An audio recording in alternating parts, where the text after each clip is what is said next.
We started off on a bumpy start. It was a bit later again than planned, but we generally achieved most of the objectives that we had for yesterday. The first session officially was to open, which was graced by the Right Honorable Prime Minister, who represented His Excellency, the President of the Republic of Uganda. Also present were the Minister for Gender, Labour and Social Development, and we also had the Permanent Secretary, Ministry of Gender, Labour and Social Development, as well as our Honorable Ambassador for Vision Zero in Uganda. We had a colorful ceremony of swearing her in. For those who were present, you remember that. In the technical side, we had a lot of discussions. There were actually 8 technical papers which were presented, and they were divided into 3 key sessions. So I will not go into the details of the technical papers, but really the sessions, those 3 sessions. The first one was talking about leadership and its importance in promoting the Vision Zero. The second session of technical papers was talking about National Vision Zero implementation, how it's being done in the various countries around the world. The third session, third and last, was talking about Vision Zero and how it's being implemented in industry. So we got examples from different industry and sectors, and they showed us exactly how they are doing it, what their challenges are, what their achievements are. We had planned a panel discussion at the end of the day. However, due to time constraints, this was not held. So I am hoping that today we can be able to cover what we need to cover so that we don't leave any stone unturned. Briefly, that is what we covered for yesterday. And as we promised, the technical papers will be shared through the website that you used for registration. I thank you very much.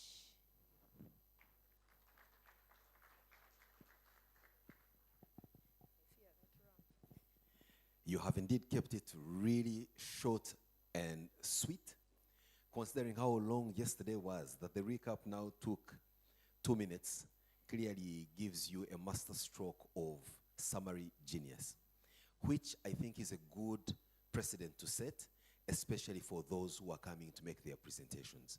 We will go by the acronym KISS. Keep it short and sweet, so that at the end of the day, if we don't remember what you said, at least we remember how short and presentable your presentation was. All right?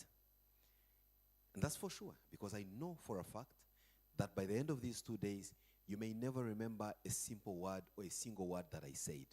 But what I know for a fact is you remember at least how I looked like. He had a bow tie all the time. So at least in your presentation, make sure there is that something memorable that will take away from you. I'm surprised, Madam Commissioner, that in your recap you didn't mention the 7 golden rules. I thought everybody had 7 golden rules, including the Prime Minister and the Master of Ceremony. That said, we'll have a sponsor's message coming in from the South African Mineral Council, and it's going to be presented by no other than Dr. Tutula. Most welcome. I think she deserves a hand clap.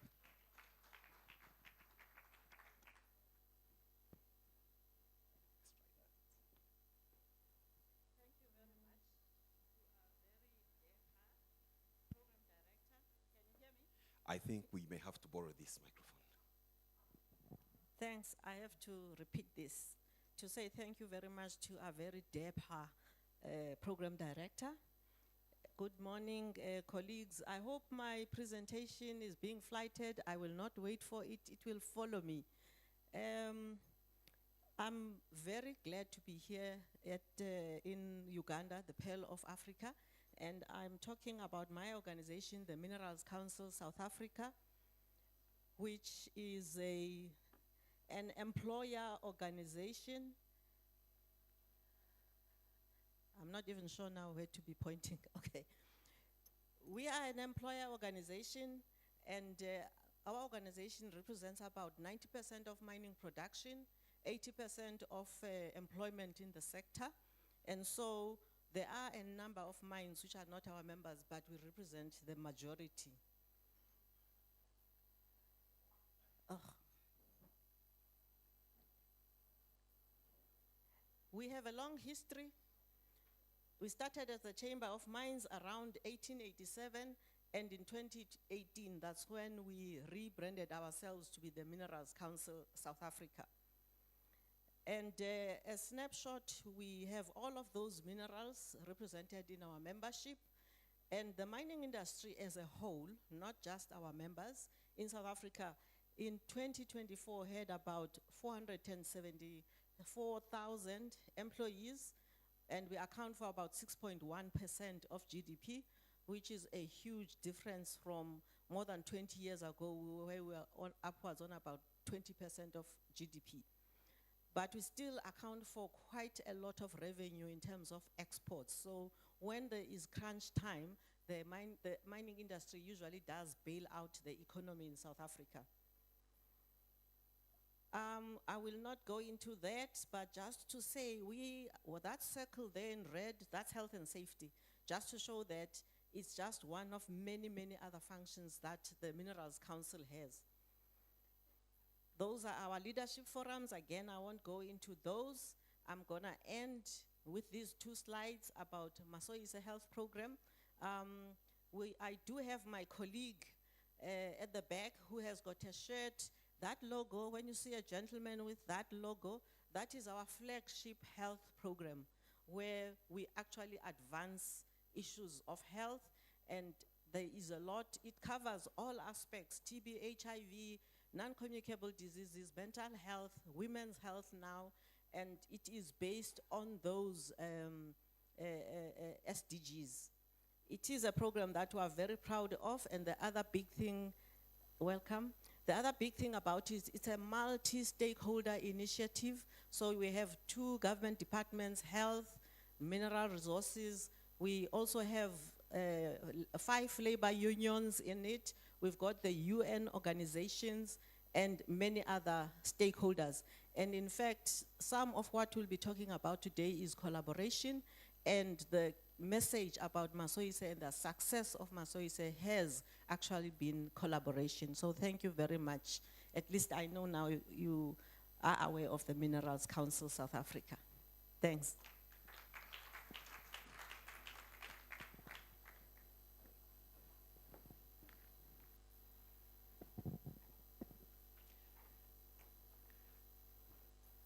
Madam Tutula, maybe I should just say, Njiabonga kakulu, nkosikazi. The only part I miss is, but I'll try next time. I think she deserves a hand clap for that good introduction. I mean, we have a Minerals Council that started as early as 1887. One can only imagine what they were mining. Were they miners or archaeologists? But well, that's again another conversation to have if you have a conversation with her later on in our free time. As we continue with our program, we're expecting a representative from the Uganda Electricity Distribution Company Limited, UEDCL, to come and share with us 1 or 2 lines about their proud association with this event. But in the event that they are still making their way here, to allay your worries, we're going to start off with a panel discussion that is going to be chaired by no less than Mr. Roland Kramer. He's the director of the board at BG HW in Germany, and the co-chair is Dr. Tutula, the lady that just was here a few moments ago. So Dr. Tutula and Roland, please welcome. And for your own comfort, Dr. Tutula, your DAPA member of Master of Ceremony worked with ESCOM, then Uganda Limited, so I know something about your beautiful country. Enjoy your day, and most welcome. Roland. Thank you for the nice introduction. And for me, it's a great honor to be at this great place with so many inspiring people, and to open and moderate the first session in this morning. So, as we just heard yesterday, we had a lot of interesting things about Vision Zero, and I repeat, leadership, sustainability, 7 golden rules, return on prevention, and also process orientation. And now it is a question what to do and what are the needs to bring it out of the room? Helmut Ehners yesterday already told there's no easy solution. Therefore, we will hear about practical guidelines for the different stakeholders and affected in a few minutes. And before we start, I would like to say thank you to Mrs. Tutula Balfour, and it's a great honor for me to share the session with her. And as you heard, she's a head of Health Minerals Council in South Africa, and I'm glad I heard she's one of the 100 global inspirational women in mining. And so give a warm applause for her. And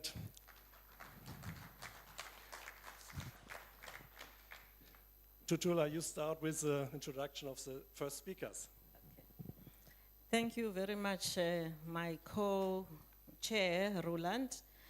I think we've come, we've sort of started on a very good note in terms of time. We were very worried. We are on about 9:15, and we have caught up on time, but not all. I've noted that this session is actually full of German people, and I asked my colleague to talk about this because if he mentioned it, people might take it personally, but German people are about time. And I can never forget the 2006 World Cup, Soccer World Cup. It started at 16:24, it was said. And I actually sat and watched. Is this really, why not 16:25, but 24? And they actually started at 16:24. So this session is going to be run along those lines, and would like our presenters to be aware. Our first presenter is Ms. Sigrid Roth. She is the Secretary General of ISA, Section Trade. She's a chartered engineer in landscape architecture and has been working in the occupational health and safety space since 2000. After her training as a labor inspector at the Statutory Social Accident Insurance Institution for Retail Trade, she has held various positions, and I think I will stop there. Her topic today is Vision Zero Supply Chain Guideline. As Roland has said, we're talking today about the guidelines. And we would also like to mention that ISA Trade is the youngest section in ISA. It was founded a few years ago around COVID, and although they are developing and they are very dynamic, they are still looking for network partners. So if I remember well, we did have our colleague who presented here yesterday, and I'm sure she would be a great link to that network. So with that, please welcome Sigrid for us.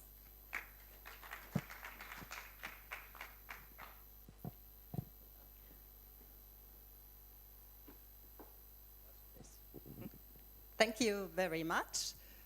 Wonderful good morning to everyone. And first of all, it is a great honor, not only for me in person, also for ISA Trade contributing to your conference here. And up to now, I really enjoyed it very much. And it was a great frame to network, to broaden, extend our network. And as you already mentioned, I'm still in touch with Yvonne, the person who talked about trade yesterday. So, but now due to the time, I will start with my presentation.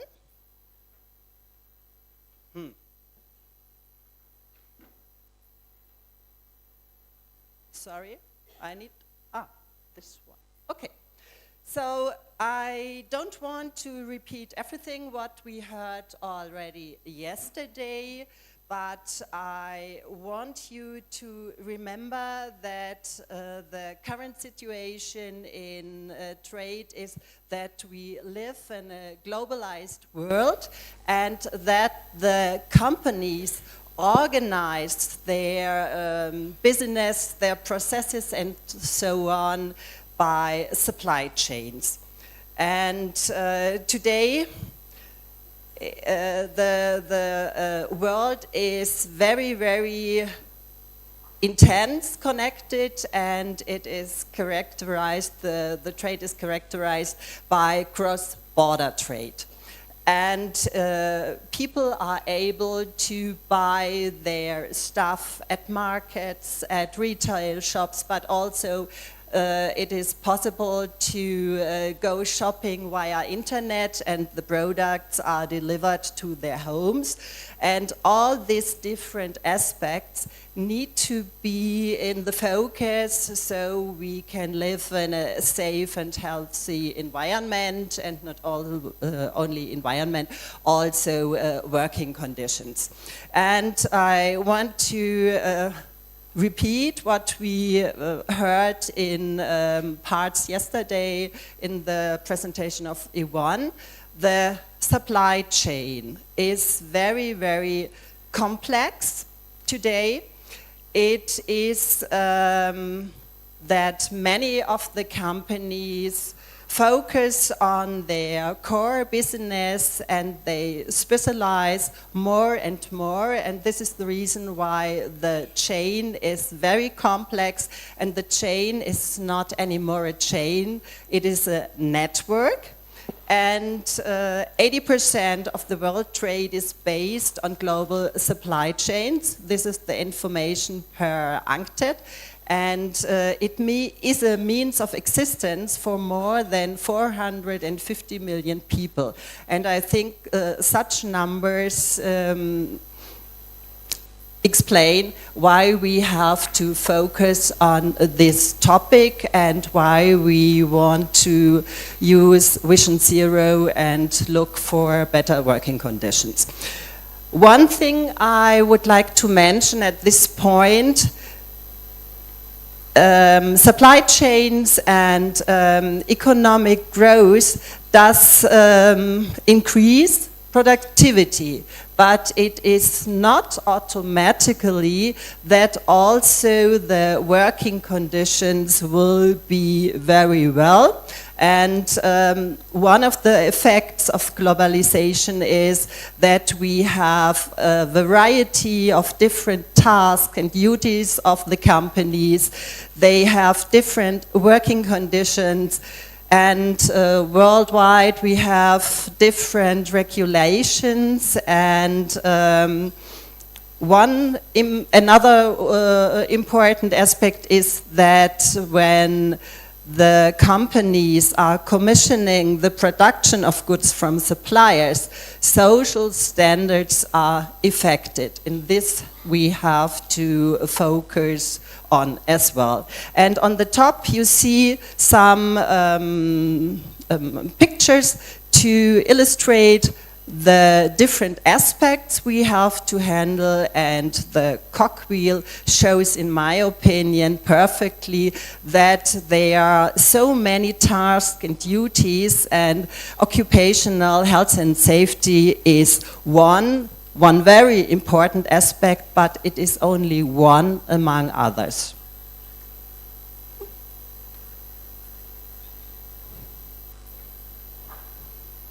What are the challenges to global supply chains?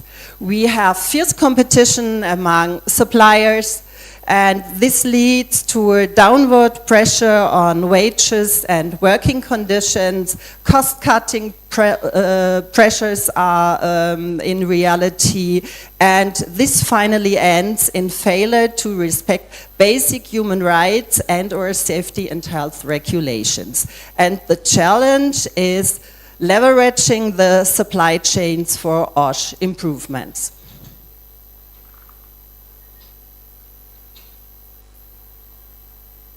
just a little bit repetition what we heard yesterday. We have fatal accidents globally, approximately 3 million deaths per year. This means more than 8,000 deaths per day. And the question now to be asked is this a daily business we just accept, or is there a need for a change?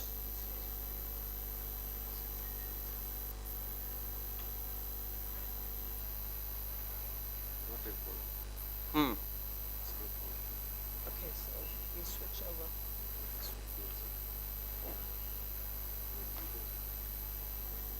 Okay.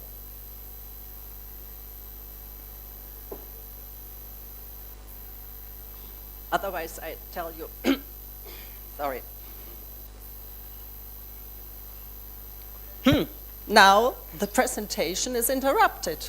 So what to do?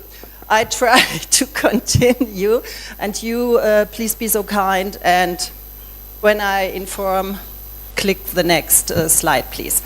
No, back, please. Back. Yeah, this was, and then the following slide is my statements. Please, the next. Yeah. Is first, in supply chains, risks arising from a company's operations may cause harm to supply chain partners in the later phase of the chain. This is very, very important to realize this. And second is both due diligence obligations and sustainability include workers' safety, health, and well-being. This is the reason why social aspects must be addressed also along global supply chains. Please, the next.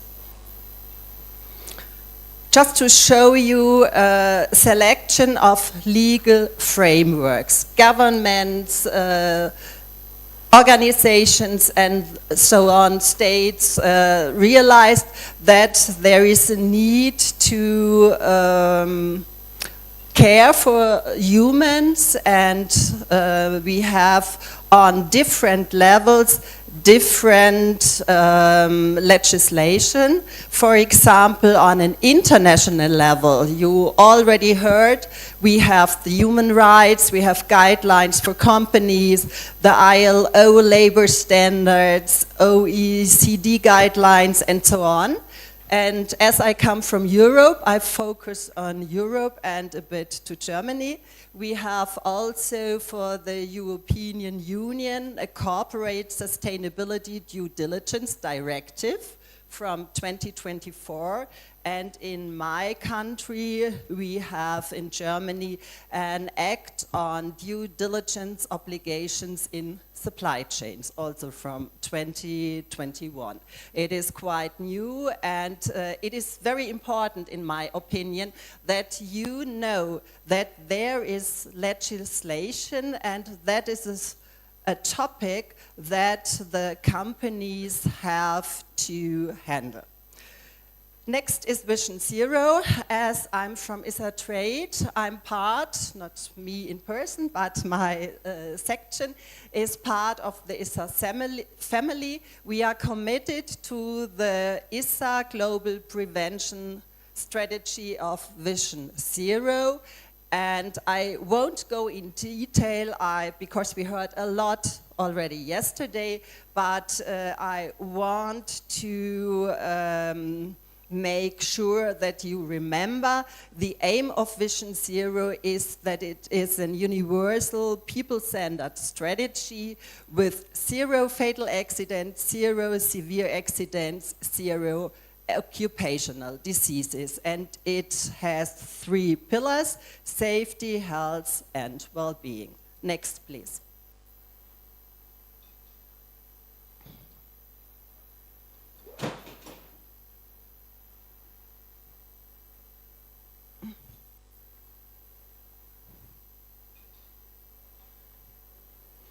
Sorry, back, a little bit more back, no? One more back. So I just tell you in between.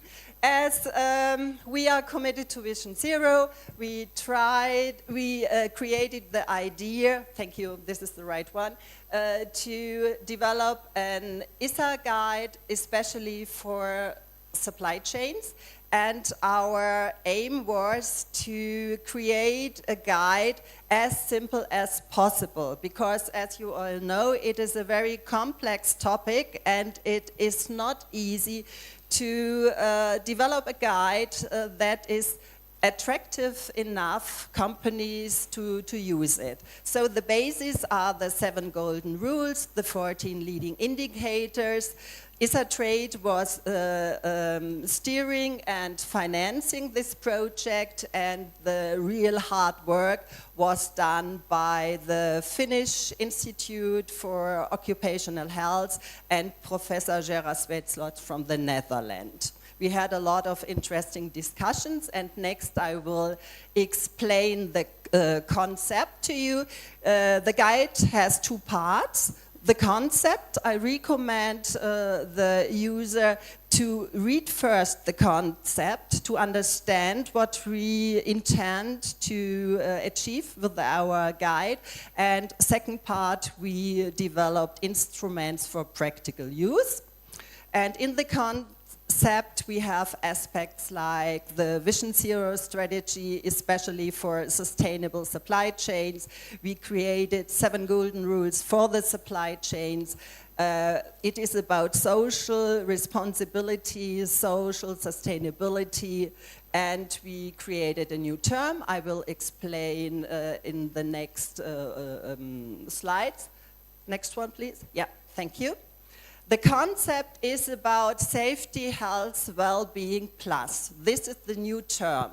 So you may ask, what is this, a new term? We all know safety, health, well-being, but we want to make a link between the human rights and fundamental rights at work together with safety, health, and well-being. And therefore, this new connection we call Safety, Health, Well-being Plus, and it is, so to say, the connection to the related fundamental principle and rights at work.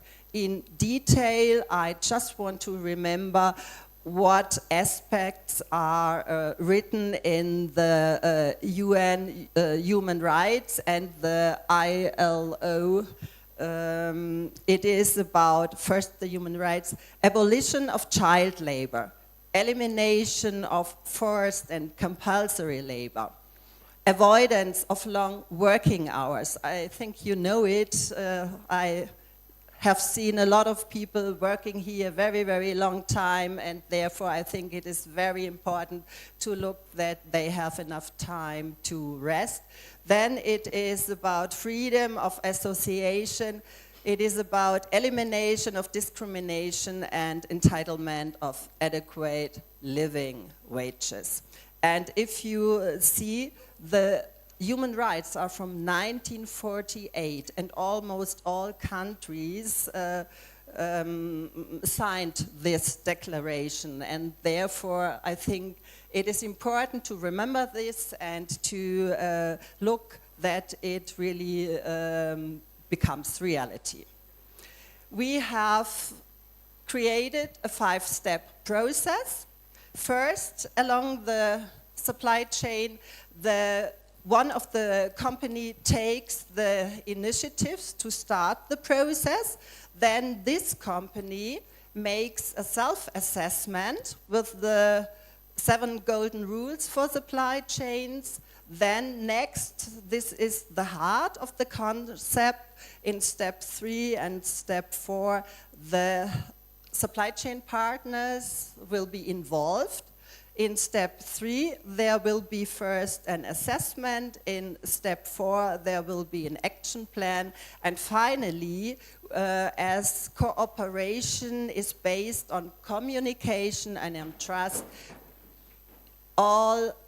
during all the processes, the communication and collaboration has to be improved. Next slide, please. Yeah, okay, this one.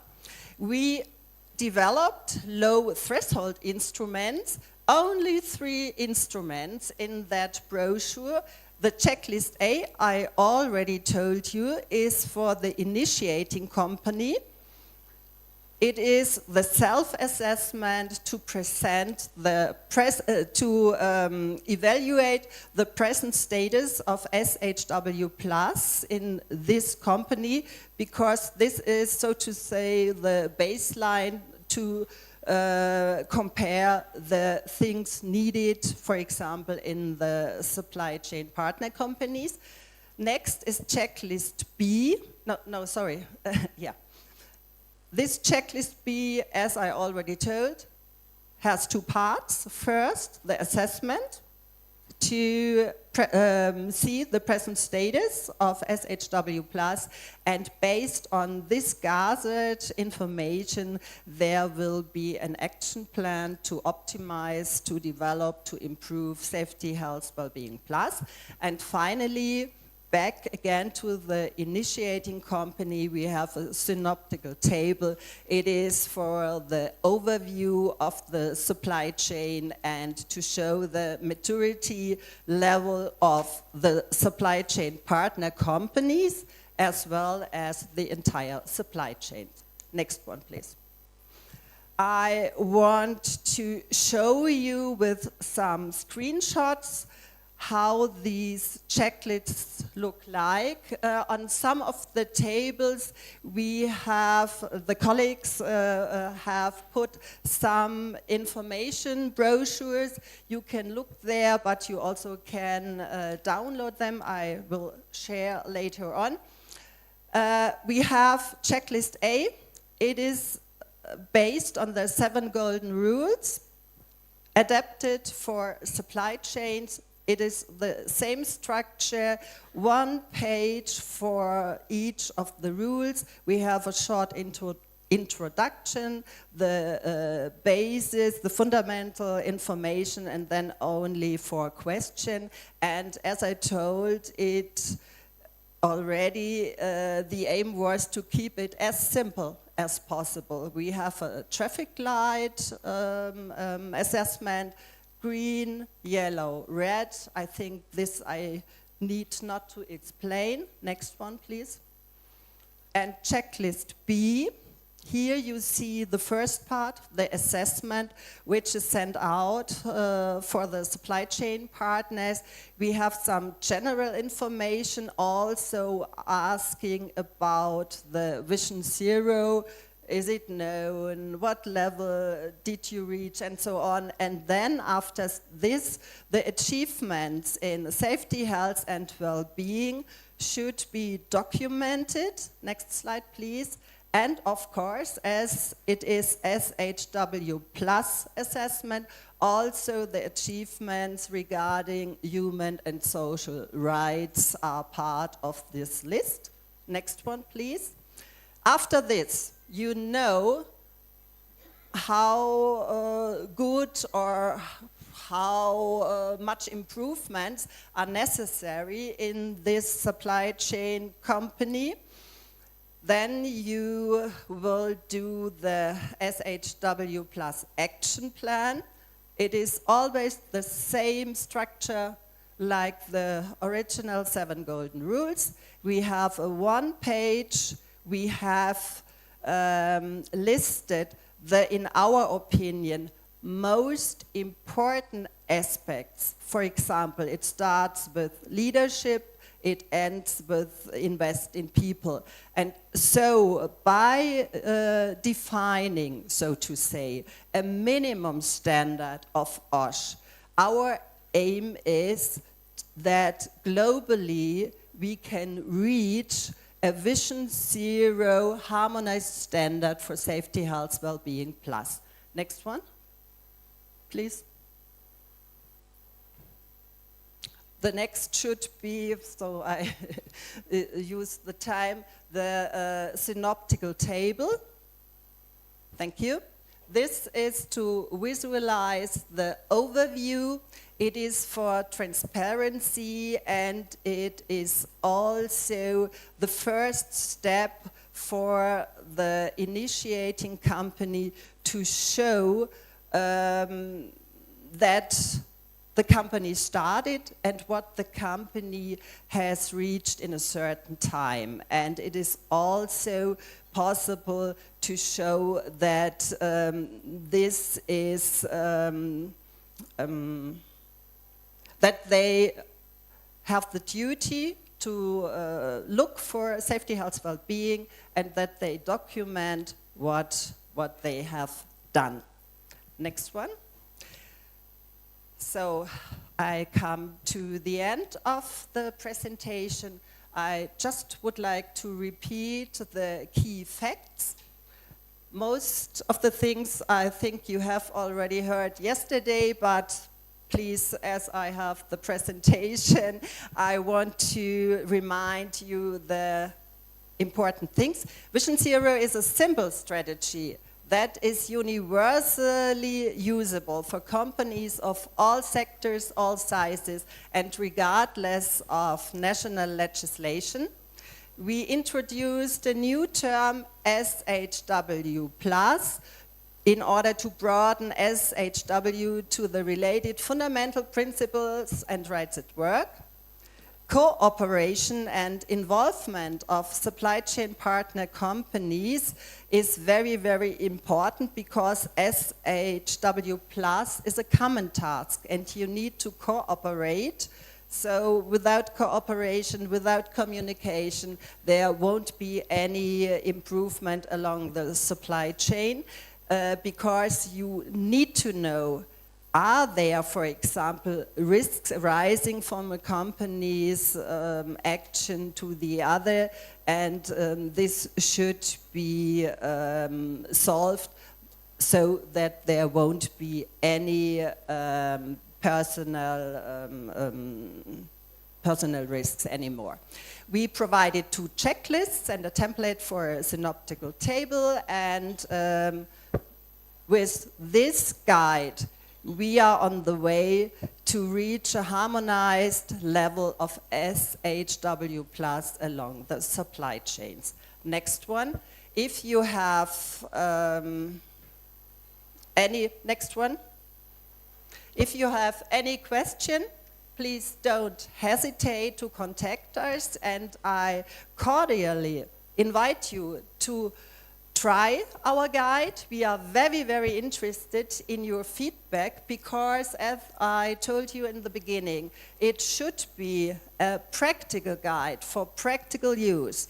And if we don't get the feedback, especially of the companies, we don't know if it works. And if there is a need for improvement, be assured we will do it, but we need, please, the interaction with you. Thank you very much, and I wish you a very interesting conference.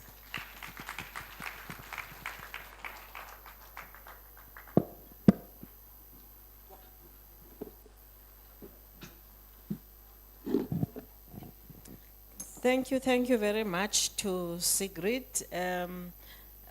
At least now we know what the steps are, and you also have the materials that you can utilize, and you can contact her. You've also been not bad on time, a little bit over, but not bad. Our next presenter is no stranger. We have had to, the original speaker he could not make it, but Mr. Helmut Ernest, the president of ISA Mining, will be providing us with the topic Vision Zero guideline for occupational safety and health and labor inspectors. Mr. Helmut Ernest is also the chairman of Vision Zero Steering Committee in Germany. Thank you. Please welcome Helmut.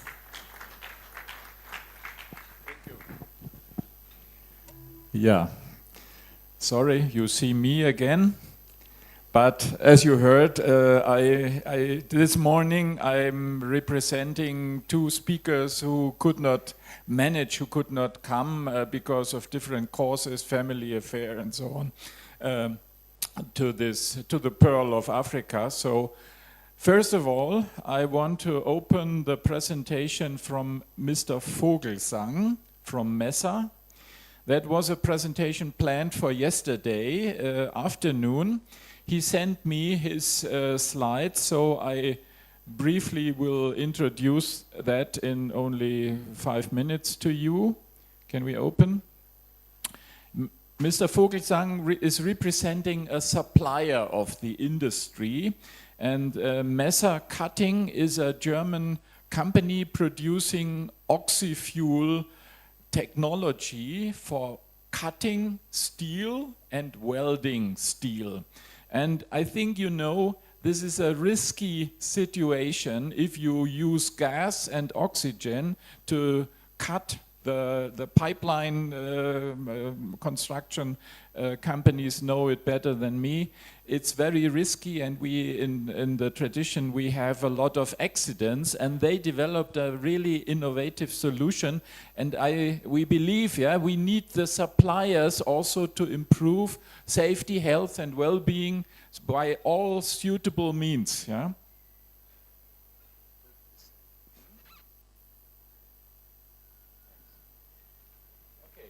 This is the presentation from Mr. Vogelsang. The topic was Vision Zero is possible with zero explosion risk in oxy-fuel cutting and welding.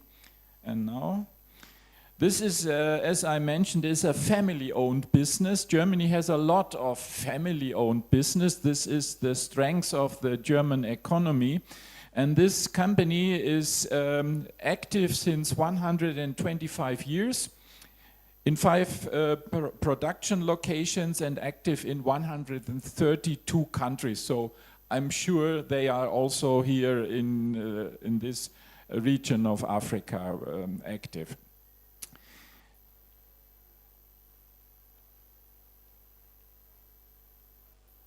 Okay. They identified the Vision Zero strategy and the 7 golden rules, and no, not working. Please click. And they considered where is our link to the 7 golden rules. So, of course, as a supplier, you are responsible to know about the risks and the hazards to manage them. You have to ensure that your equipment you produce, you provide to the industry is safe and healthy as possible. And they say also, they have the thinking, it's not just to sell something. We have to deliver a solution. And therefore, we need to train our customers in how to use the technology in the best, in the safest possible way. Next one. Next, yeah. And they identified, please click. Yeah, they identified what are causes with our technology, and the finding was really, a really mechanical failure of the technology is only 20% of accident causes. The main cause is how to use the technology, so human behavior. Is it management behavior? Is it workers' behavior? And then, next one. They have the opinion if you don't provide training, you can click. Yes. If you don't provide training, you have this high risk, but if you train the customers and the workers, you can reduce and you can become less and lower risk. Next. So there is one problem with this oxy-fuel technology. You do it the best you can. You have confirmed and certified product quality. There are institutions who are testing, who give the safety seal to the technology. But then you need the people, the workers, to do the repetitive check of the working equipment, and you have to check the equipment before you use it every day. Next. So there is, the discussion was, is there still a risk remaining? And with all the good development, one risk remains. If there is a leakage in the oxy-fuel gas pipeline or pipe in the hose, then you can have terrible consequences. You can have fatalities, you can have explosion, they considered, how can we improve this? How can we solve this? Next one. And now there is a video where Mr. Vogelsang is demonstrating the new technology. Maybe it's interesting for you and for your companies. Please start the video.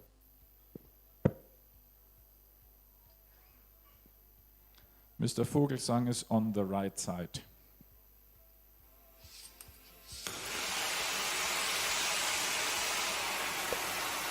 This is the cutting torch.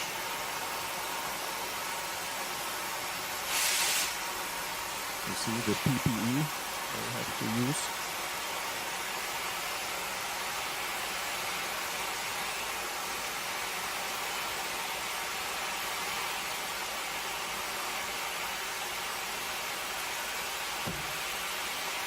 And now they demonstrate if this hose is damaged, what happens?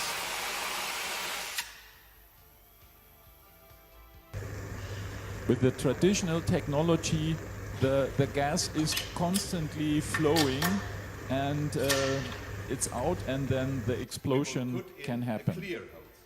And now I think they show the new technology. In this presentation, we will light the torch and we will simulate what happens if a complete acetylene hose is burned, maybe by the sparkles from welding. The procedure is equal.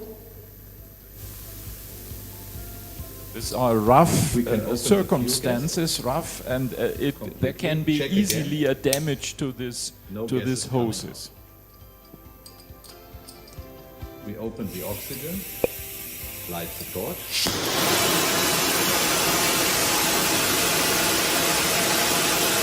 And now have a look here.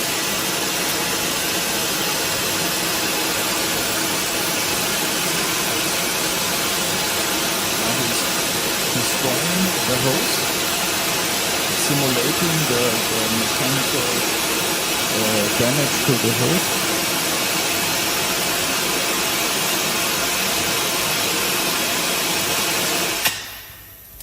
And you see, he has the acetylene pipe in his hand, but no gas. The gas flow is stopped. And this is a major innovation. And we help them to promote it because it contributes to our target, Vision Zero. Zero accidents, zero explosion. So, next one. Next one. No, not again. Yeah. So this is how the technology looks like. Next one. And if you want to know more, you please scan this QR code, because then you can get in contact with this company and with Mr. Vogelsang, and I'm sure he is very happy to help you and to give you more information. So this is what I can say about his presentation.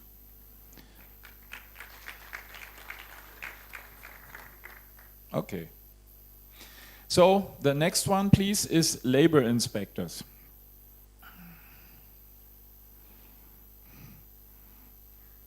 Du ziehst aber die Leer. Please start the presentation. Yeah. So I talk about the role of labor inspectors. We introduce you in this morning session to the tools of Vision Zero. And the idea is, who can have an impact on the workplace safety and health situation? We use the supply chain method, yeah, and the supply chain actors, and we want to use the inspectors, because the inspectors, sometimes in some countries, they are the only external OSH experts coming to the company, to small and medium companies. And sometimes you don't have internal experts. So they bring advice and innovation from outside. Next one. Next. Yeah. So, of course, we are aware of the accident and disease situation and the economic situation we have presented yesterday. Next. And then we have, you can click, and then we have the inspectors, and they have challenges, a lot of challenges.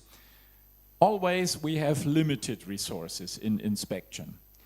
Then what is about the competence? How do we train our inspectors? The traditional question is, what are they doing? Enforcing or also giving advice, help, bringing help to the company? Globalization is a challenge. They have to deal with multinational companies. So inspectors come in Uganda, but then the product comes to Germany. Other inspectors have different opinion. We have the global supply chains. We have new forms of employment, also the migrant laborers or the self-employed or mobile work. Digitalization is a challenge, and maybe the most challenge is small and medium companies. It stays a challenge. Next.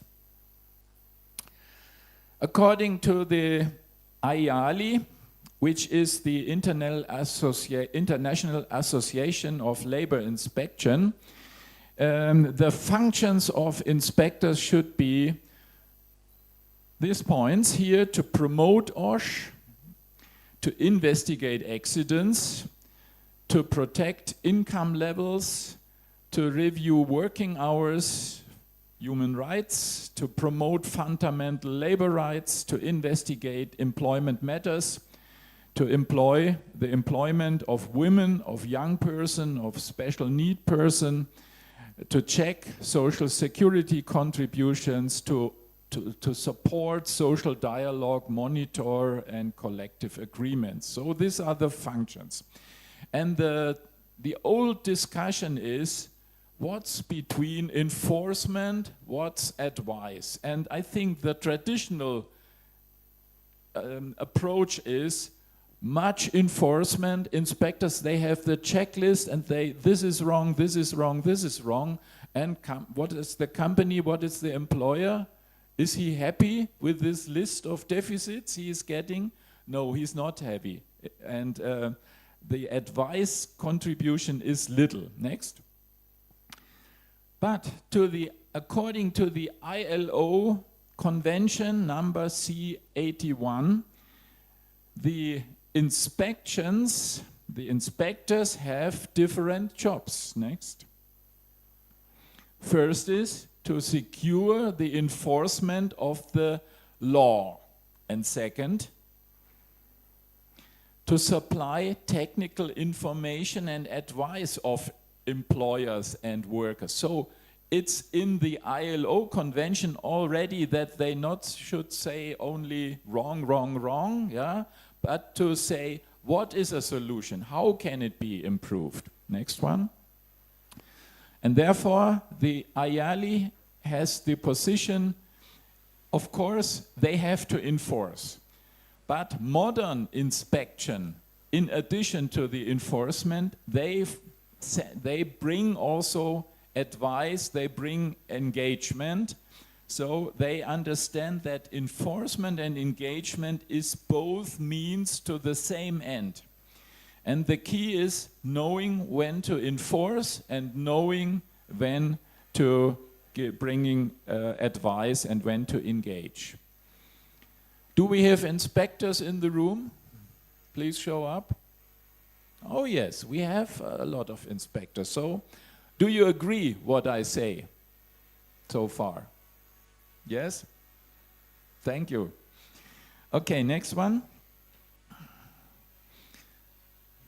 So, I believe it should be on a good balance, yeah? To bring a solution, to recommend how to improve, and to finally to say, okay, if you don't do it, I have to enforce.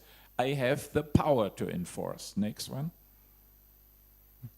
It belongs together. So what to do with this situation? Next. You know, next one. We talk about Vision Zero a lot here. Next. This is our answer from the ISA, and we have the discussion with the IALI. Next. Next. We think we must go beyond compliance, and the inspectors should bring this message to the industry and to the small and all of the companies. Next. So what can be the role of inspectors? Next. A little bit reflection. We come from identifying technical deficiencies. Then we focus on safe and healthy organization, how to organize work. Then we discuss how can we influence and motivate behavior. The next level was safety management system. We say the best one is to have an integrated system. And now we want to support a new culture and a change in the mindset. Next one. So we develop from deficit-oriented enforcement to proactive engagement. Next. And the outcome of this collaboration with the IALI is the guideline for labor inspectors. How can labor inspectors use Vision Zero in their daily work? Next. This is a short look to the content of this document. So we describe why this guide for labor inspectors. We talk about challenge means change. We explain labor inspectors, should they be enforcement officers or change agents? I like this word, change agent. And we say, we discuss what is Vision Zero, why Vision Zero, and then we have the Vision Zero quick check. It is especially a tool for the inspectors, and then we describe about the benefits. Next. So I think you know this this graph. The aim is to, next please, to move from this enforcement point in this graph to the engagement point. Next. The most important tool in this guide is the Vision Zero Quick Check. What is it? It is a tool for the inspectors to get a snapshot of the culture situation in the company. And we use the structure of the 7 golden rules, and we developed 2 questions you have to ask, you have to answer as an inspector. What do you see? What do you hear? What can they show you, the company? And you rate it from in 6 levels, from still poor to achieving, and then you get a result. What is the level of Vision Zero in that company? Next. We believe there are a lot of effects and benefits. So the Vision Zero, as we said already, it harmonizes with your legislation in Uganda, in Tanzania, in South Africa. Vision Zero creates attention by the political leaders. We can leave our bubble, our OSH bubble. We can bring it to the agenda. Next. Next. Vision Zero is an umbrella for labor inspection activities and unites stakeholders. We speak with the same voice. Vision Zero addresses common ratio and common sense. It's simple, it's clear, it is easy to understand. I think you can talk much easier to an employer if you talk Vision Zero language than if you talk complicated OSH legislation language. Vision Zero is emotional, And Vision Zero supports a better image and acceptance of labor inspectors. Next. In summary, when labor inspectors are perceived as an enforcer, companies hide the problem. On the other hand, inspectors who engage companies, who bring Vision Zero, the company may invite the inspectors and say, I have a problem, can you help me, please? So this should be our target, this should be our aim. Next.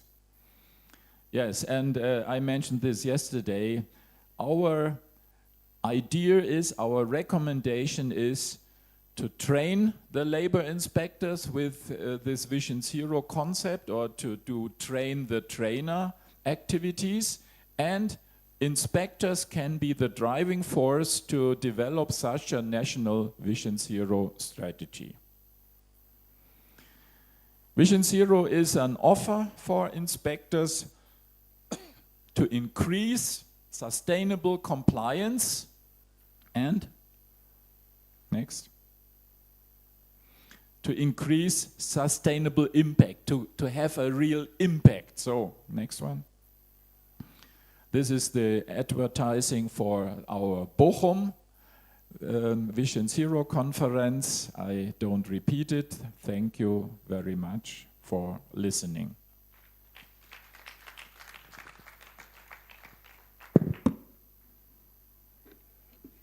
So thank you. Thank you again, Helmut. And please take a seat. I think it's a very interesting speech, because the role of the inspectors changes, and it could be a win-win situation for everybody if there would be a new kind of consulting by the inspectors, and so we will see what we will get. And now, as we said, we keep it short and simple. I would like to please Commissioner Eva Kutasabi to us on the floor, and she is well known. She's been several times here, and she will give us some information about the Vision Zero guideline for informal work. Please welcome.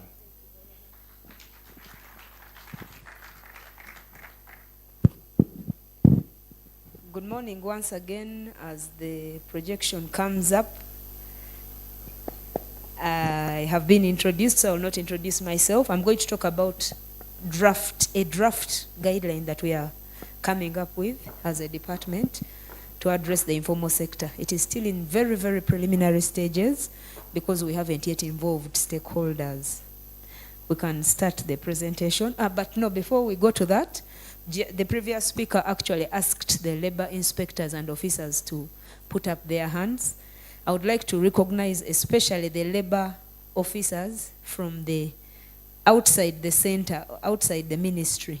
So if you could please stand up, because someone before the session asked me, are there labor inspectors or officers in the room who are not from the ministry? So I'm requesting those who are from other local governments, please stand up for recognition. Thank you very much for joining us. Thank you very much. It is a pleasure to have you. And like he has said, you'll be our ambassadors in those workplaces together, working with the rest of the stakeholders. So yes, let's please move through the presentation. So let's skip that. I'm going to try to keep it short and sweet. So I realized that we hadn't told you more about Uganda, so I just thought I would just flash that for us to know that while you're in Uganda, please don't miss out on visiting places where you'll see our wildlife, if your visas allow for you to extend and stay longer. Please make sure you eat a Rolex while you're in Uganda. And then I was also just showcasing some of our culture. I had hoped that some of my fellow Ugandans here would come with our traditional wear. One we call a gomasi, another one we call a shuka, but apparently they are reserving it for the evening. Let's move on. So in terms of labor force, our statistics indicate that a big percentage of our employees are in the subsistence agriculture. In terms of the work they do, the largest number of people reported to have been self-employed. And then in terms of industry, a biggest section of our workforce is in the agriculture sector. Next, please. Then speaking specifically to the informal sector, it is a significant contributor to our economy as a country. It accounts for about 92% of our workforce. That includes agriculture services and others. And approximately 49% of the people working in the informal sector earn less than $50 a month.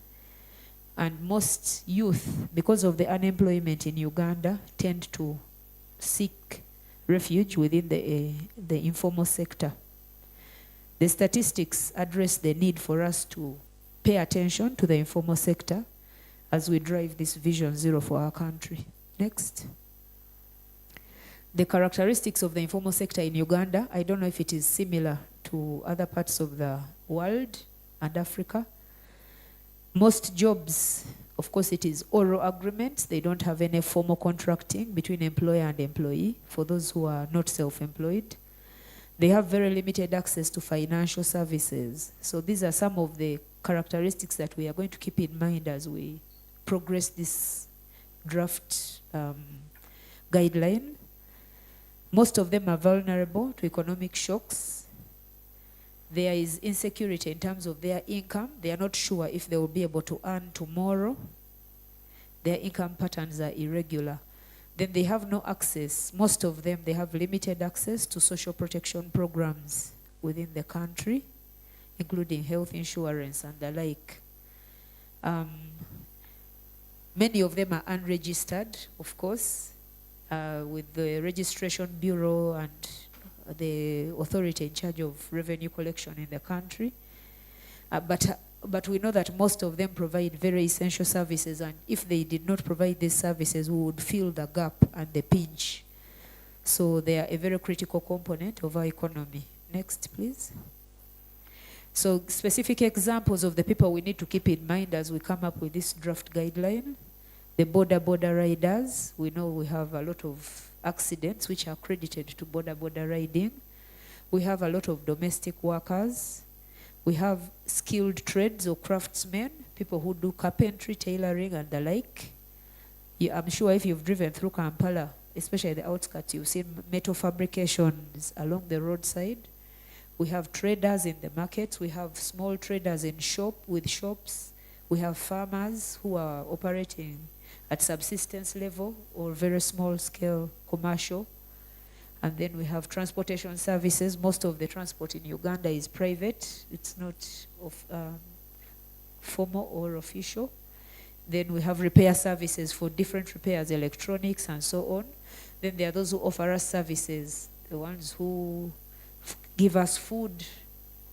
At the roadsides, many times we find people vending foodstuffs. We have barbers who groom people's hair. We have people running small canteens and the like. All those are people we have to keep in mind.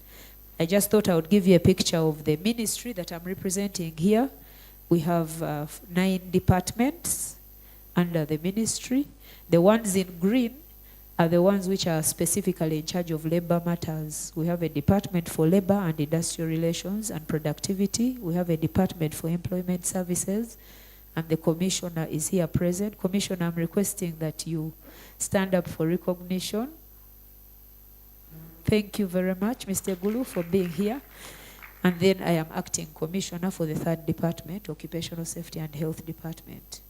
Next, please.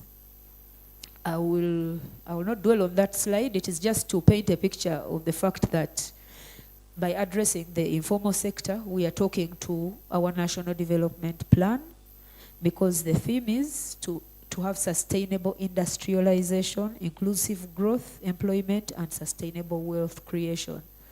So to achieve that dream, we cannot afford to ignore the informal sector.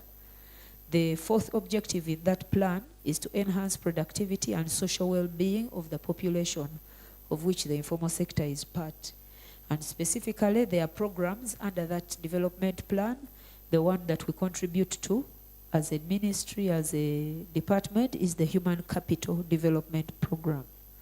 So what we are saying is this guideline is actually aligned to national frameworks, and we hope that it will contribute to the achievement of our national development goal. Next, please.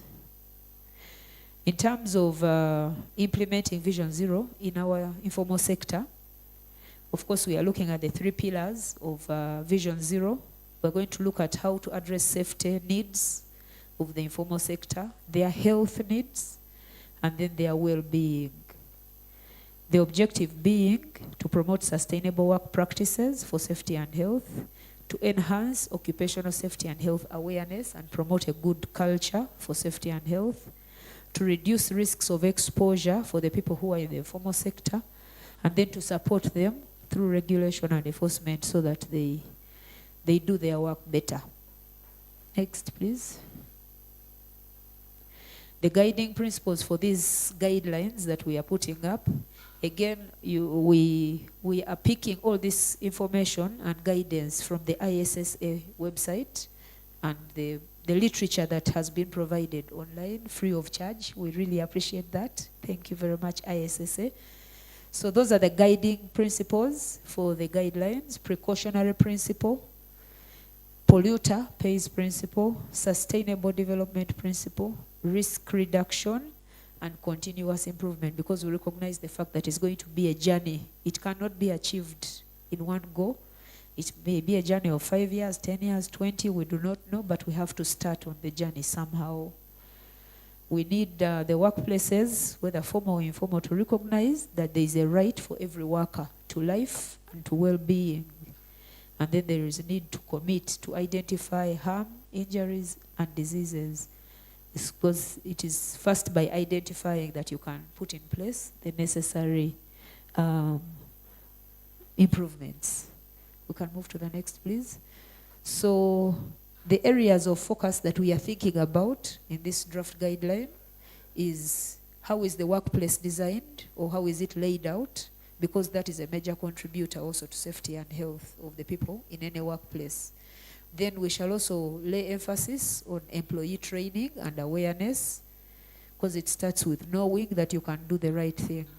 Then we shall also emphasize and show them how to do risk assessment at their level in their own different sectors. Then also interest them in the importance of incident reporting and investigation, because it is in investigating what has happened that you know what to do better next time. Then we shall also promote the aspect of employee health and wellness.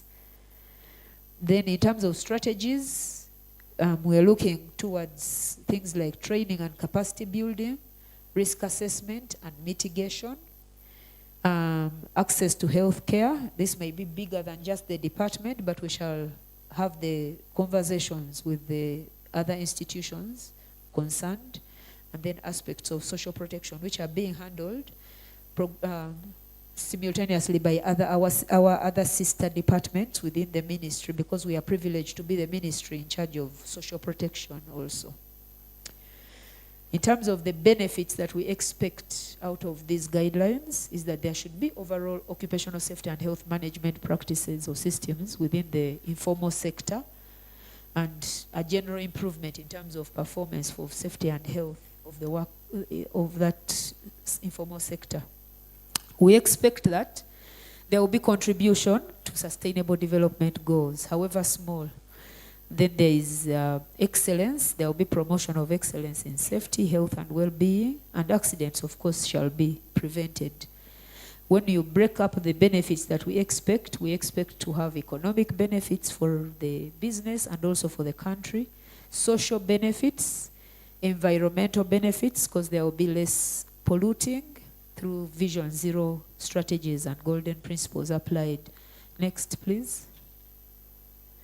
There will be regulatory compliance benefits, because when they are complying, they are not incurring the unnecessary costs of penalties and stuff.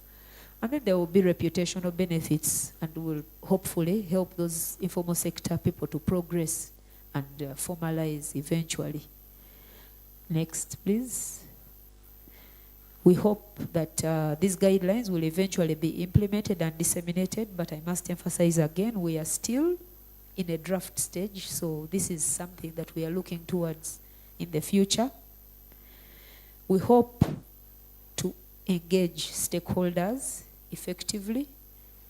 We hope for the policy to be finalized. We have policies, a draft policy in place, which it's general, it is for employment.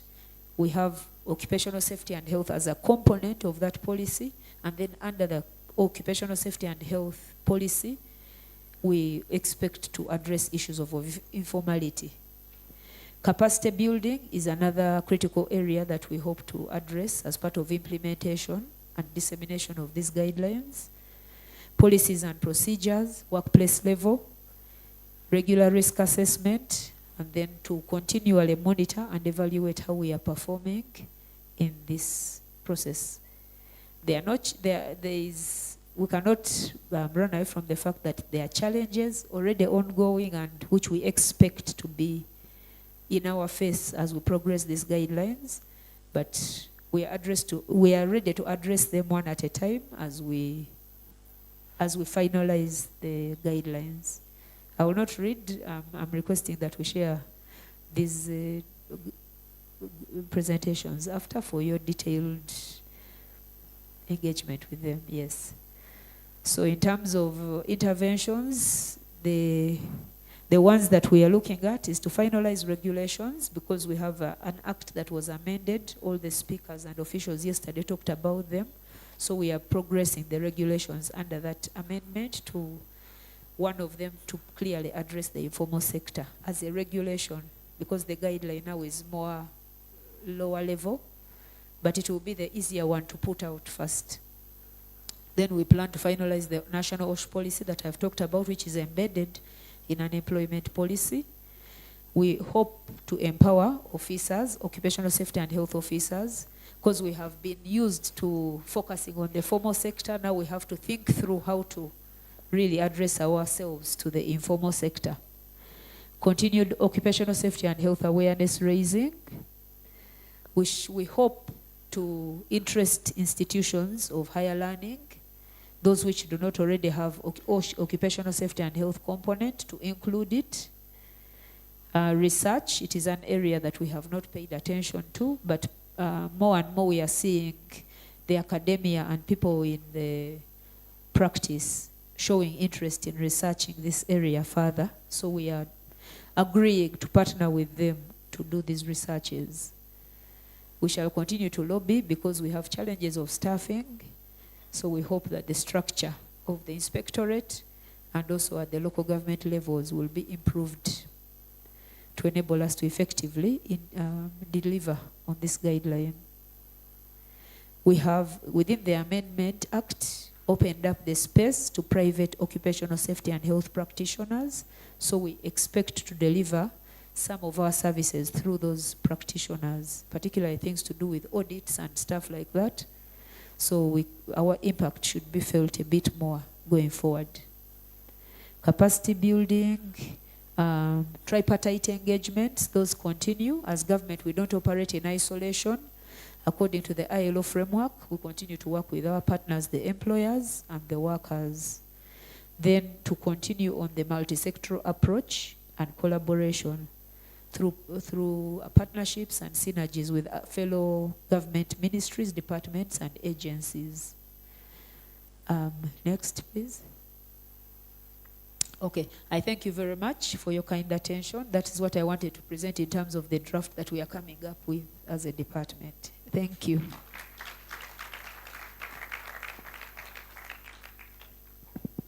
Thank you very much for the insight in your strategy and the way you will walk. We can learn and we see with the right measures it will be walkable, and collaboration and participation are key facts. And last but not least, you were in time. So we have a clock on the screen and we can see the running time. Now, last but not least, I see over there Sven Tim, Dr. Sven Tim, and I would like to welcome him here on the floor. Dr. Tim is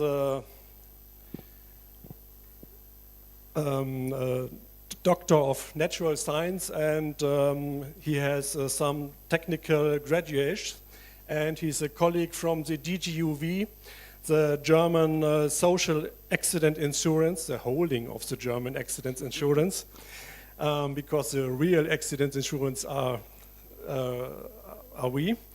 And he will give us an overview that Vision Zero is possible, and I'm very interested to hear what you have to say. Thank you for coming here. Thank you, Roland. Yeah, a lot of things had already been said, but not from my side. So I tried to cut what we already had. Yesterday, I was only able to arrive yesterday night, so sorry for that. I tried to cut it down on the essentials that we have.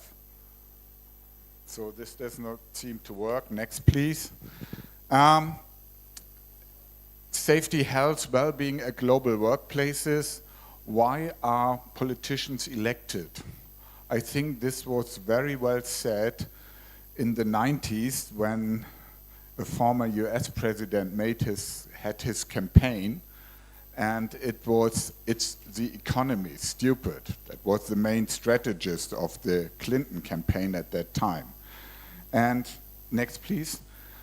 I think the global balance is quite obvious, that we have a lot of burden, humanitarian burden, but also, next please, a lot of financial burden, of social cost burden. And the question is whether our work in prevention does pay off.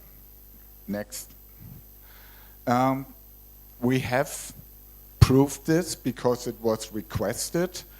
At ISA, we implemented a scientific program on investigating where's the point of return on investment when it comes to prevention. And the outcome was a global level of 2.2. So if you invest 1 Ugandan shilling, you will get 2.2, the value of 2.2 back. Next, please.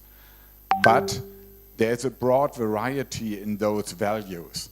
So if you have nothing in place, the benefit will be much higher. And if you have already implemented a lot, it will be less. So the social burden worldwide is quite visible here. Next, please. And this leads me to the point of sustainable business. It's the economy, stupid. Next. We had, of course, always come from the side of enforcement, regulations, what an employer should do, and that was not that successful. So already 7 to 8 years ago, we started as a global campaign, the Vision Zero approach, but nowadays it's a worldwide movement. Next, please. And it was already said and mentioned again by Helmut previously, just some minutes ago, it's going beyond compliance and to establish a mindset. And the mindset behind was already mentioned several times here, so we assume that every accident is preventable, that this also applies for work-related diseases, nobody should get killed, and there should be no serious accidents, diseases, and also very many systems are covering also commuting accidents, so the way to work and vice versa is also covered by many accident insurance schemes, so this should be part of this as well. And this approach is not only limited to the regulatory part of it, so which normally comes from governments and institutions who are in charge of like accident insurance schemes, but this also applies to companies. So it could be applied for companies and countries. Next, please. Next, please. Next. Next. The question is how to implement. There is no uniform answer. It's always a matter of passion, so it should come from your heart, and common sense is not switched off, and it should be simple. Already mentioned several times. Next, please. The 7 golden rules are a big help, and I'm very happy to see that Uganda already took into consideration all those approaches that there are with Vision Zero, including the environmental part of it. Next, please. The characteristics are that it must be a matter of the leaders. So there is a leadership concern, and this directly leads to business excellence. The better you are as a leader, presumably the better will be the development of your business. And safety, health, and values should not be taken as cost. It's a value, and a value is linked to a mindset. So it is not a boring topic, and it also helps to improve and develop the workers' knowledge on your businesses. And incidents are not just accidents, they are opportunities to learn. Next, please. Okay, we started this 2017. Next, please. And it's already in all continents, in practice, in implementation, in consideration. And we have more than 20,000 supporters. Next, please. Among these are big companies. Next, please. But it is a concern of every CEO, regardless whether it's a very big worldwide acting trust or it's a small and medium-sized company. So it's a CEO's concern, it's a concern for leaders. Next. Next, please. Again, safety and health and well-being are values, and sustainable economy is associated with success, and this requires that safety, health, and well-being is the responsibility of managers, not of experts. The experts are needed. They should advise the employer. This is not only for the companies. Next, please.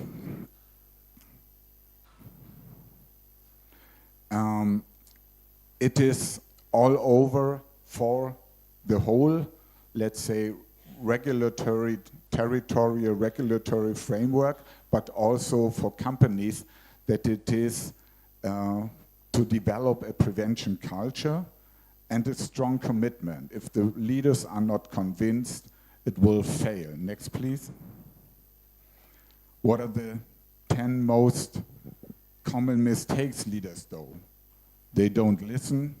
They don't know how to motivate and incorporate the ideas of employees. They don't trust their workers. They prefer to do the job themselves. And leaders don't show emotions, because then you're not a tough guy. Next, please.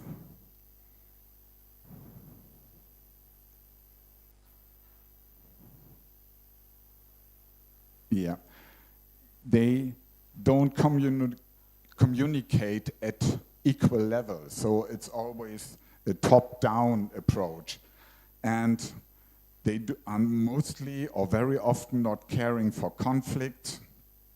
Discussions are not really brought to an end, they are just simulated. And leaders in the middle management positions themselves, they think that they are helpless against the top management, but good arguments can help. And leaders misuse the achievements of the team for their own career. Next, please. Yeah, we were talking, or I was talking about implementation at country level. Next, please.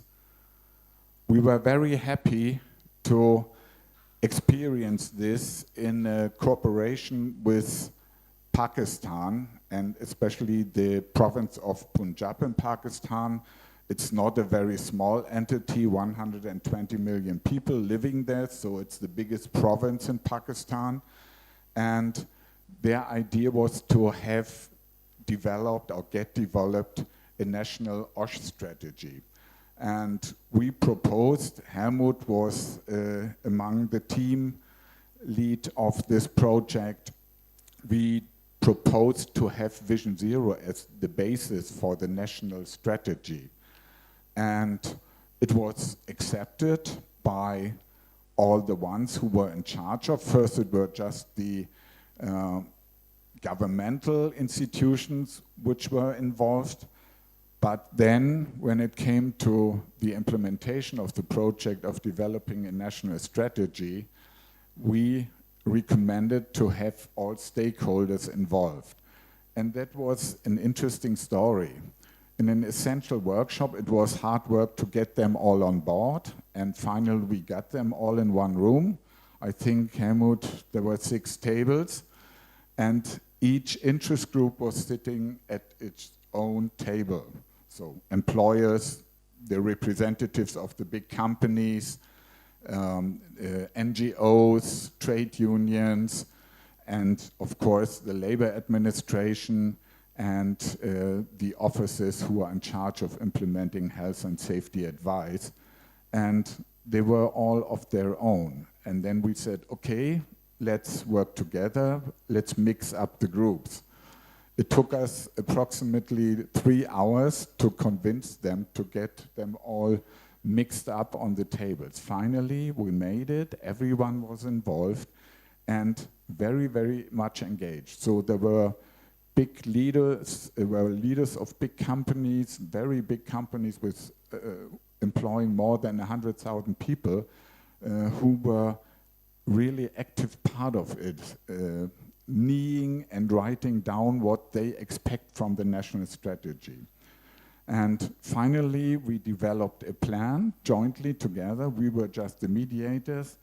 It started with an inventory phase. We did an analysis together with the stakeholders, and we generated a common understanding of this approach. And then we developed jointly together targets, action plan, and concrete measures we want to reach. Next, please. That was associated with a lot of other minor elements or smaller elements in this context. And finally, this led to the situation that the other 3 provinces of Pakistan looked at it, what they had in place in Punjab, and this national strategy based on Vision Zero was announced last year in May and officially published. And the other provinces said, we want to be part of it as well, and now, therefore, it's a national strategy. And I think this is a wonderful approach. We have other examples of different areas in the world and regions, but it works very well if you're involving everyone who is part of the team. And I think I cut it down everything because a lot of things were already said. Thank you very much.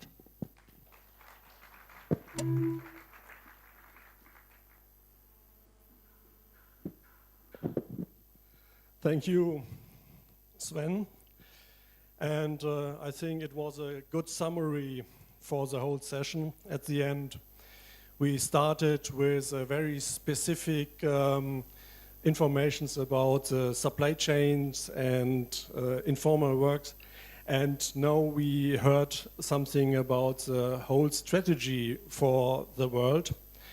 And for me, one of the key facts was make affected to participants, because we have to work all together. And the second is again and again, bring it out of the inner circle of experts, bring it out of the room here and give information for everybody, and especially the companies and the labor inspectors, because these 2 fractions are very important for the success of the whole topics. So I look to the moderator of the whole day. I think we are just in time.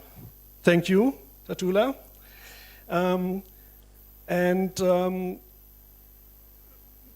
The question is, we are just in time, but we had no panel discussion. And there should be a break now. Maybe we can discuss with you outside and use the time. What do you think?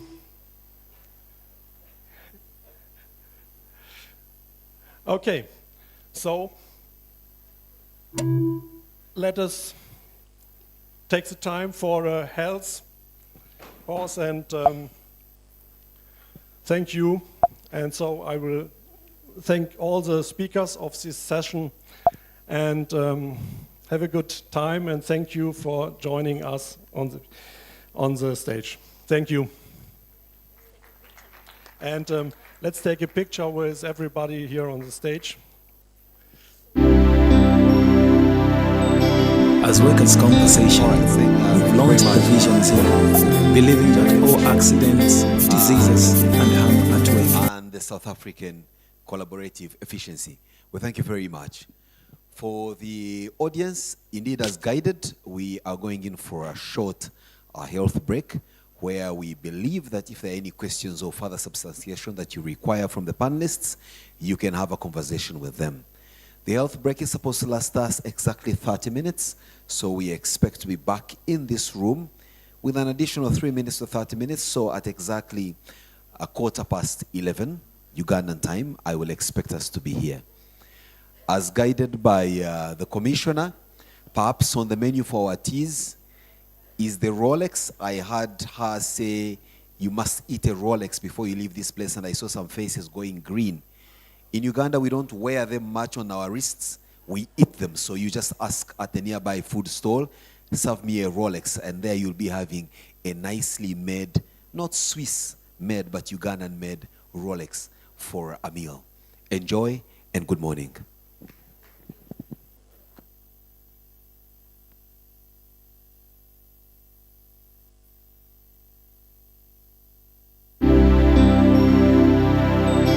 As workers' compensation, we've launched the Vision Zero, believing that all accidents, diseases, and harm at work. Convenience.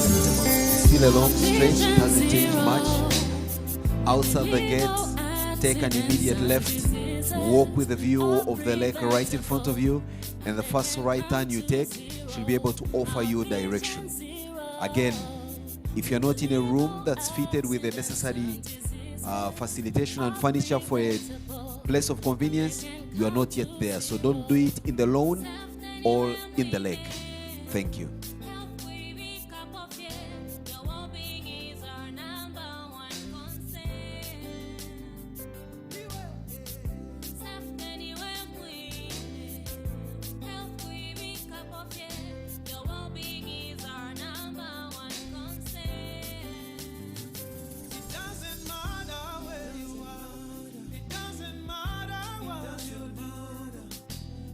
Yourself and champion this campaign. Hey, hey. Invest in people, but be a leader. True and self-turned in what you do. Don't send it by zero. Sound check. All right.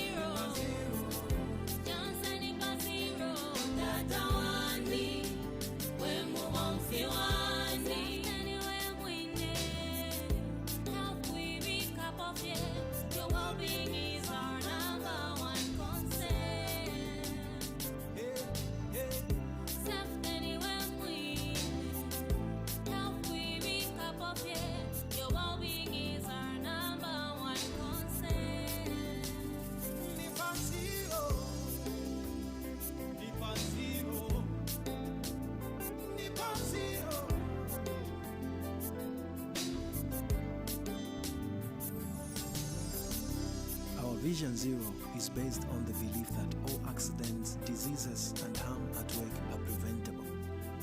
Remember that lack of proper safety and health measures has claimed a number of lives. Therefore, let us hold hands and speak against every malpractice relating to safety and health issues. You and I are responsible for our own future.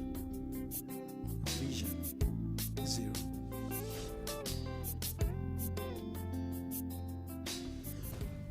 Workers' Compensation Fund.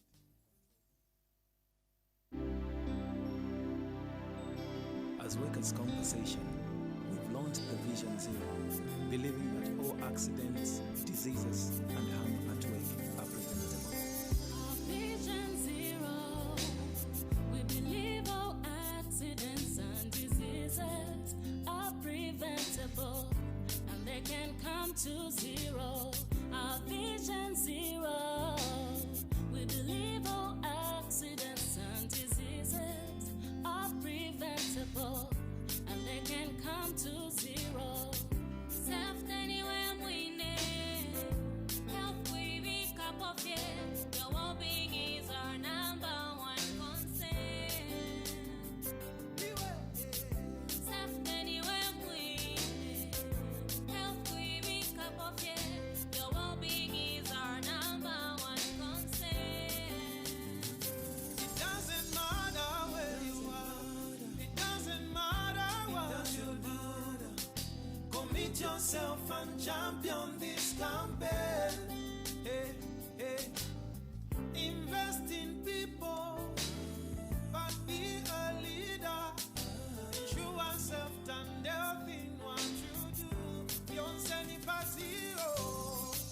Don't send it by zero. By zero. Don't send it by zero. Don't send it by zero.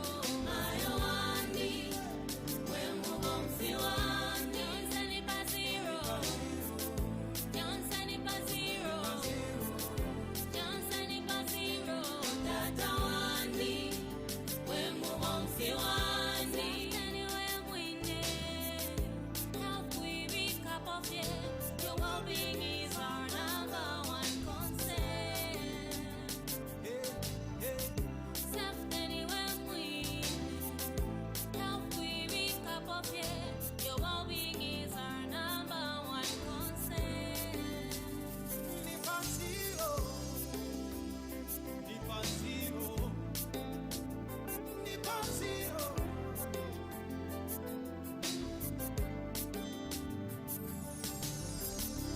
Our Vision Zero is based on the belief that all accidents, diseases, and harm at work are preventable.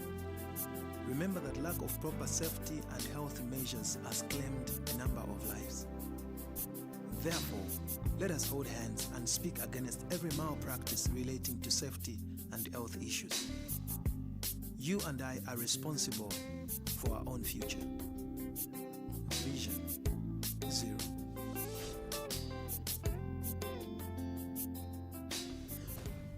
Workers' Compensation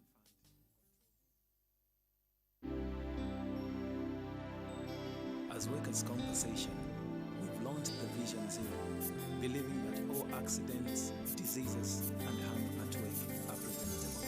Our Vision Zero, we believe all accidents and diseases are preventable, and they can come to zero. Our Vision Zero, we believe all accidents and diseases are preventable, and they can come to zero. Safety anywhere we need, health we wake up of it. Your well-being is our number one concern. Safety anywhere we need, health we wake up of it. Your well-being is our number one concern. It doesn't matter where you are. It doesn't matter what you do. Commit yourself and champion this campaign. Hey, hey. Invest in people, but be a leader. Ensure safety and health in what you do. Don't send it by zero. Don't send it by zero. By zero. Don't send it by zero.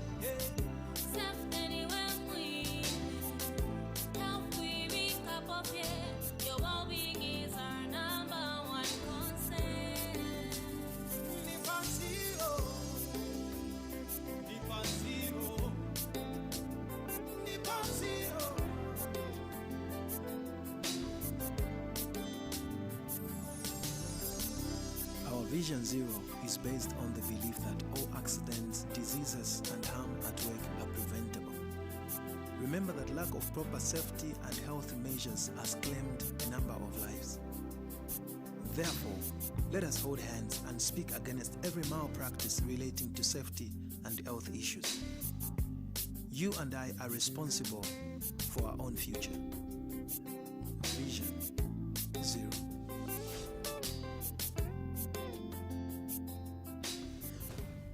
Workers' Compensation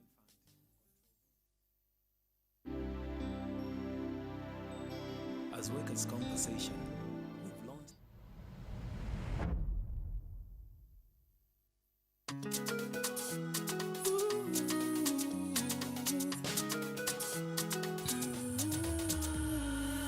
Construction safety is our priority. We believe once we hold our hands, we can do, we can achieve everything, everything we focus on. We can do it, we can bring all accidents to zero.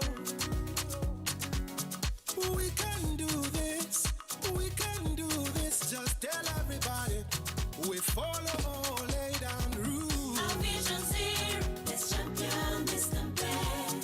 Construction safe, let's champion this campaign. Protect yourself, If you love yourself. I'll protect myself, 'cause I love myself better. Our vision zero, let's champion this campaign. Construction safe, let's champion this campaign. Protect yourself, If you love yourself. I'll protect myself, 'cause I love myself better. Injuries and accidents can be avoided if you work on heights. Ensure you are safe by having the right PPE. Your safetyness should be good. Ensure your scaffolds are strong. We can do this. Just do your part, and I will do my part. I know we can do it. Our vision zero, let's champion this campaign. Construction safe, let's champion this campaign. Protect yourself, If you love yourself. I'll protect myself, 'cause I love myself better. Our vision zero, let's champion this campaign. Construction safe, let's champion this campaign. Protect yourself, if you love yourself. I'll protect myself, 'cause I love myself better. Vision, vision zero. I said Vision, vision. zero. Protect yourself, If you love yourself. I'll protect myself, 'cause I love myself better. Vision, vision zero. Vision, vision zero. Protect yourself, If you love yourself. I'll protect myself, 'Cause I love myself better. Vision, vision zero. Vision, vision zero.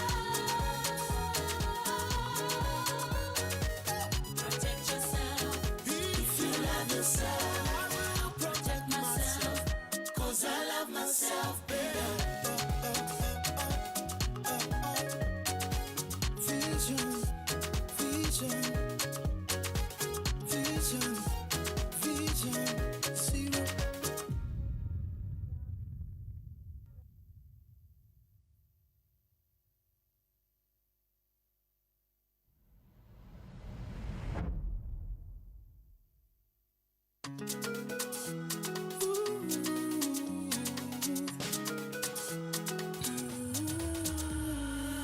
Construction safety is our priority.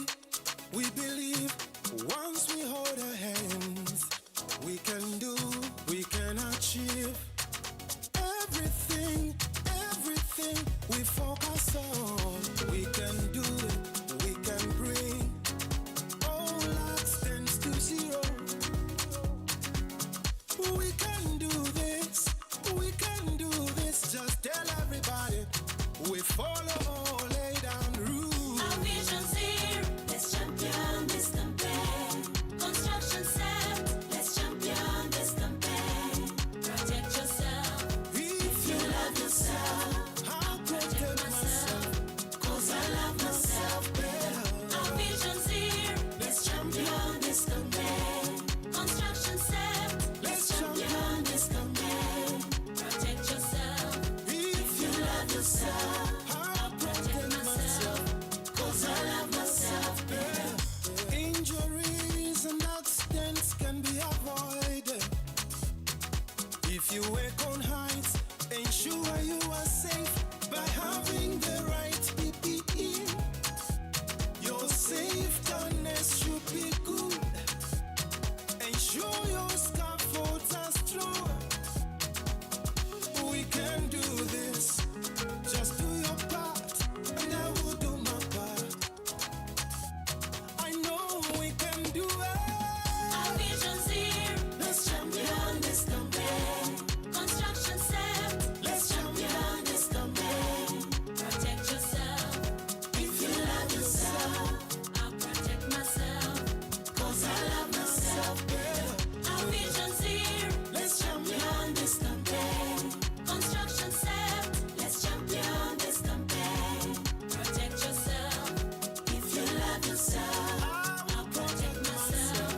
'Cause I love myself better. Vision, vision, zero. As a Vision, vision. zero. Protect yourself. If You love yourself. I'll protect myself. 'Cause I love myself better.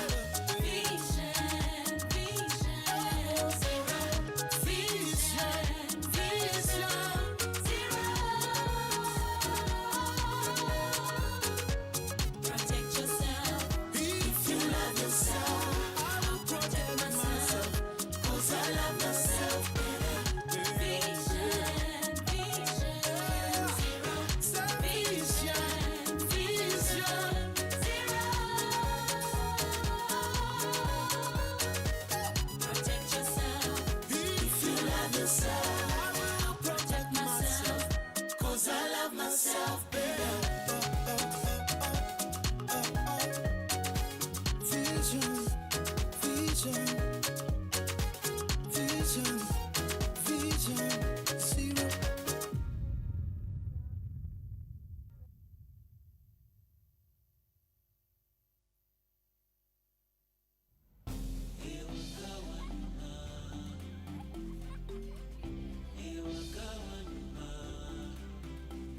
Welcome home to entertainment.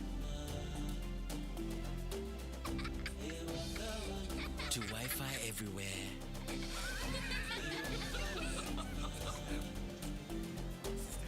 To high-speed internet. To security.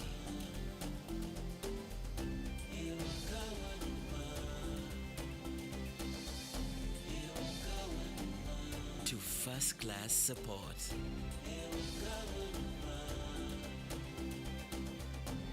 To convenience. Welcome home to MTN WakaNet, superior internet for every home. Visit www.mtn.co.ug/wakanet. Welcome home. Together, we're unstoppable.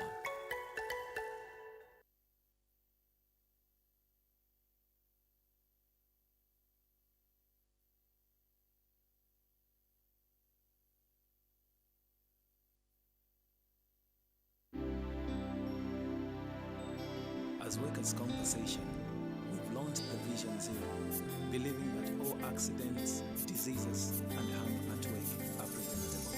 Our vision zero. We believe all accidents and diseases are preventable, and they can come to zero. Our vision zero.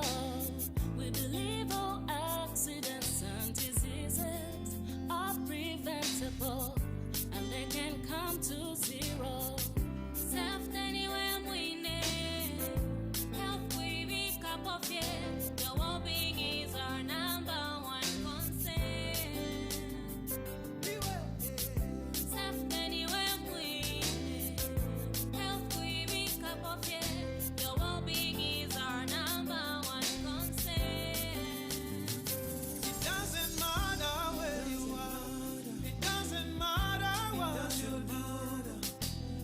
Commit yourself and champion this campaign.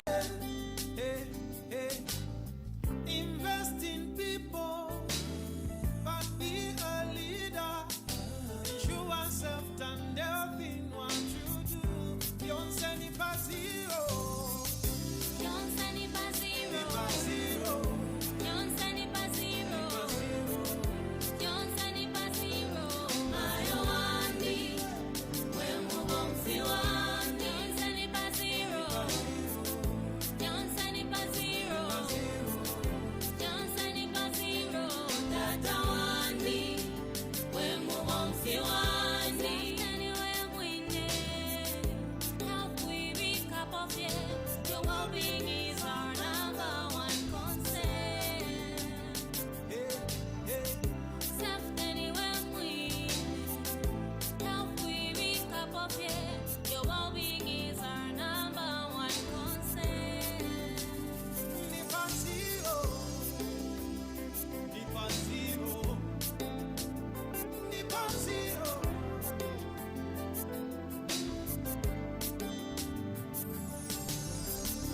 Our Vision Zero is based on the belief that all accidents, diseases, and harm at work are preventable. Remember that lack of proper safety and health measures has claimed a number of lives. Therefore, let us hold hands and speak against every malpractice relating to safety and health issues. You and I are responsible for our own future. Vision Zero.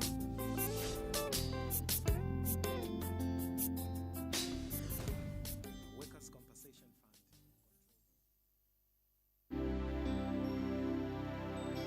Fund. As Workers' Compensation, we've launched the Vision Zero, believing that all accidents, diseases, and harm at work are preventable.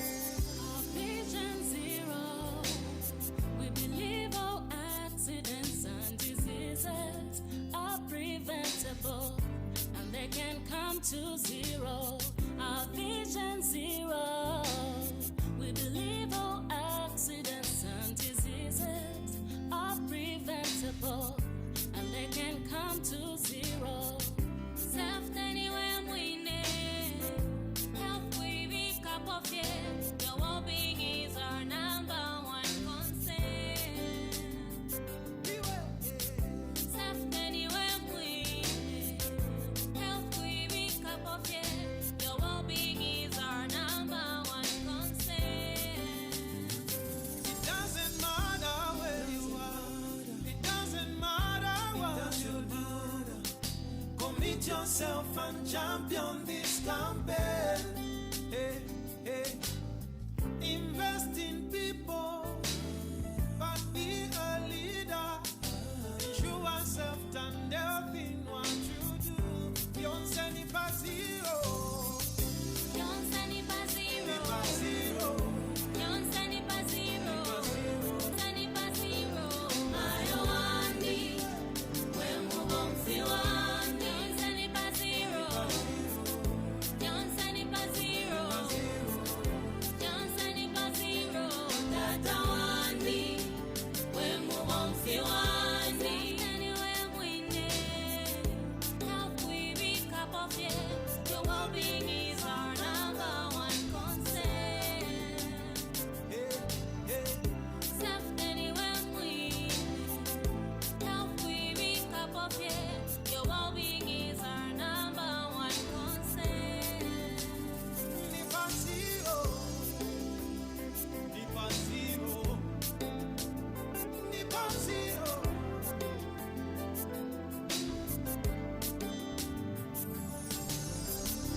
Our Vision Zero is based on the belief that all accidents, diseases, and harm at work are preventable.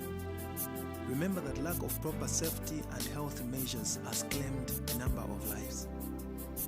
Therefore, let us hold hands and speak against every malpractice relating to safety and health issues. You and I are responsible for our own future. Vision Zero.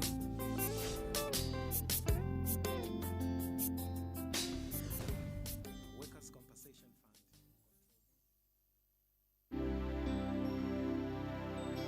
Fund. As workers' compensation, we've launched the Vision Zero, believing that all accidents, diseases, and harm at work are preventable. Vision Zero. We believe all accidents and diseases are preventable, and they can come to zero. Our Vision Zero. We believe all accidents and diseases are preventable, and they can come to zero. Safety anywhere we need. Health we wake up of it. Your well-being is our number one concern. Safety anywhere we need.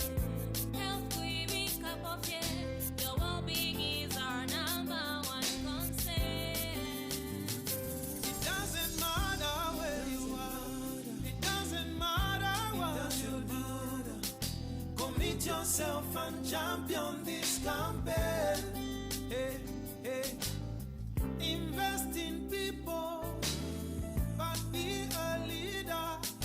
Ensure self and health in what you do. Don't send it by zero. Don't send it by zero. By zero. Don't send it by zero.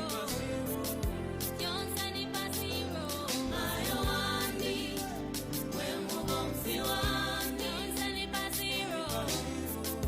Don't send it by zero. Don't send it by zero. That andi, when we won't feel one. Anywhere we need. Help we wake up of it. Your well-being is our number one concern. Safety anywhere we need. Help we wake up of it. Your well-being is our number one concern. By zero. By zero. By zero.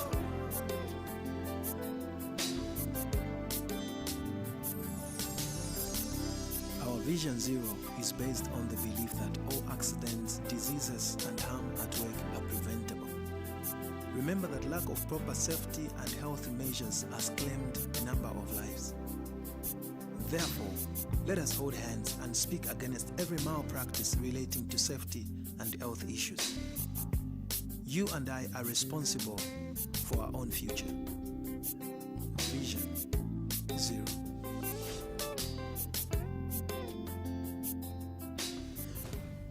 Workers' Compensation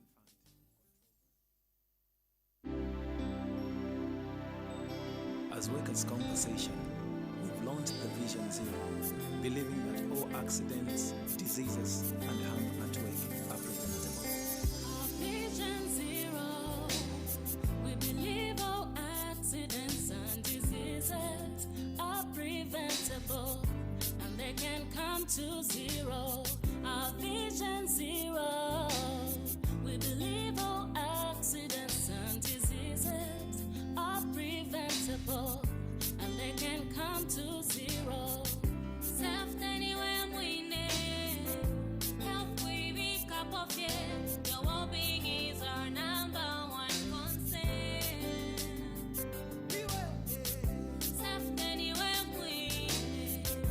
Help we wake up of it. Your well-being is our number one concern. It doesn't matter where you are. It doesn't matter what you do. Commit yourself and champion this campaign. Hey, hey. Invest in people, but be a leader. Ensure self and health in what you do. Don't send it by zero. Don't send it by zero. By zero. Don't send it by zero. Don't send it by zero. Ayo andi, when we won't feel one. Don't send it by zero. Don't send it by zero. Don't send it by zero. That andi, when we won't feel one. Anywhere we need. Help we wake up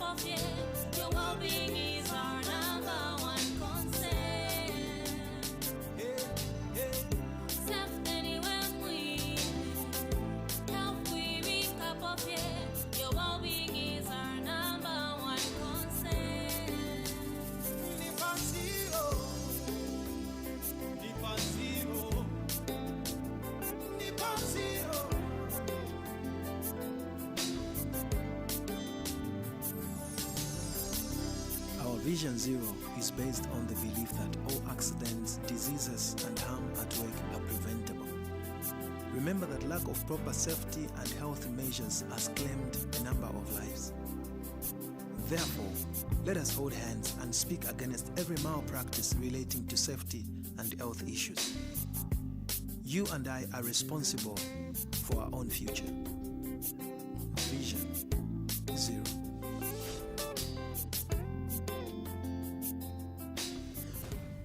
Workers' Compensation Fund.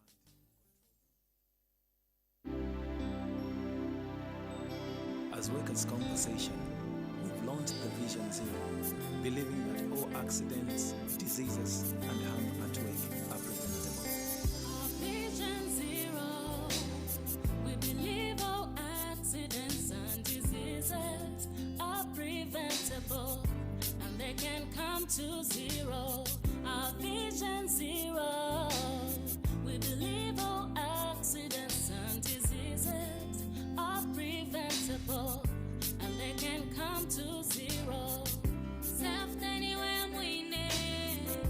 Health we be cup of it. Your well-being is our number one concern. Self anywhere we need. Health we be cup of it. Your well-being is our number one concern. It doesn't matter where you are. It doesn't matter what you do. Commit yourself and champion this campaign. Hey, hey. Invest in people, but be a leader. Ensure self and health in what you do. Yonse ni pa zero. Yonse ni pa zero. Ni pa zero. Yonse ni pa zero. Yonse ni pa zero. Ayo wandi, we mubomfi wandi. Yonse ni pa zero. Yonse ni pa zero. Yonse ni pa zero. Tata wandi, we mubomfi wandi. Anywhere we need, help we be cup of it. Your well-being is our number one concern. Distinguished delegates, let's reconvene for our next session. Worry not, you can walk in with your cup of coffee or cup of tea. We can always have a working refreshment. This is a final boarding call to all of you delegates that are outside the hall, that we're about to get ready for takeoff for our next session, and we invite all of you to get back to your seats Remember that lack of so that proper we can safety begin and in health earnest. measures has claimed And this is a very important session we're going for. Therefore, It's the let us session hold before hands and lunch. speak against every And if for malpractice nothing relating else, I to think the safety most important and meal health of the day issues. is a good You and lunch. I are responsible for our own future. Vision Zero.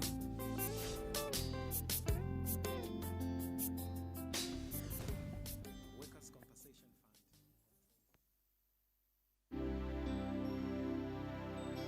As Workers' Compensation, we've launched the Vision Zero, believing that all accidents, diseases, and harm at work are preventable. Vision Zero.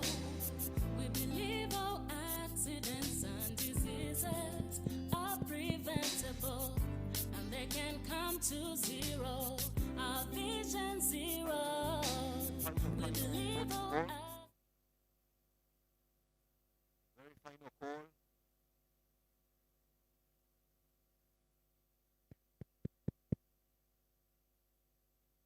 Final call to all of you.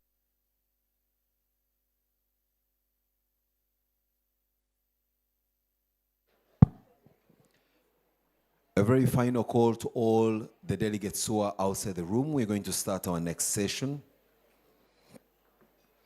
And we're going to start it in some very informative way. May I request that all of you, even though you've just served your meal, please make your way here.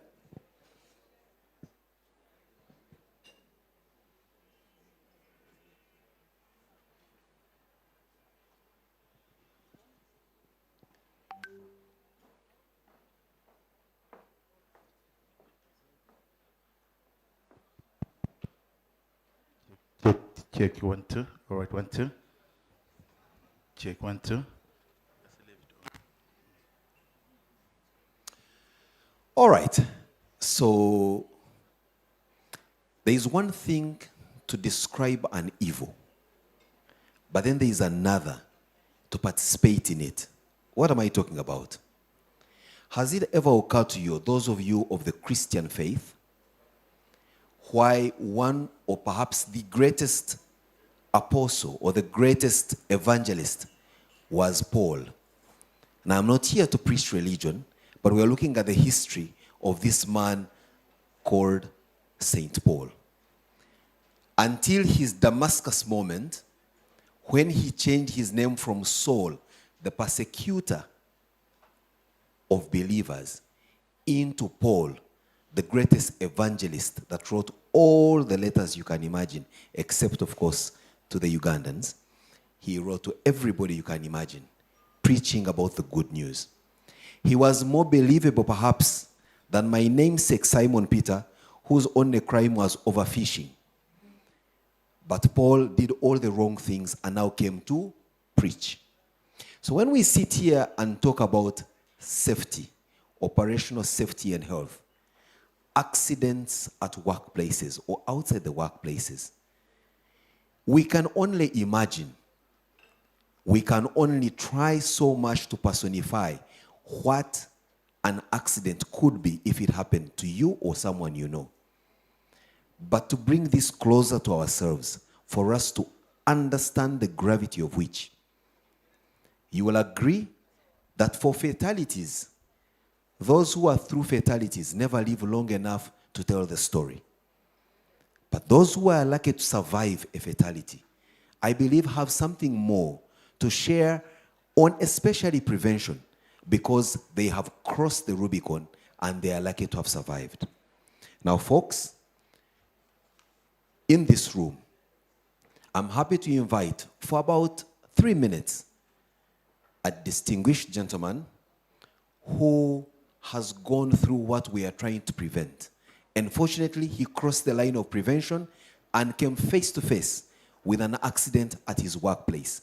That accident never left him the same, and he's here to show you what he has become and inform you that he was just like you and I, walking on his toes and able to function as normally as a proper functioning person does. His name, Abdulaziz Shambe, from the United Republic of Tanzania. He's a board member of the Workers' Compensation Fund of Tanzania. Please welcome with me, Mr. Shambe. Shambe is on the board of the Workers' Compensation Fund in Tanzania, not just for affirmative action, but to ensure that he is there to ensure that those like him receive the justice they demand, because he's gone through it. He went through his accident, he went through the recovery, he go through his compensation, and he would never wish it for anyone else to go through it. Now, I'm not as convincing as he would, and that's why he's here to share with us his brief testimony. Shambe, tunashukuru. Karibu sana kwa Uganda. Shikamo baba.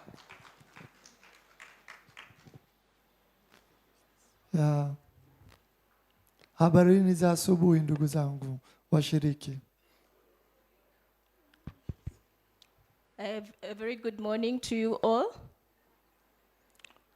Naitwa Abdulaziz Shambe. My name is Abdulaziz Shambe. Ni board member WCF. I'm a board of trustees from Workers' Compensation Fund, WCF. Nilipata ajali nikiwa kazini. I got an occupational accident while at work. Baada ya ajali ndio iliyopelekea kupata ulemavu wa kudumu. After the accident, I got disability, permanent disability. Baada ya kupata ajali nilikaa hospitali kwa muda mrefu, na baada ya kutoka hospitali nilishikwa mkono na WCF na walianza kunihudumia na kuanza kunijengea uwezo ambao ulionifanya kuweza kujiamini na kufanya awareness kwa wenzangu wanaopata ajali wakiwa kazini. After the accident, I went to the hospital, I got treated, and I was helped by the compensation institution where I was rehabilitated and compensated. But later, the compensation institution helped me and build a capacity for me that I was able to give awareness to other people, employers and employees, in terms of prevention and other issues related to prevention of accidents. Na nashukuru Mungu, baada ya jitihada zangu za kujenga uwezo kwa watu wanaoumia wakiwa makazini, ndio serikali iliona inawapendeza kuniteua kuwa board member, ambao nitaingia katika mfuko wa WCF kwenda kuwatetea watu wanaoumia makazini na kuwasaidia kutoa miongozo ambayo inaogusa kabisa maisha ya watu walioumia kazini. After this and the capacity building and me doing awareness to other people in terms of prevention issues, the government of Tanzania saw it fit to elect me into the board of trustees for the Workers' Compensation Fund, where I sit and now oversee issues related to victims of work-related accident, overseeing that all things are decision-making put forward the welfare of the victims. Na kwa kweli kutokana na mafunzo kama haya tunayapata kwamba kwanza tunaweza kutoa ushuhuda kwamba mafao ya utengemao yapo na yanafanyika kwa serikali zetu, lakini cha muhimu kabisa ni kwamba tutumie Vision Zero kulinda maafa, sio kutibu, kwamba kinga ni bora kuliko tiba. Forums like this are very important because now they put us in a place where we can see how prevention is better, and you can see that governments recognize that victims have to be rehabilitated and have to be compensated and protected from work-related injuries. Na asanteni kwa kunisikiliza na washukuru sana. Thank you very much. Asanteni sana. Indeed, asante sana Bwana Abdulaziz Shambe. Tumeshukuru sana.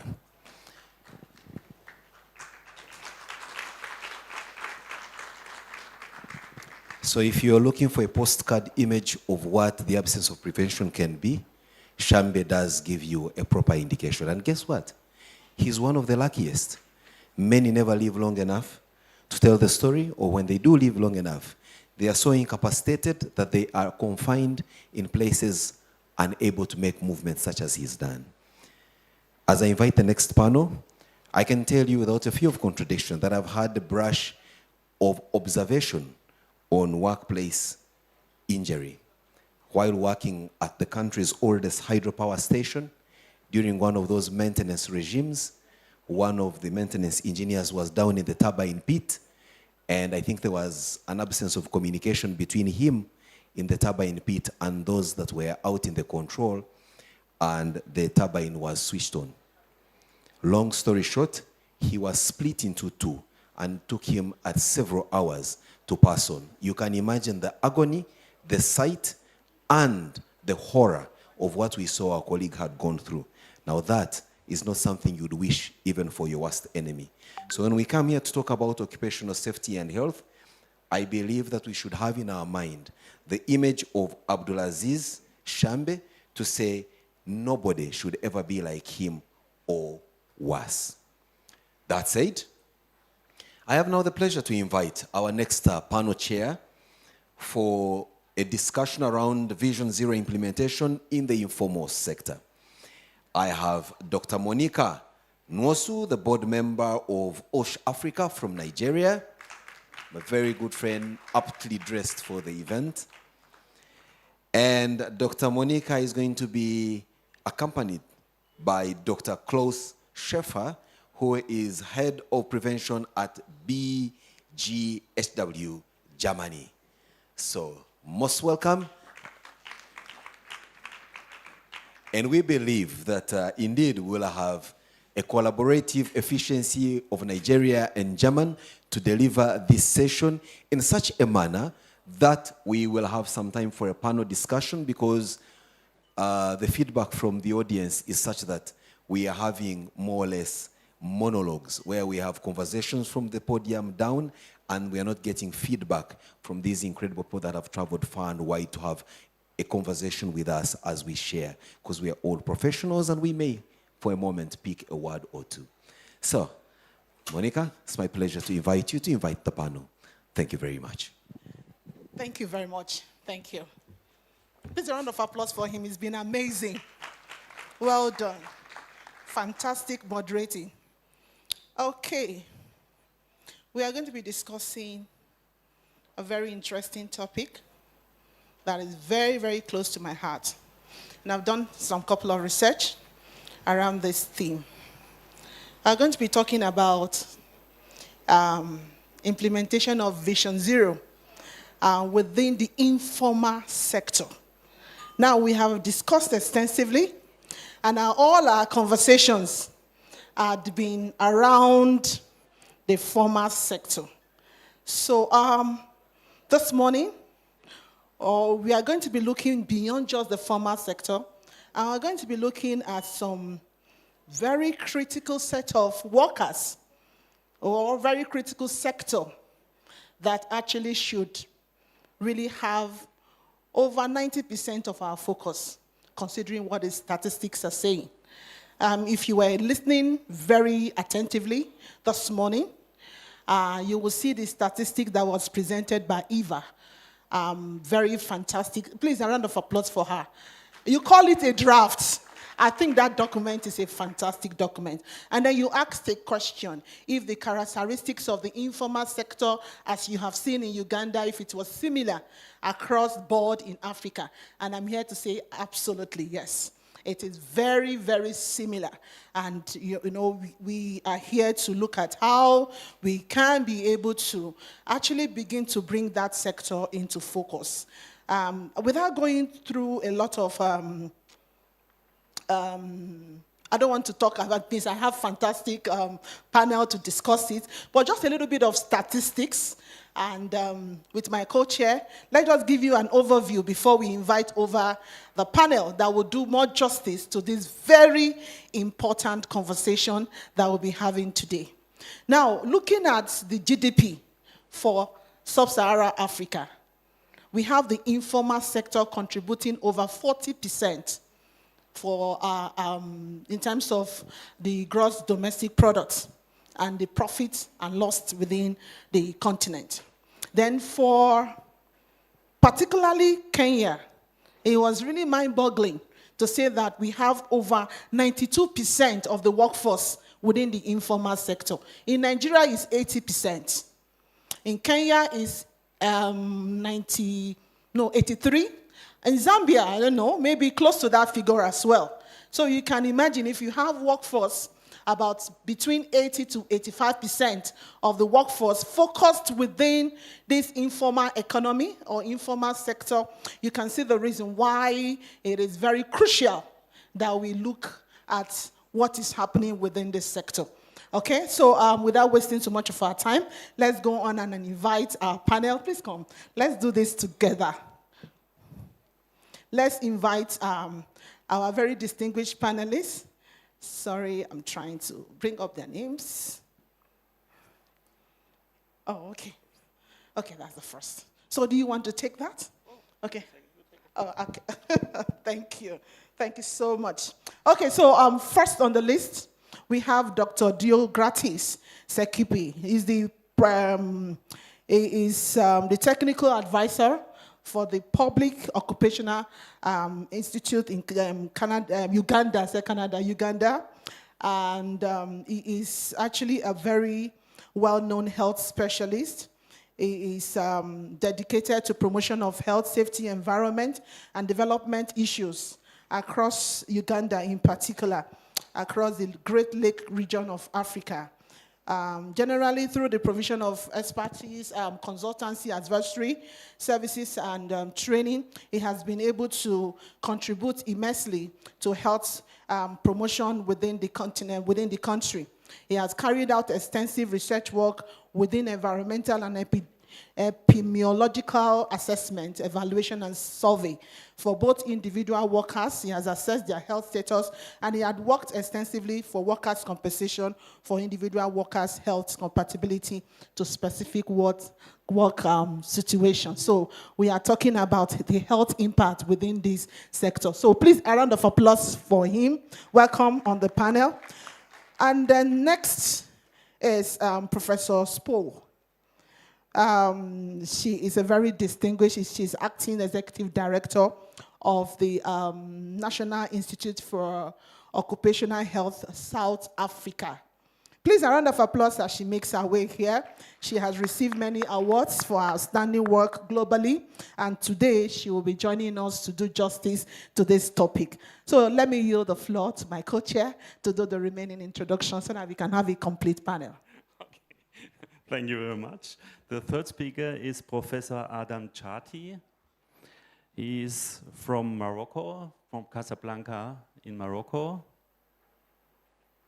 And he's professor and researcher, proficient in career development and human resources management, holds a PhD with a focus on well-being at work and organizational outcomes. His research delves into the impact of emerging challenges on the future of academic life, work, and workers' well-being. Welcome on stage. So, Professor Adam Chati is not here in this audience. So then we come to the fourth or third speaker, in this case, Dr. Lamia Buscarou. She's the head of Occupational Medicine Department at University of Monastir. And today she talks about economics impact on employees' health and well-being. Welcome to stage. She's also not here. So this is a small group with only 2 speakers. All right, thank you. We have with us here also on the panel the Director for Workplace Health and Health and Well-being in the Informal Sector, the chairperson for Uganda Country Coordinating Mechanism for the Global Fund. It is the MD of, it is the chair for that council, and we are talking about no other person than Mr. Medad. Okay? Oh, representative, thank you. And then to also join us is the CEO of Roofings Group, Stout Jason Mesikwa, the CEO of Roofings Limited. Please, are you in the room to join us? The Roofing Group, one of our sponsors. Okay, so these are the people that we would work with this morning. So without wasting much of our time.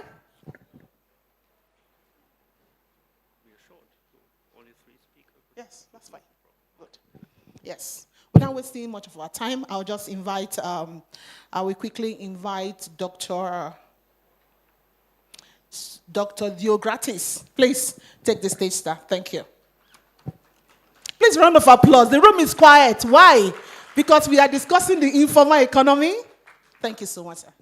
Thank you. So good morning, ladies and gentlemen. I've been introduced as a veteran in occupational health and safety. And this morning, I would like to talk about practical solutions to reduce risks from mercury exposure in mining. And we are taking from examples which of what we have been intervening as the Uganda National Association of Community and Occupational Health, UNACO, in Uganda, in various parts of the country, particularly focusing on Amudat district in Karamoja.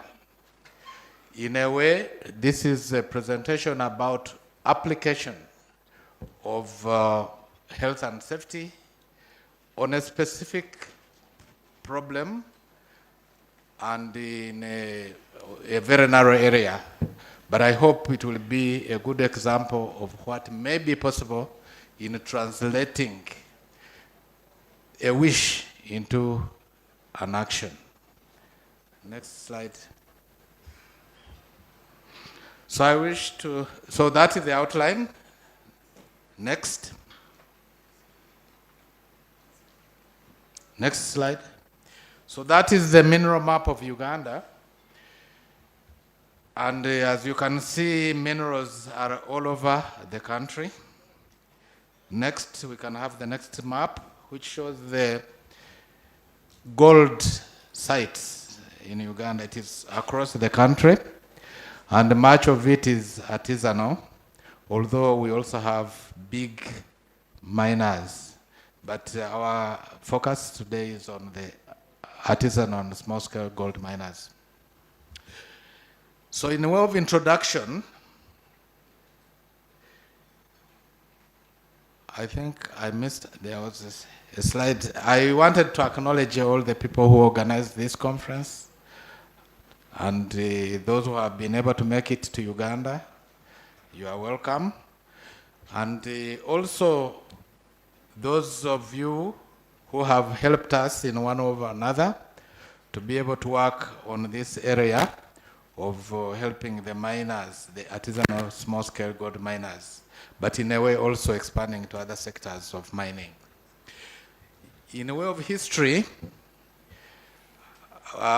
it has been asserted that Mansa Musa of Mali Empire, who lived in the 14th century in Africa here, has been the richest man in the world ever. And it was because he had a lot of gold. And I think up to today, as you may be aware, gold is still a big product in West Africa, particularly in the Sahel. And much of it is artisanal, although there are also big companies. Now, in the 16th century, in Bohemia, in that Central Europe, there was a place called Joachimsthal, where there was mining going on, and some two people, one called Paracelsus, the other one called Agricola, did write about the hazards of mining in that area. And according to Agricola, at that time, the people who were involved in mining were so much affected, particularly by TB or other affection of the lungs, that they used to die at a very early age, which unfortunately still is the case in our mines here today.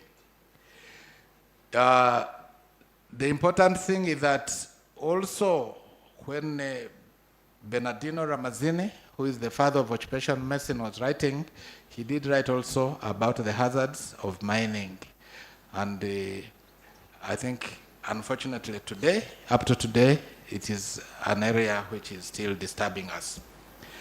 Now, in Uganda, gold has become the main export. For very many years, we had what we called our black or brown gold, which was coffee, and it is still a very big export. But recently, gold is the main export. Now, we would like to look at what cost did we go through to get gold as the first or the main export in Uganda, and of which the artisanal and small gold miners contribute quite a bit. Now, the artisanal and small-scale gold miners in Uganda use rudimentary and unsafe technologies, leading to a lot of accidents and injuries. Now, in Uganda, as in the rest of the world, there's the issue of silica and silicosis. Then we know TB is associated with the silicosis. But also in our case, because of the high HIV prevalence, and HIV is one of the main comorbidities with TB, we get what we call a vicious triad or triumvirate. So you have HIV, you have TB, and you have silica in the same environment, and you can imagine that could be quite devastating. What we are talking about today, however, is the mercury exposure. And as we know, that mercury has been used a lot, particularly in the artisanal, small-scale gold mining, along other methods which are used by the bigger industry players. So mercury for the artisan and small-scale gold miners becomes a very, very, very big factor. And quite a number of people are affected, and many times they do not know that actually it is the mercury which is affecting them. Now, the other problem with the SGM in Uganda is that the middlemen of mercury, who tend to be the gold buyers, have usurped the control of gold resources and thereby causing harm to the artisanal and small-scale gold miners. Next slide. So, what are the challenges and possible solutions to mercury-free gold mining in Uganda and maybe in the world? Now, the SGM are used, the artisanal miners are used to using mercury. So that's what they know. And also, mercury is ubiquitous because those who buy their gold, the artisanal gold, are the ones who give them the mercury to use in burning the ore concentrate. Now that means there is the supply, and then the demand for the gold is by those people who are actually supplying the mercury. So that causes a double problem for the small-scale miners. Then there is the low level of understanding the dangers of mercury. Many people, of course, will look at the positive side. We need gold, we must use mercury, and so that we get some money. But they do not know the problems of the mercury which affects their body and leads to various challenges of health, which I will not dwell on so much today. Then, of course, for us who have been in the area of trying to find alternatives to this, the challenge is lack of alternative technologies. So you tell people mercury is dangerous. People will tell you what is the alternative. So you try here and there to get an alternative on a small scale, but there has been the problem of scaling. It becomes so you find one area, or you are an island in a very big pool of people who are using mercury, so you find that your influence becomes very limited.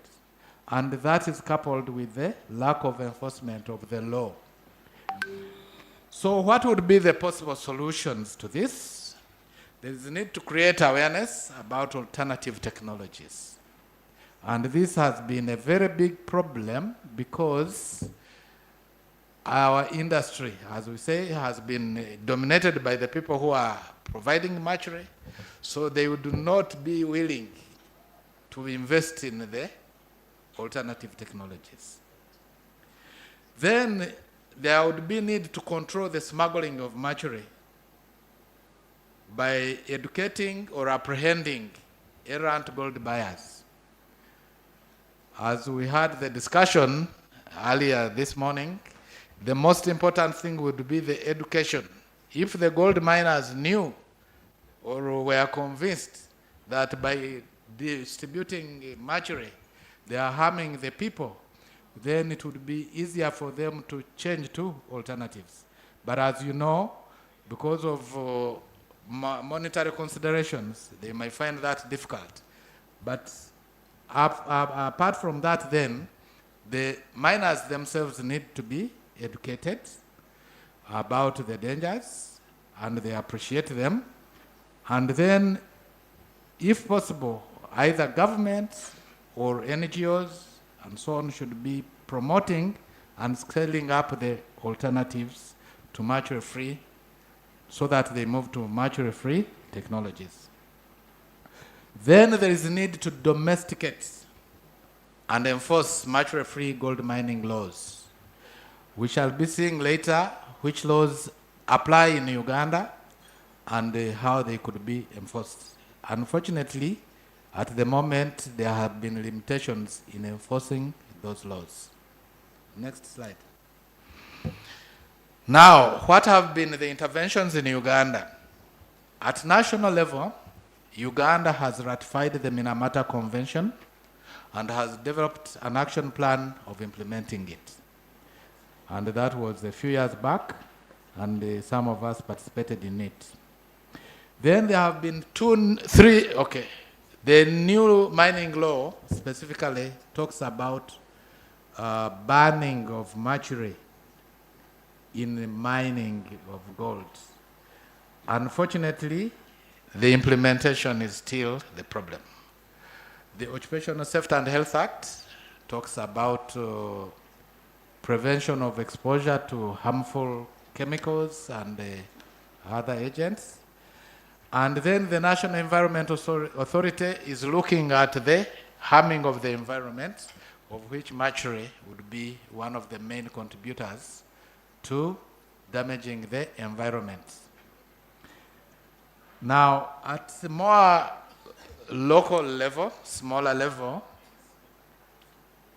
there has been, or more implementation level, there have been legalization of artisanal and small gold miners. The government has gone ahead to say the artisanal and small-scale gold miners should be licensed. Now, if they get licensed, that means they become visible, and therefore that means they can be organized, and that means they can be educated, and that means there can be a level of change. That links up with the second, where it needs to have group formation of these miners. And in Uganda, we have got an association of Uganda Association of Small-Scale Miners, UGASAM, and it is across the country, bringing together artisanal miners, but maybe not the very micro miners, but at least it is a step in the right direction. Then the issue of involving the mercury, artisanal small-scale mining exposure as part of the Minamata Action Group in Uganda. It is considered that ASGM is one of the main exposures of mercury in Uganda. And therefore, NEMA, who are leading the action plan on Minamata Convention implementation, do play a big role in involving this sector in the control of mercury. We have had a program run by Planet Gold Project. It is a UNDP program, and in Uganda it is run by Planet Impact Uganda, and it involves also other stakeholders, which is meant to educate the artisanal small gold miners about the dangers of mercury, and also trying to win them off the technologies which are using mercury. In our own organization, which is called UNACO, Uganda National Association of Community and Occupational Health, we have taken on this as an area of intervention beginning in 2017. And we have had a number of projects, one called the New Horizon, and another one called Free Your Mind, which we are supported by Dialogos from Denmark. But we have also been supported the UNDP Global Environment Facility Small Grants Program and the European Environment Bureau. And we'll talk a little bit more about it as we go on. Now, after a conference we had here 3 years ago, we have gone ahead to form, it was a mini OSH conference, a group under the International Commission of Occupational Health. And out of that meeting, part of the participants from Uganda came together to form a multidisciplinary national mining health and safety action group under the initiative of UNACO. Next slide. So what have we done? So we have concentrated on the mercury-free artisanal small-scale gold extraction using the gravimetric concentration method, which is described there. Now, it is not different from the other artisanal methods, except we add water. The processing uses water. It is not dry milling. And then the sluicing is also slightly modified. So it serves another purpose apart from the mercury problem by reducing the dust and also reducing the noise. Next slide. So this is describing that method, the mercury-free gravimetric concentration method, which was developed particularly in the Philippines in a place called Banquet. So the ore is crushed in water, and then it passes over a slope which is lined with felt like a blanket or a gunny bags, and the gold by gravitational, the heavy metals set on it, and the rest of the water goes into the sluice, and then it can be recycled so that other particles of the gold can be collected later. Then there is the panning. You can go back to the panning. And as you can see at the edge there is gold without being collected, and now we can go to the next slide. After that, after the gold concentrate has been collected at the edge of the pan, it is put in a polythene paper and a polythene bag, a small one, and then it is burnt using borax. Now, borax does not expose people to mercury, and we are using charcoal, local charcoal, and sometimes the blowtorch, and then we get gold, which is purer than using mercury, because when you use mercury, you create an amalgam, and then you have to burn the amalgam, and that means even some of the mercury remains in, but in this case, you get the gold quite pure. And apart from the other, you get the gold quite pure. And apart from the other advantages which we have. Next slide. We are promoting the implementation of the Minamata Convention in Uganda's ASTM sector practically. And by using this method, we are stopping the use of mercury and replacing it with borax. Now, what I remember when we were young, they used to tell us that bicycles could be cooked. When bicycles used to break, they would use borax and some metal to weld it, and the frame gets back. So that is the chemical. So it has been around for quite some time. What it does, it reduces the temperature at which the melting takes place. Now, the other advantage of this method is that you take shorter time from the ore to extracting of gold, because instead of first crushing the dust or the ore to make into dust, you put the ore directly into the mill, and you rotate the drum, the mill, and with the steel balls, so you don't have to take a long time. Sometimes when they are using the dry method, it takes a few days if there is not enough sunshine to do that. And because of the use of the water in the ball mill, this eliminates dust exposure, and as I said, and it reduces noise considerably. And the borax, charcoal, and the blowtorch are very cheap and very easy to use. So they are advantageous in that way. Next slide. So what has been our journey as UNACO, the Uganda National Association of Community and Occupational Health, in this regard? So in 2017, 2018, we had our first project supported by the Logos and CISU, the Danish government. And we worked in Mubende, Bugiri, Namayengo, Nakapiripirit districts at that time, getting the artisanal miners to understand this process and beginning to demonstrate this method. Unfortunately, it was a short project, but anyway, at least we seeded it. In 2017, 2018, we had a survey.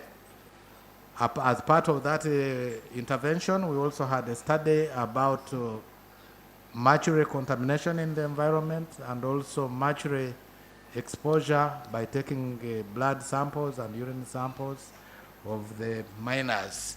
And it was indeed found that the artisanal miners were indeed exposed and the levels were relatively high in their blood. In 2018, we participated in a mercury exposure estimation study as part of the National Action Plan. We worked with ACHEMP, another NGO in Uganda, which is dealing with the mining, and with NEMA.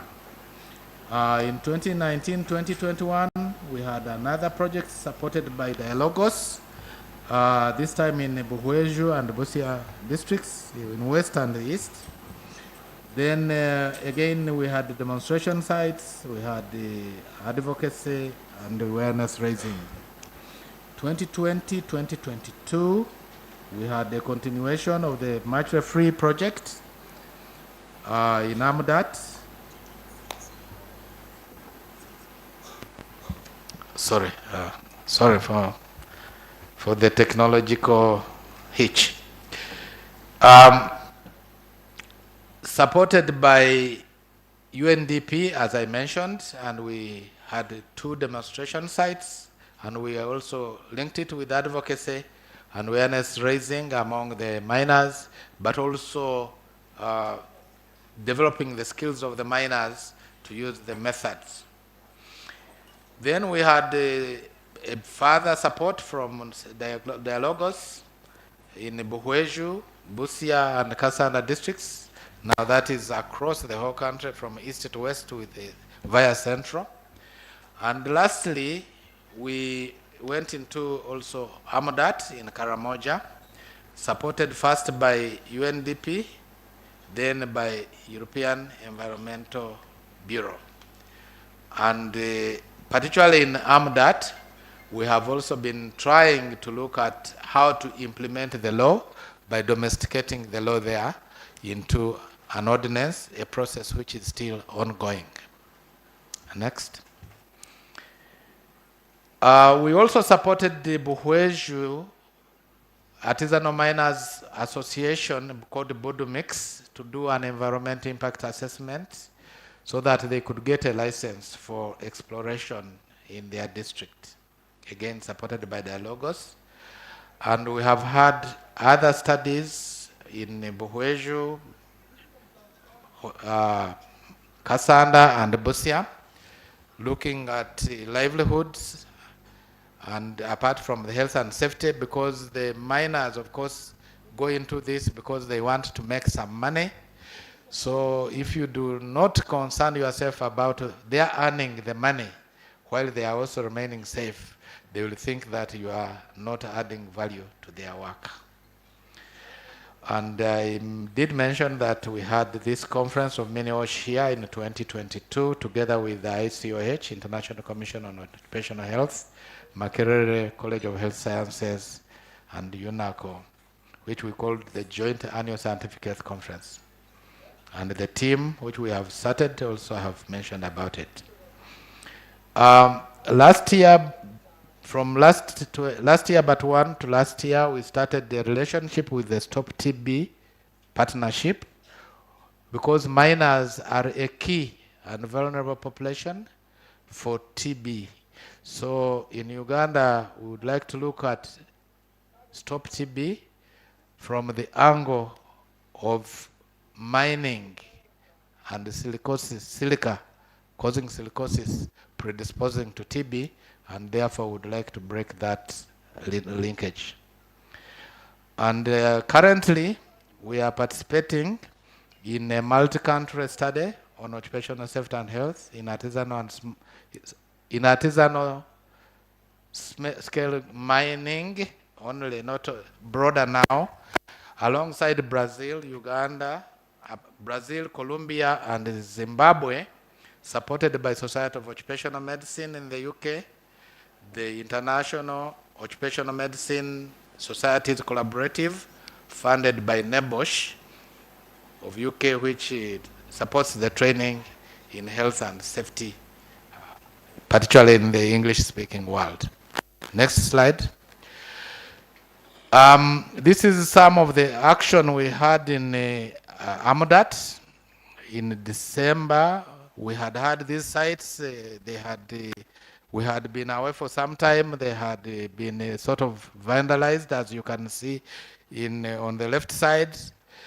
So we had a meeting with the local community and the district leaders, as you can see, under the that time no, it was not under the tree, to discuss how we revive this site so that we can continue implementing. That was in December 2005. 2024, sorry, it was 2024. I had moved slightly ahead. Next slide. Apart from that meeting which we had under the tree, we also met the councillors in Amudat to try to explain to them the importance of a district ordinance on artisanal mining, not only for the gold, but for any mining that may be there. So we have been working with them, trying to get a district ordinance on artisanal small-scale mining. Now, in March 2024, we went back, and with the support of European Environment Bureau, we renovated the site, and we had further training of the miners, and they got certificates. And this, in the last quadrant, are the councillors, the district councillors, who came to see for themselves how this works, so that when they are discussing the ordinance, they are informed. Next slide. So I don't know whether we have time. Allow me that they play this. It is a 3-minute clip, but if it is not, I have tried to explain. So, Chair? Okay, kindly, please. That's the conclusion, sir. Yeah, that is the conclusion almost. And after that, I will find. Is it possible? You are not able. Yeah, but anyway, I have given you the story. So it is translation from theory to practice, but with a lot of challenges. However, we are resilient, and I know one day we shall be there. Thank you very much.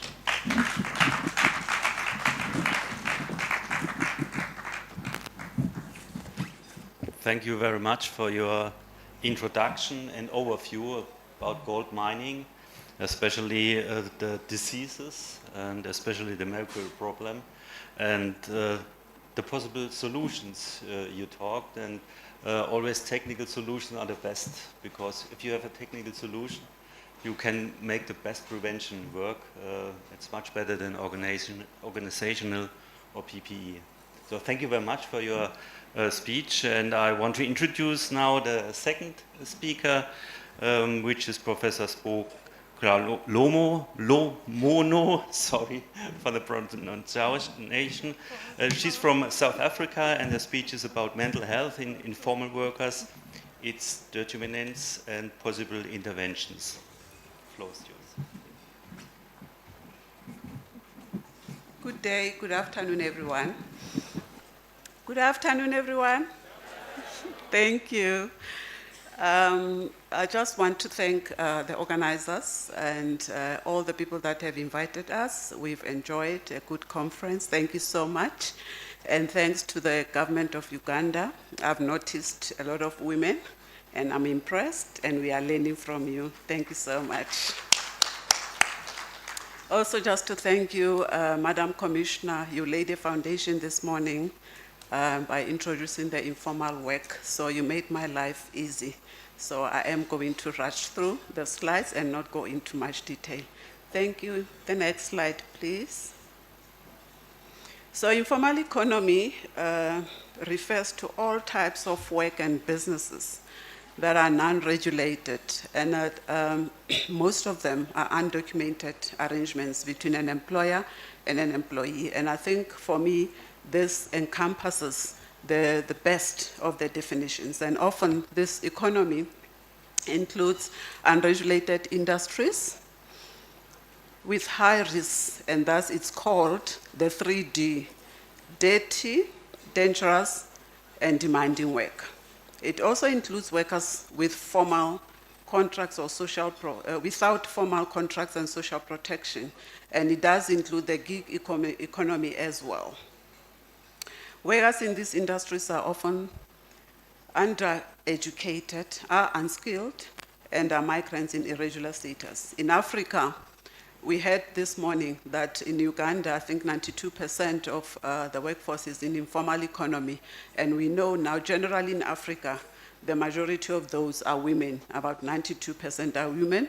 And youth between the ages of 15 and 24, which is about 95.8%, is youth. And these have no alternative means of providing for themselves. So they end up tending to informal economy for their livelihood. So the informal economy is characterized by unreliable, unstable, risky environments with poor compensation. We've just heard from the guy who was injured at work that he was very lucky and blessed that he had some social protection, and he was able to be rehabilitated, and he's continuing meaningfully for the rest of his life. That's not the case with informal economy, unfortunately.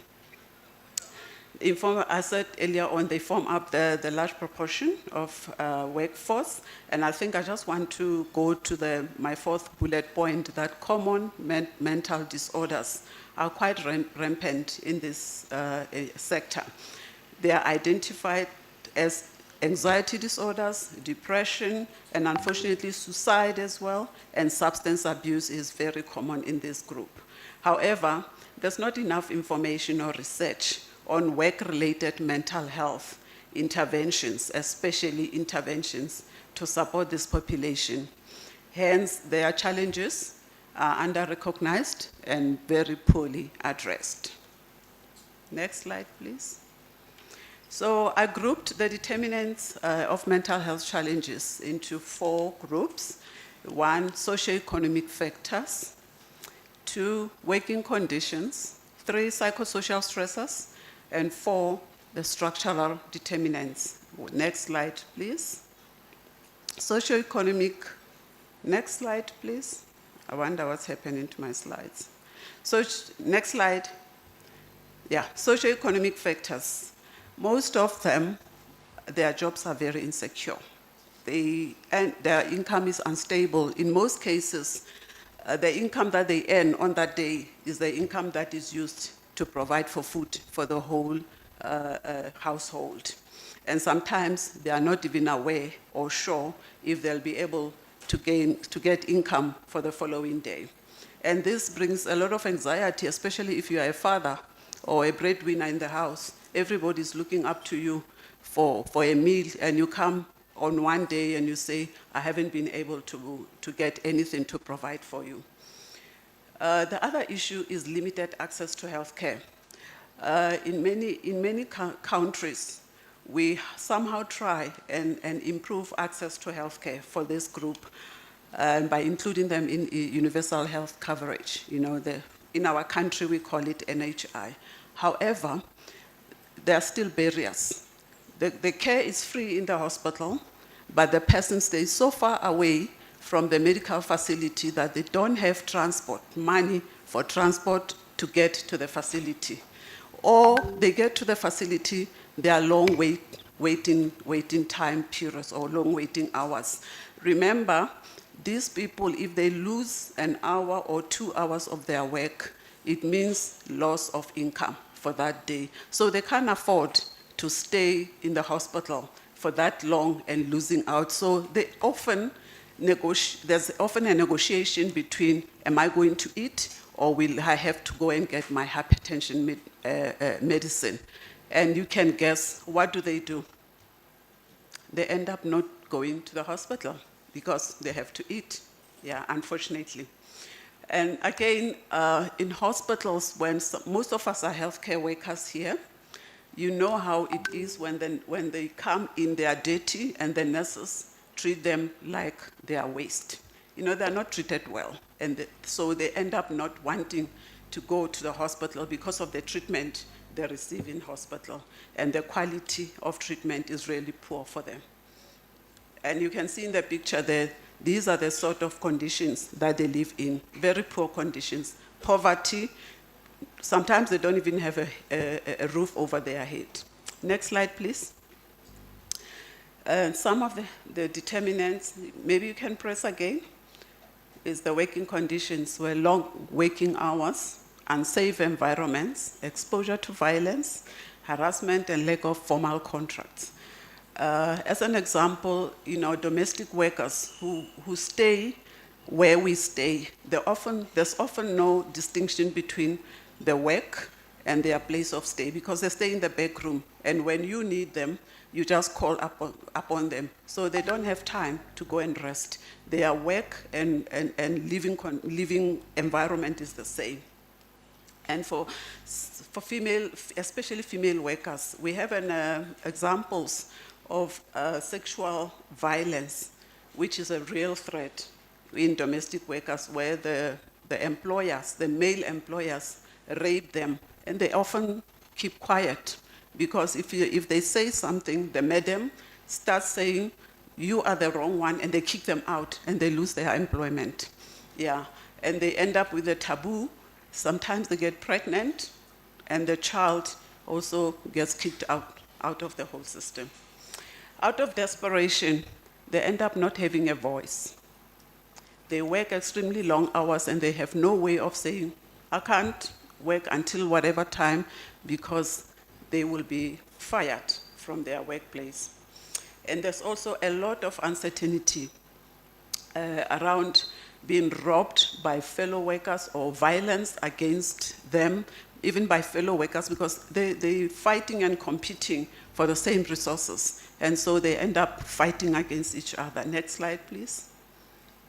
So here's an example on the burning bush there. This is a real scenario that happened in South Africa a few weeks ago. This guy is in a car. It's in an Uber car, and the fellow colleagues burnt him alive in that car because he was getting more customers. And what the family could rescue or salvage, I don't know if you can see, it's like his limb, his leg, that's his leg there. That's all that they could salvage for them to bury, and he was gone, unfortunately. Please go back. This picture now with the policemen in many countries, for you to be a street vendor, you need a permit. You get a permit from the municipality. And unfortunately, currently, there were no permits in the municipality in South Africa. So the street vendors operated without permits. But the same police from the municipality came harassing them and confiscating their whatever goods they had. And they had nowhere to go. You can see there's a lady here carrying a child on the back and also holding a child here. Where is she going to go without that money? Thank you. Next slide. Other determinants are psychosocial stressors. There's a lot of stigma and discrimination. and marginalization in this group, where, as I said earlier on, their work is considered as dirty. And because they work with waste, they are treated like waste. And these are, some of them are mothers and fathers of people, you know. So imagine your own mom and your own dad being treated like waste. They also lack family structure. In most countries, the immigrants are form the backbone of the informal economy. And, you know, they come to a country, they don't have a social support structure, often not married, and they rely on maybe NGOs or churches as a social support structure, so they don't have anywhere else to go. You know, the issue of social support is very important for one's mental health.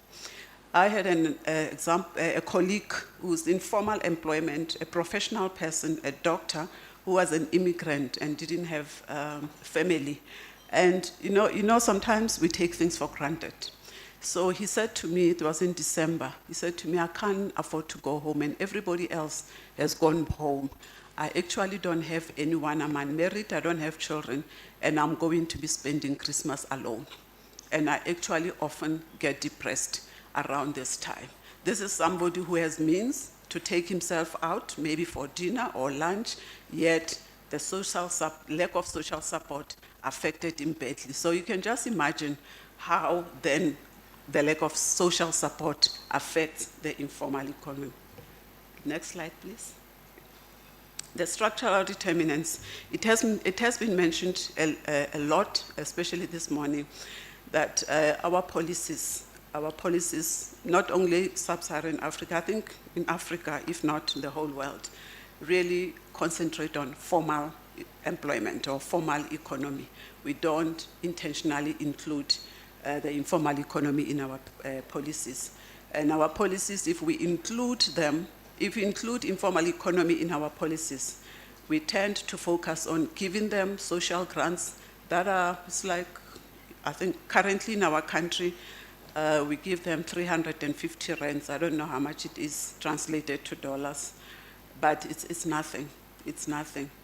And we resort to short-term poverty relief rather than creating enabling environments for them to be able to be empowered to have sustainable methods of living or have access to finance. I was very impressed when I saw that access to finance and credit when Madam Commissioner was presenting, and also trying to look at how we can create safe working conditions for them. As I said earlier on, there's no protection at their work. They don't have PPE, and we take PPE for granted, that you have an overall, you have a mask.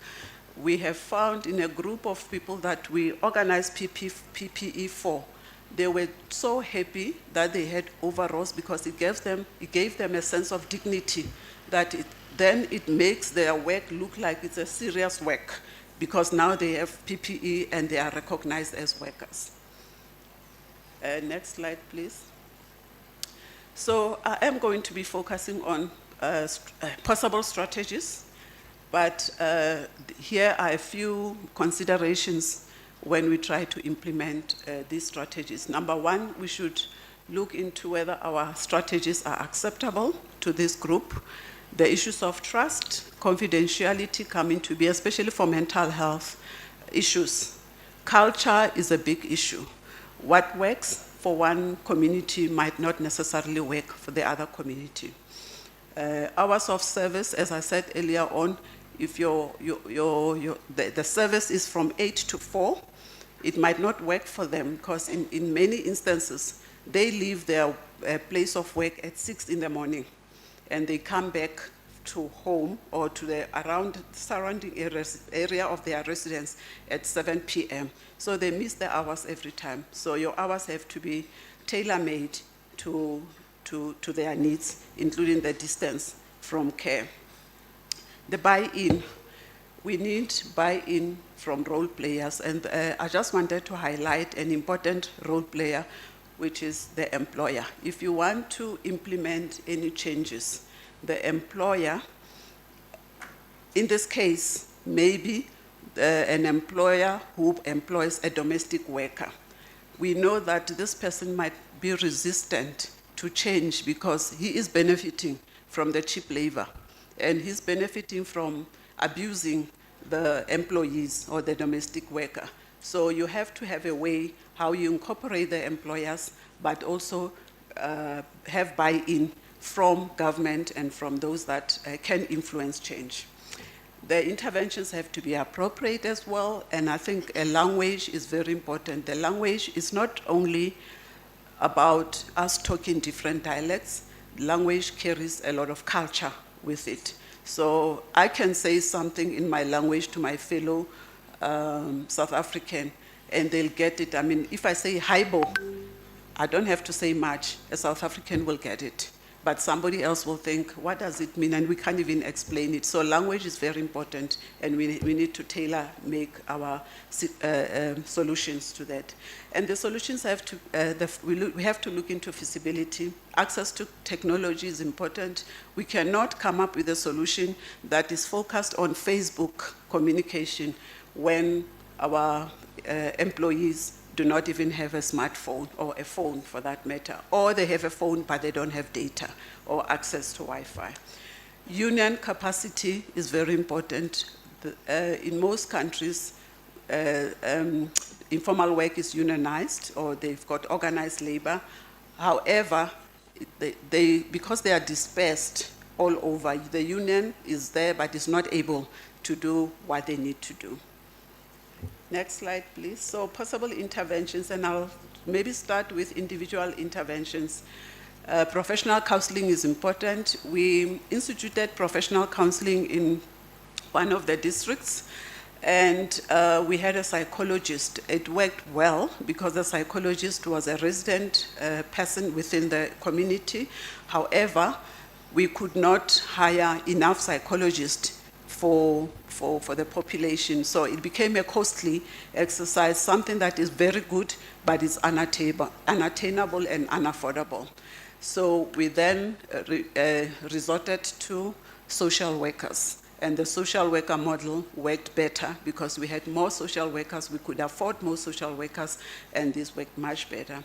Peer counseling also has worked well, where you empower their peers to be able to offer some, even if it's rudimentary counseling or even picking up early signs of mental ill health in them and reporting them or referring them. Positive text messaging amongst the groups or phone calls, even from the union members, those have lifted them up. And in one district in Limpopo, sports was used as an intervention, and it was found that so the women preferred to play soccer, and these were a mixture in ages, and they had a soccer club, but we realized that only the older ones were able to participate in the soccer matches, in the soccer training, because they didn't have to go back home and start helping their children with homeworks. So they had time after work, whereas the younger ones didn't have time, so they were not able to participate in that. Mindfulness and meditation, it works for some, but I think largely in Africa, we still have a long way to go. Yeah. And group interventions, mobile care services, we can have mobile clinics. We can even piggyback on the mobile clinics that offer TB or HIV services, where you get a social worker or a counselor in there that can offer counseling. However, in one study that we did, the community, this informal community, said they wanted a counselor that worked or lived within the community because other counselors didn't understand them and didn't get the context of what their issues were. Involvement of cooperatives and unions is crucial because they give them a voice, and it's not only a sense of pride, but they are able to reach out all over the country where you and I, informal employment, we can reach them. Peer support groups, I did say, are very beneficial, and there's a lot of alcohol and substance abuse in this group, maybe to numb the pain, but also that's the only form of recreation that they have and is accessible. So what we have found is when unions have a zero tolerance for their members to be on drugs. That helps a lot, and they are able to also organize some referrals to anti-substance abuse programs and create a very supportive environment for their members. Next slide, please. The issue of traditional medicine and spiritualism is one that is often neglected. We know in Africa mainly, traditional medicine is there. And the importance of prayer also as a coping strategy, we have seen it in our study. In our study of way speakers, they preferred prayer. They found solace in going to churches, and actually they found a community in many churches where they found a sense of belonging, and prayer was one of the coping strategies that they actually believed in. And some of them said they would have loved to be able to consult a traditional healer, but the costs were prohibitive. In some instances, a traditional healer, you pay a cow to a traditional healer. I don't know how much is a cow in Uganda, but I can't even afford it. Consultation, maybe in my next life I'll be a traditional healer. I'll get lots of money. The issue of training. Training is not only for them. Yes, training in making sure that they are aware of symptoms of mental ill health, but unions also need to be trained, and employers as well. There's one example that we had where, unfortunately, because we didn't think, or the people in the study didn't think highly of this group. They just got somebody who was, I think it was a junior nurse, to come and train these people, but the nurse didn't hit the button. They complained that, yes, she's told us about what we know already, but what are the strategies? Where do I go? Yes, I have the information, so what do I do with it? So it's important to, when we make awareness campaigns, we should include in there what to do, the strategies to cope. Inclusion inclusion of them in social security. We have seen this work currently in South Africa, I think from 2003, 2005. Domestic workers in particular are included in the Unemployment Insurance Fund. And so they benefit from unemployment. If they are unemployed for a certain period, they continue to collect a salary for 6 months. They benefit from maternity leave and illness benefits as well. So it is possible. It is possible. They even get compensation should they get bitten by the employer's dogs or get chemical exposure from whatever they work with. Yeah. And then I thought maybe in line with the Vision Zero, everybody has talked about the 7 golden rules, and I felt maybe we should see how the 7 golden rules can apply to informal work. So leadership and commitment, we need coordinated efforts and advocacy at local, national, and global levels. We need to advocate for them. Remember, they don't have a voice. When we identify hazards, it's very easy for us to identify physical hazards because they are glaring, they are there. However, we often fail in identifying psychosocial hazards. So my plea is let's do a full and comprehensive risk assessment that includes psychosocial hazards. However, having said so, I think even though a lot hasn't been done in terms of studies in this group, but I think we know enough now about the hazards in this place. It's about time that whatever research we do should focus on implementation. We went to a group of informal workers, we call them Zama-Zamas, it's illegal miners. And they didn't want to partake in our research. They said, people have been coming, they take information from us, but we don't see them. And we don't go back, we don't tell them, this is what we found and this is what we're going to do. We just go, we collect information and we leave. So it's important for us to go back provide some interventions, or maybe conduct interventional research and be able to help them so they benefit in the interim. We need to define targets, but these targets have to be clear and realistic and ensure a safe and healthy system. On the right-hand side there is the design of tools. The top picture, this is how the waste pickers, the waste pickers used to push their bottles or papers, recyclable material. And we then, our economics section within the National Institute for Occupational Health, designed a tool. Instead of pushing, they designed a tool where they pull, and it was easily handled by them. But also what used to happen apparently was that they used to get involved in motor vehicle accidents. Cars would bump into them when they are pushing. But now that they have pull-in trolleys, the owners love their cars so much, they don't want to bump on the trolleys, so they end up not being bumped. So that helped a lot. Improved qualifications, this is around training, training for all employers, unions, and them as well, and investing in them, investing in people. And for me, this is access to meaningful and appropriate healthcare, mental health care. My next slide, please. My key messages are, work is a key determinant of workers' mental health, and addressing mental health issues in this sector, in the informal sector, requires a mix of policy reforms, social protection, accessible mental health care, and community-driven solutions. I forgot to mention in one of we wanted to include them in a policy. They specifically said, you guys draw up the policies without us. You come and you want us to ratify what we have done already. Why don't you come and sit with us at the table and draft the policies with us? Now we are just rubber stamping what we have thought of, and you actually have misrepresented us. So the key here is for us to sit around the table with them and make those policies with them. It needs multi-sectoral collaboration, I think it was said earlier on.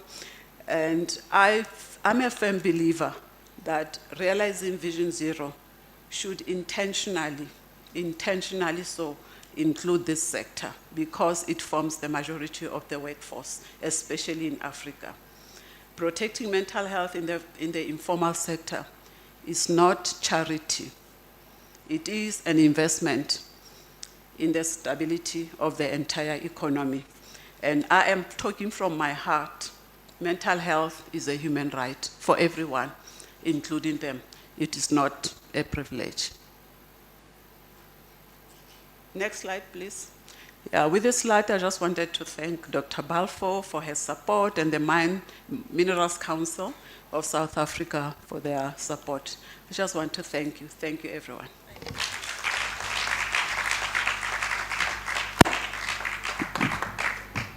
Thank you so much, Professor Spohr. That was an amazing paper, amazing presentation. And I think you did you did justice to the informal sector. Indeed, you spoke from your heart, no doubt. I could feel the emotion. I could feel that you were really with them. In 2022, ILO declared OSH as a fundamental principle and right at work, right? That every worker now has a fundamental right to a safe workplace, right? And when we talk about workers, definitely we are looking at the informal economy. They are the hidden engine of the economy. They are the forgotten majority. It is not a charity. It is a fundamental human right. And then as she was speaking, I looked around in this room and I could not see a representative. She spoke strongly about union. She spoke strongly about organized sector. Yes, the informal economy may not be structured in terms of their occupational health and safety, but I can say very categorically that when it comes to their union, when it comes to their cooperative, that they are structured in that regard. And I think I want to put it to all of us as leaders that the next time that we are organizing a conference such as this, we should have a representative on the table. What do you think? That we should have a representative at the table. They should not just only be seen, they should also be heard. She said they don't have a voice. We can't give them a voice. Depends on the decision we take in this room today. We can give them a voice because they have a right to a safe workplace. All right. I think I will come to my audience shortly so that we can have that interaction. And then, but please permit me to invite the last speaker before I come to you. I want us to begin to, rub minds together as to how best we can actually bring them to the table. Professor Spo said majority of them do not have smartphones. Majority of them, they are not on social media. But then again, we can leverage on social media and technology through their organized unions. So let me leave it at that. I'll come back to you, my participants, but let me just invite the next speaker to the podium. And that is no other than the chairman of the Uganda Country Coordinating Mechanism for Global Funds, Mr. Medrat Biteyerezo. I hope I got that right. Ably represented this morning by Mr. George Tamale.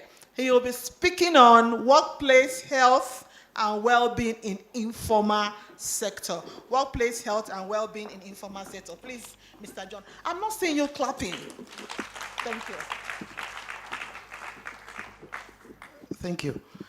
Thank you very much. Again, I'm honored to be here representing the chairperson of the Uganda Country Coordinating Mechanism for Global Fund, Mr.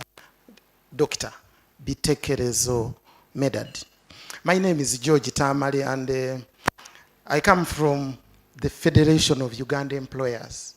And the Federation of Uganda Employers is the representative of the private sector on the Uganda Country Coordinating Mechanism for Global Fund Board. And being an employer and representing the business community, I was delegated to represent him, and I have my colleague, Mr. Tony Limbazi, at the back, ably representing the chairperson. We will be talking about workplace health and well-being in the informal sector. Of course, the previous speakers really gave us statistics, and I'll just ride on them. I'll just present a few slides, one or two, and we call it a day. Next slide, please. The goal of Global Fund is to end majorly 3 diseases: AIDS, TB, and malaria. But you will note that we cannot achieve that when we have challenges in safety and health.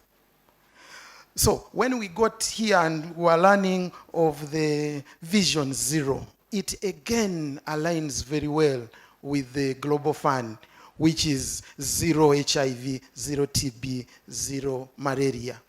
And we have to attain this by working with the communities, and the informal sector is quite represented there, and the people with communities that have needs. To date, Global Fund has invested close to 2.4 billion since its inception and operation in Uganda in 2003. And we are still supporting interventions in that line. The good news I have is that starting 2021, Global Fund started supporting occupational health and safety interventions in businesses, but primarily in the formal sector. Next slide, please. So, when we talk of 0 AIDS, TB, malaria through OSH structures, we, in 2021, started this intervention. Why? Because HIV, TB, malaria were not fully integrated into the workplaces. Of course, we know in the workplace we use the occupational, in Uganda, we use the Occupational Health and Safety Act that largely focuses on safety.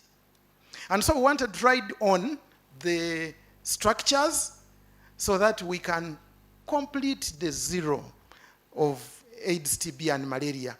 And since then, we've audited 314 companies. And these are professional, technical audits, but also audits including issues of mental health, psychosocial problems at work, but also about AIDS, TB, and malaria, because they affect business.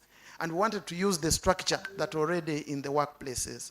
We've mentored 95 occupational health and safety committees and reached 1,826 HR managers, because the HR managers are custodians of this.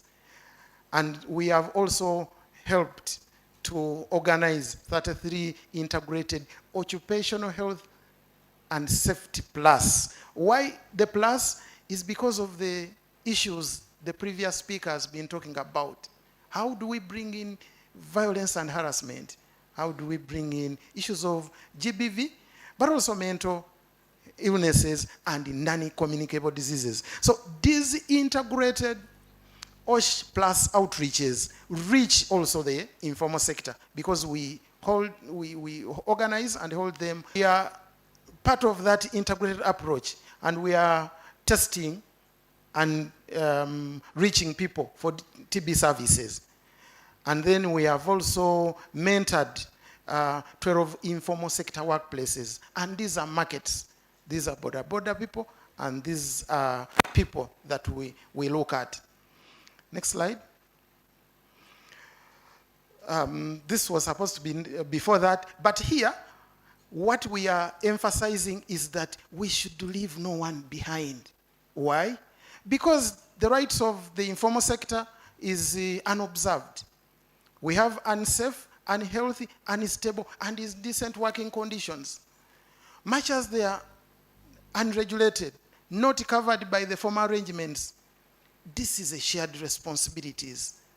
There are several higher risks and vulnerabilities. The hazards are enormous, and therefore, we cannot afford to leave the informal sector behind. Next. So, in tackling health and well-being in the informal sector, we must maximize health equity, gender equality, but also look at this with a human rights angle so that we can expand the coverage. My commissioner for OSH talked about the statistics in Uganda in the different subgroups and trades: agriculture, trade, commerce, transport, covering a large number of people. And therefore, important for us to develop people-centered, integrated systems, to develop that we can deliver impact. Resilience and sustainability. Much as they are unregulated, they have their own networks. And I appreciate the moderator for really looking at this forward, that we, in the next conference, we must have them represented, because they know it better. And so it is, if we are to really look at sustainability of the Vision Zero, we must have these networks. They are organized in some way in their groups. Just have an activity and you have them. But also partner and engage leadership for simple, affordable, innovative solutions, including incentives. And mark the word simple. They must be simple, not complicated English, not complicated models, but simple models that we can use. And also, in Uganda, we are emphasizing integration, integrated health promotion. As we are talking of the zero accidents on the road in the informal sector, we can do this in an integrated approach, with combining with other challenges that affect the informal sector. And so, promotion and disease prevention is critical at this point. I also like to mention that investing in local targeted community outreaches and awareness can yield results on occupational health and safety, majorly, but also on AIDS, TB, and malaria. ladies and gentlemen, allow me to present the case of such models. One of them, because the Global Fund is supporting many models, but we have a model called the Yambala for Me campaign. You can just turn to your neighbor and say Yambala. Yambala is a Bantu word that means put it on for me, wear it for me. It is so simple, crispy, and it was appreciated. Now, we are putting on what? We are putting on condoms, masks, seat belts, and a helmet. Then the helmet is both in a workplace or industrial and the local transport, the boda boda. And I guess you must have seen them. And this is a behavior change, minds change campaign that we modeled to extend HIV, TB, safety and health information among the vulnerable, and which we are calling the informal sector. And we've run this campaign since 2021. So, what have we seen? We've seen a number of results. We've reached vulnerable communities. Initially, the target was safety and health, but also for TB, for HIV, and malaria. So, the message was put on the mask. Initially, it was for TB because it was done around COVID-19 campaign, but along the way, we realized that TB and other respiratory tract infections were able to curb them, including dust and flu and others that the informal sector, because of the nature of business in the trade they are in, they complain from. But we have also reached, in terms of media, now Yambala campaign was translated into 4 major languages in the country, and so we were able to train the media team across the country in the different languages, such that when the radio presenters on radio, they are able to translate the word Yambala into the local language, depending on where the radio station is. And we're able to reach 22 million Ugandans with information. But also, we're able to develop materials that were appropriate. For example, the apron for people that were in the food and vending business, with a message. Put it on for me, such that if they are, for instance, preparing the meals, they can use gloves. Helmets for the bodabodas, umbrellas, and quite a number of messages, a number of materials, including condoms. We also, because we wanted to use the local community and people that resonate very well in the communities, the informal sector, we trained 720 Yambala ambassadors. If we had attended the previous conference, I know we would have already baptized these ones Vision Zero ambassadors. And also, we put on the sash like the national ambassador was able to put on, Madam Allen Kajina. So these ambassadors are able to disseminate the information in the local language. Because when they say Yambala for me in a local language, somebody will ask, I put on what? And so they are able to explain, depending on the trade they are in. If one is to put on the gown, if one is to put on the safety shoes or gloves, depending on the hazards that is affecting the trade or business they are in. And on the side, you will see this initiative was a multi-agency initiative that brought together over 5 ministries. And on the side, you will see the Minister of Works and Transport flagging off Yambala for Me vans. And in the different drives, we had 4 vans branded. One branded Yambala Masik, the other one Yambala seatbelt, Yambala condom, and others. And they would move in sort of a convoy, such that the communities, the informal sector communities and the population would get the messages right and all of it at the same time. And the picture below is some of the items we're able to give with messages, including the boda boda and also the industrial ailments. Next. We would like to acknowledge the government of Uganda, of course, through the Ministry of Gender, Labour and Social Development. This campaign was highly supported by the Ministry of Gender, Labour and Social Development.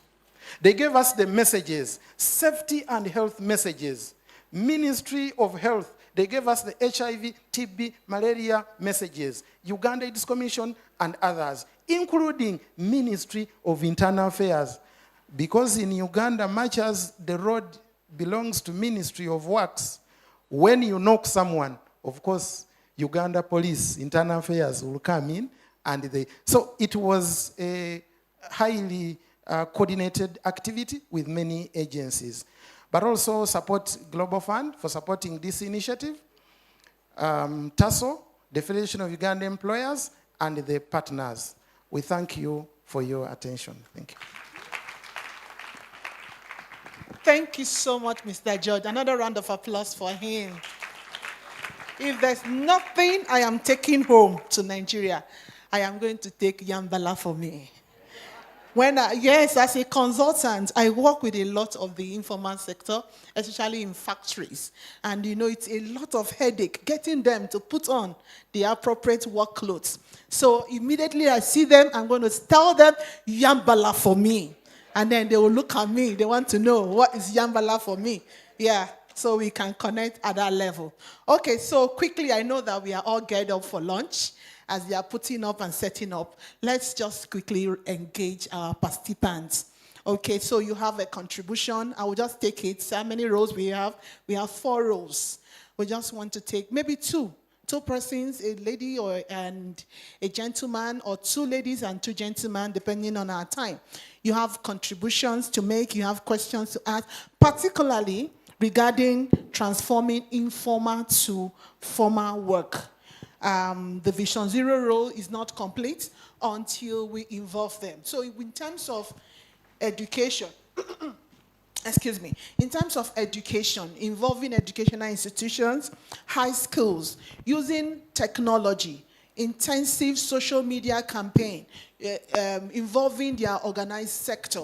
In Nigeria, we have the National Board for Technical Education.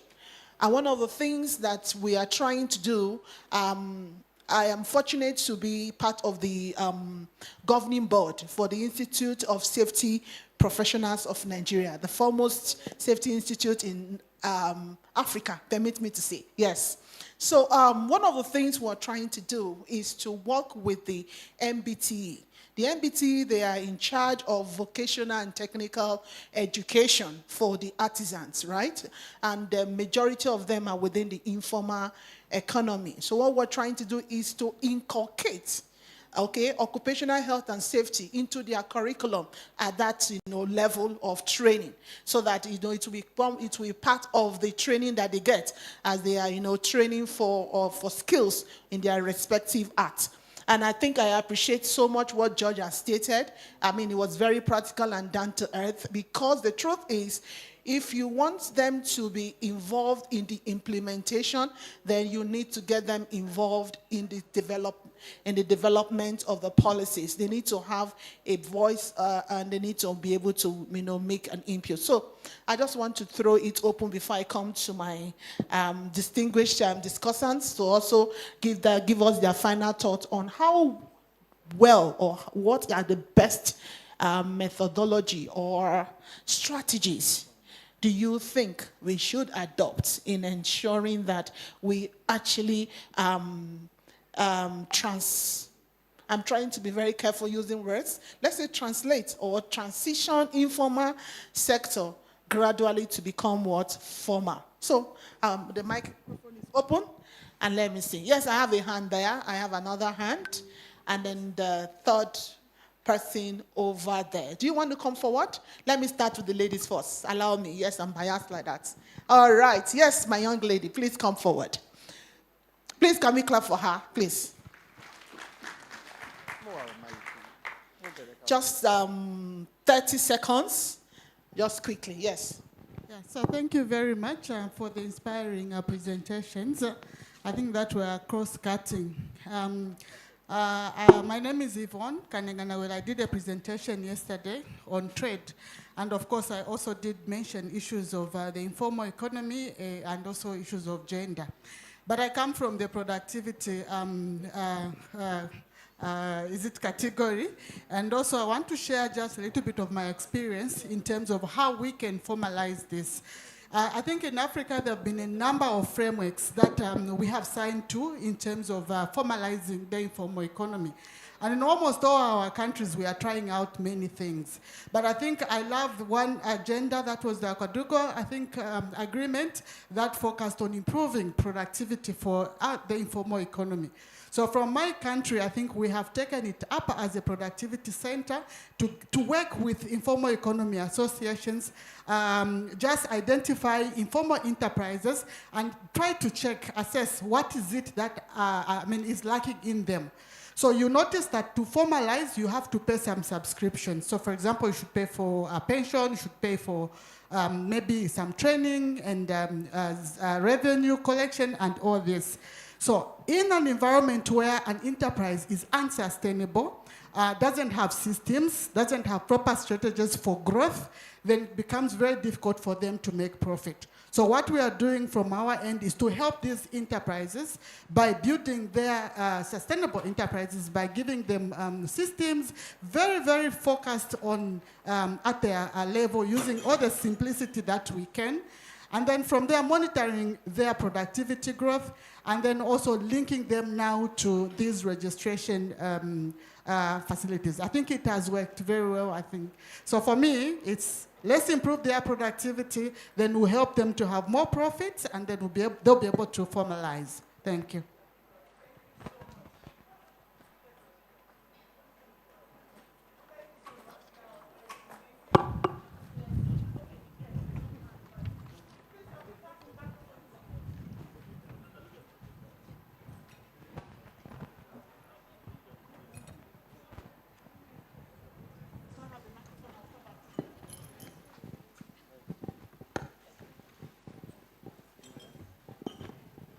Yeah. 30 seconds, please. Thank you.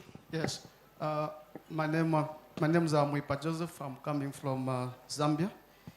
Actually, I'm working in a certain mine called Casco, ADHS department.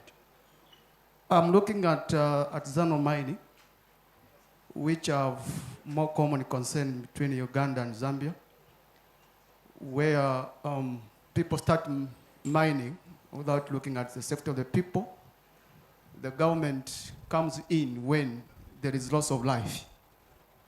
So I think going forward in terms of engagement, giving licenses from the government is so quick because in the name of saying we need to have local investors to do the work, but I see more not to pay attention to the health and safety of our people. So I think in our proposal is that the government maybe take lead, because if I see in Uganda, there are a lot of minerals, but most taken by artisanal. Those people are getting those licenses, they don't care about how the people works. The government comes in when there is loss of life, which I feel. So what should the government do, or what intervention should we be looking at? So the intervention that we need to look at, the government should look at the people who are getting those licenses, they need first to put things in place and ensure that people can look at affairs of safety, they are in place. And before the people start working, they need to go and inspect and ensure increase the labor inspectors, because let me be honest, even in Zambia, we have a few labor inspectors. They can only appear when there's an incident. So we approach the government to raise more labor inspection. Thank you. Yes, to increase the number of inspectors. And I think I agree totally with you, because even in Nigeria, we have that problem of not having sufficient numbers to go around. Yes, sir. Please kindly introduce yourself and your organization before you speak at the back. I will come back to you, Mr. Herman. Please, 30 seconds. Let's remember our keys, okay? Let's keep it short and sweet. Everyone. Thank you for the opportunity. Yes. My name is Wolgarang from South Sudan. The presentation from day one, they were really very interesting. And also today's presentation, they are more interesting. But my brief question is, I have observed since yesterday all the presentation. I have not seen the mechanism of monitoring and the reporting system for the Vision Zero. Thank you very much.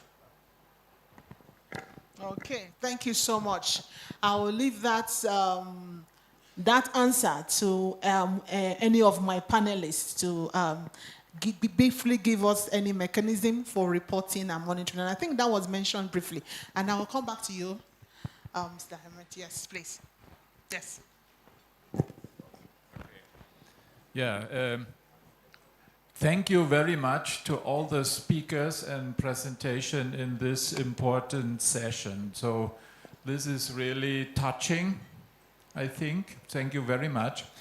For me, this conference here and this session is a starting point to rise the topic, to address the topic of the informal, some call it illegal workers, yeah.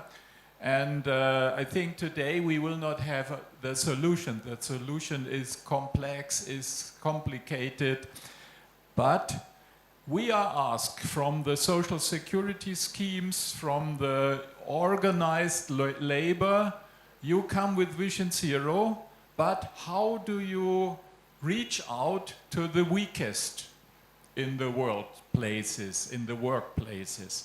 And we have to find an answer for that. So for me, this here is a starting point. We must continue to rise the topic, to address it, to work together, to maybe to build a group which is developing a strategy, a concept. So thank you very much. That was my comment. Thank you so much. Thank you. And that takes me to the draft document that we have that was presented by the Honorable Commissioner. That was a very, very beautiful draft. And I think that all of us, we can adopt it, particularly the countries within Africa. And so that can actually be our starting point. Because the truth is, as we currently speak, there is no well drafted guideline for how we are able to, translate or transform the informal economy to gradually becoming formal. Of course, this is the starting point. This conversation, we need to take it further. So we have pledged and we have all agreed that going forward for any of our conferences, they would have a table and they would have a voice to speak on that table. So just permit me to give my panelists 30 seconds to wrap up and then answer one or two questions. Just 30 seconds so that we can wrap up this session. Thank you. Okay, thank you very much. I think the issue of formalization begins, I think, has been touched with the group formation. Because the informal sector, people are scattered, but if they can be formed in two groups, that is the starting point for formalizing, because then you can address more than one, maybe 10 or more. And then the other important point which came up is the issue of income. Because people work not because they love work, but because they need to earn some money. So if, as has been put, if the productivity can be seen as the main issue, if you are safe, you are healthy, you are productive. Because I usually tell people the two main things which are responsible for the economy, only two. The first one, you must be alive. So healthy and alive. The second one, you must have skills. And in order to use those skills, you must be healthy. So that nexus of productivity through health and skills development becomes very, very, very crucial. So the OSH is not an end in itself. And in fact, in Uganda, if you look at the health sector, the main aim of the health sector in Uganda is to increase economic productivity so that people can improve their lot, because people are not entitled to remaining poor. Now, this issue of about the licensing, I think that's very important. I did mention, for example, that one of the activities we carried out, there is a group of artisanal miners in Buhweju.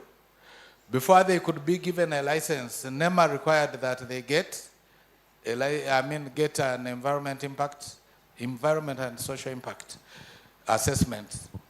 And then, of course, once you do that, then you must have audits as you go along.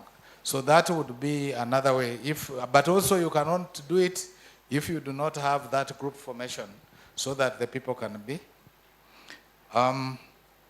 Then the reporting mechanism. Again, if you don't have the people in groups, it becomes difficult for 1,000 people to report on their own. But if the 1,000 people are in a group, it becomes easier for them to report. Thank you so much, Dr. Diokratis. Thank you so much, sir. Please, a round of applause for him. Okay, thank you. Thank you so much. I have a very short message. I don't think we can turn a blind eye any longer in terms of dealing with informal economy. Most of us remember that what happened with Trump and the funding that was withheld the beginning of this year. We had colleagues that were in formal employment in December, in January, and come February, March, people were suddenly out of jobs. And some of them, unfortunately, have to resort to informal economy. So in summary, informal economy is no longer a very far thing, far from us. It is with us. And I am asking each one of us to think in our little corners, how do we contribute to this, to the policies? How do we include them intentionally so in whatever we do in our formal employment? It is going to help not only us, but the countries, especially African countries, because the backbone of our economy rests upon the informal economy. Thank you. Thank you, Professor. Thank you very much. My last message is that I begin with a quote, because in our work as Global Fund doing oversight visit, we visit these informal workplaces. And the quote is that from an informal sector hustler, because that is how they call themselves, my major concern is to hustle for daily survival. Not safety and health issues, which may wait a bit. With such mentality and mindset, they really need our support. And the support can be through simple messages to trigger action. But also we need to develop simple systems to track. Yesterday, the presentation, maybe this morning, where I think from Germany, had some tracked numbers, some graphs. You will see getting to zero through numbers. But if you don't have the numbers, we cannot see how we are progressing. So these are simple systems where we can track, but also systems where they can report. Because in order to report in major systems around, you must be formal. Who are you? Where are you located? Yet I might be reporting really vision zero issues, accidents, fatalities. Do I need to be formal to report? And so those are issues that we need to look at. Remember, we should not leave them behind. Thank you. All right, thank you so much, Mr. George. Thank you. A round of applause for my panel. Indeed, the informal sector, they cannot be ignored, and that is the truth. They cannot be ignored. For us to truly leave the theme of this conference, from commitment to action. There is nothing to action if the action is not going to be multi-faceted, involving the informal economy. There's nothing to action. Okay, our action truly will begin with them. So all hands must be on deck to see how we are able to create laws, policies, not just laws and policies, but laws and policies that are inclusive, that speak really to their situation, okay, to their current, situation, such that they are able to pick up these policies and able to implement them. So I want to say thank you so much to my co-chair, and thank you also to my amazing panelists for doing justice to the topic. Thank you so much. Thank you so much also for your participation. Thank you.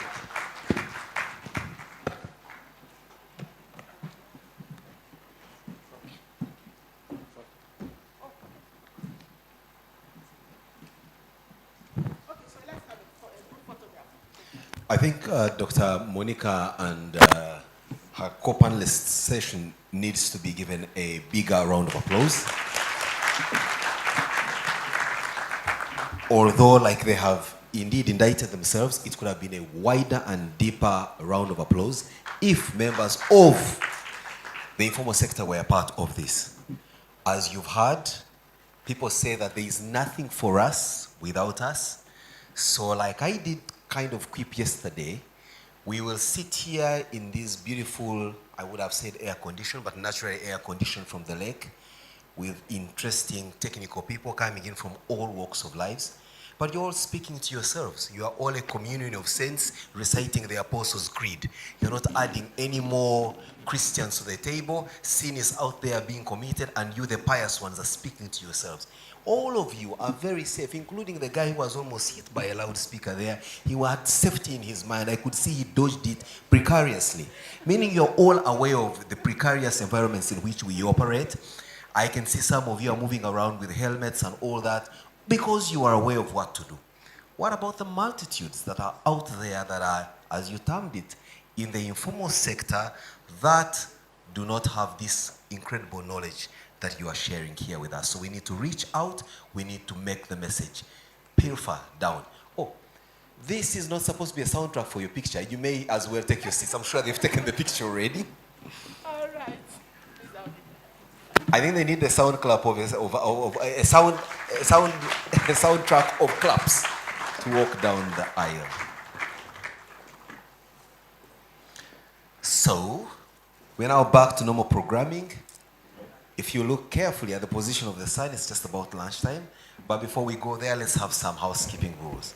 But also maybe, as we wait for the hotel to set up perfectly well, and before we can allow for a stretch, as I share some housekeeping rules, maybe I also need to get into the room and give my 2 pence around the subject matter on the podium, so that you don't take the risk of assuming they brought an MC whose role was just to have a nice voice and look cute, but maybe also understands 1 or 2 things about the conversations going on. So now I'll start with what the gentleman from the Global Fund concluded with, saying we need to have simple messages to trigger action. No, do you hear that? We need to have simple messages to trigger action. And then Dr. Monica came in to wrap it up and say, yes, that ties in very well with the theme of our conference, which is from commitment to action. So I'm going to ask a simple question for illustration, and I would love the Ugandans in the room to bear me witness. Do you agree that one of the most used items is a mobile phone in this country? Right? By you very important and sophisticated people and your village relatives who can barely read and write, but somehow they use the mobile phone. So do you think the mass use of the mobile phone was done by government regulation and these high-handed discussions in rooms like this? Pardon? It was done by a deliberate marketing effort from those who sold a service as opposed to forcing people to use a product or a good, right? They made it feel funky and en vogue to have a mobile phone. They marketed it and made it look like you can't live your life without it. Maybe you may need to step away from saying, oh, wear helmets, wear protective wear, look behind your shoulders every time you move, to try and propagate a message that sends the fear of God into people's minds to know that in as much as you're hustling for daily bread, that day could end there and then if you do not look at the issue of safety. So if you want to have today's bread and tomorrow's bread, you may as well look at safety first for today, so that tomorrow you can have the latitude to have tomorrow's bread and next week's bread. Not so. Now, the kicker is on this one. You tell me, amongst all you technical safety people, who would better coin a message on safety that is compelling, that's captivating, that people will believe in more than a person trained proficiently in designing messages?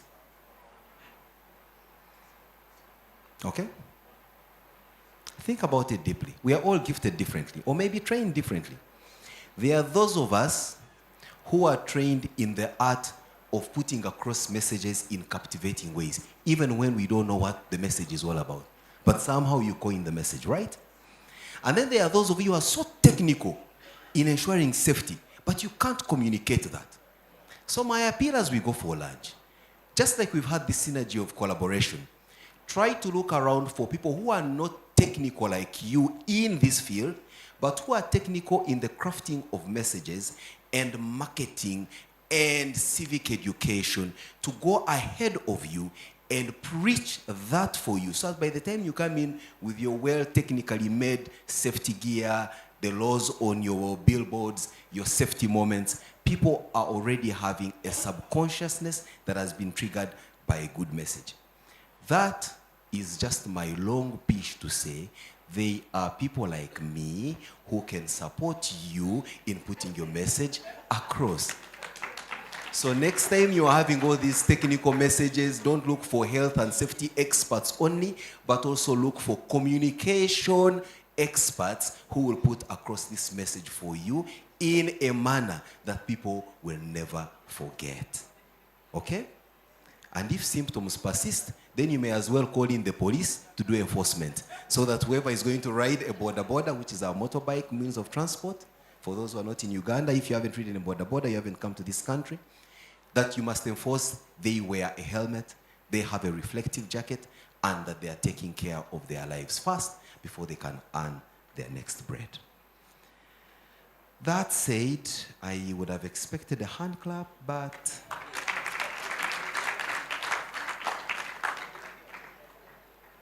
the shoe maybe didn't fit quite well.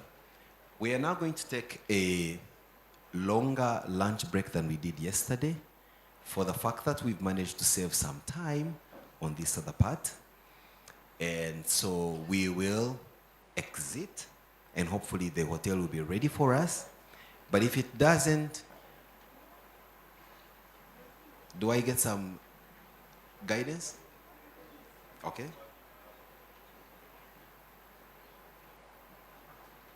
Because of the precedent set yesterday, folks, I think the hotel realized that this conference will only have its lunch at evening time and evening tea at dinner time. But let's double check for the guidance from the hotel. Achidri may wish to come and guide before we go to the next.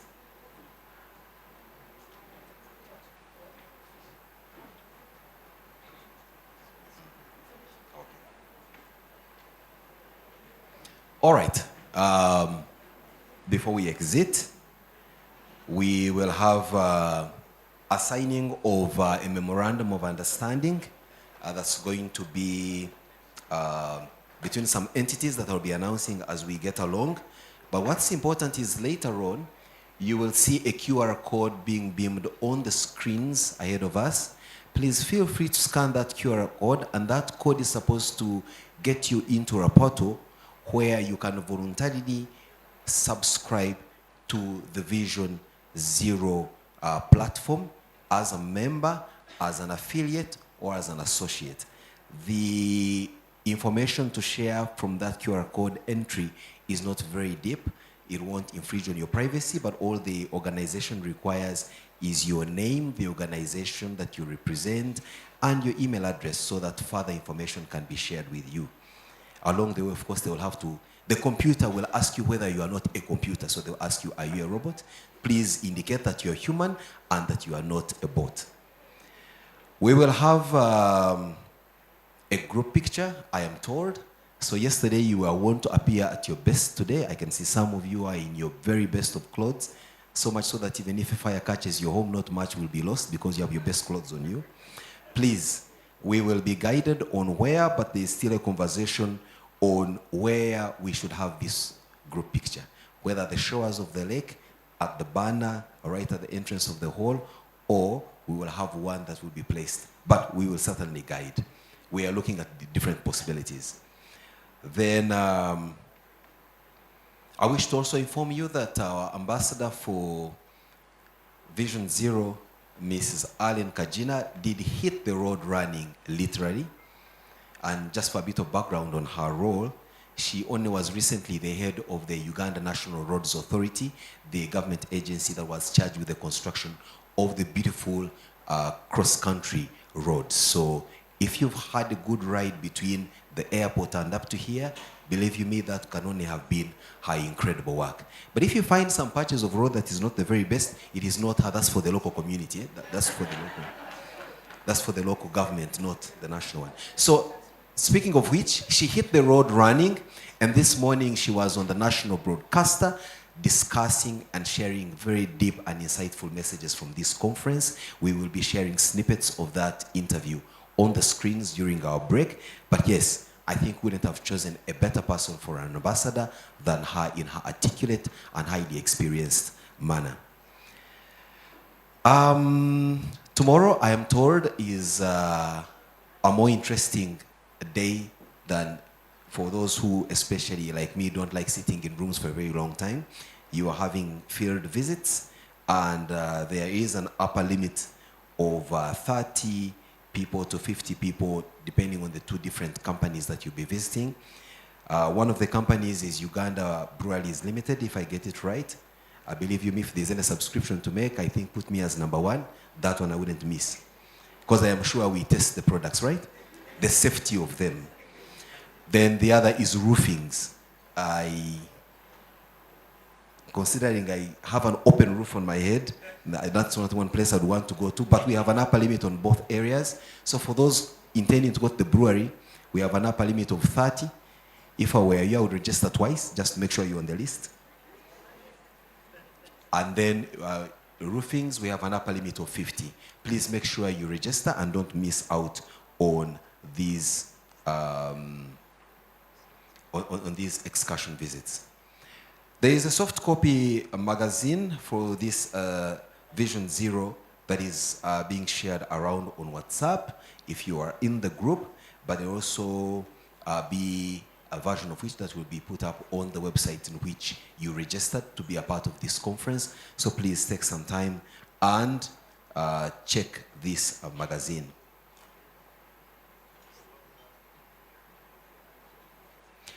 We also told the African Vision Zero Network through Workers' Compensation Fund Control Board of Zambia is offering t-shirts for presenters, session chairs, SHU executive members, and the AVZN members only. So all the other categories like the MCs who are not part of this, please stand aware that the t-shirts won't be made for you, but the rest of you are included. Please don't hesitate to approach our friends from the Compensation Fund Control Board of Zambia. Right. If there is any other housekeeping rule I have missed out, I think the QR code is now on the boards. Let's partake of that. Otherwise, thank you very much. We'll be having another interactive panel in the afternoon. Please let us not exit the premises of this place for a quick afternoon tour. We'll be back here in about an hour and a half latest. So let's stay put, let us enjoy, and bon appetit.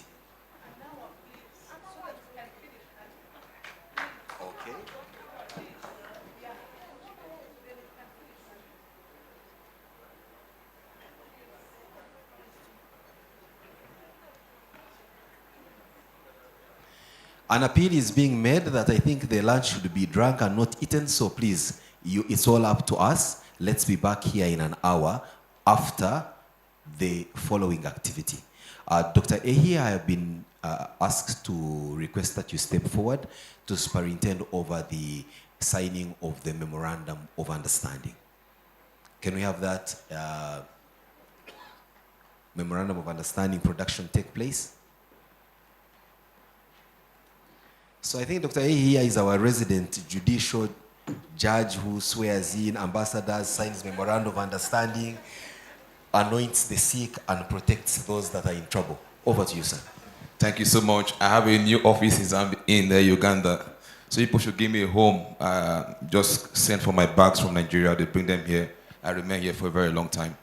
So thank you so much for being a very good audience. It's been quite a long day. A lot have been shared and discussions that made really strong sense to our peculiarities. Thank you so much, Monica, for that session you guys had. You know, the essence of hosting conferences or coming together is to network, find out stronger ways that we can work together collaboratively. And I think that was what has happened between the Africa Vision Zero Network and the Safety and Health Association of Uganda. You know, the truth is that there has to be a document, legal document, that gives us a basis on which we must collaborate, and things that must be enforced and what is expected from each party. And that document is what I have before me here.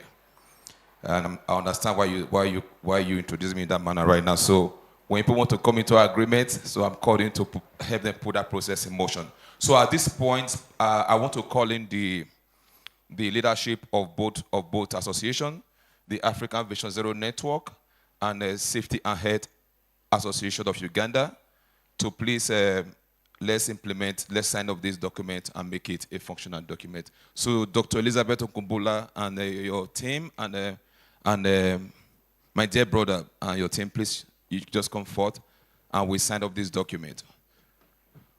We can't sign a document if we don't have. Okay, we endorse it here.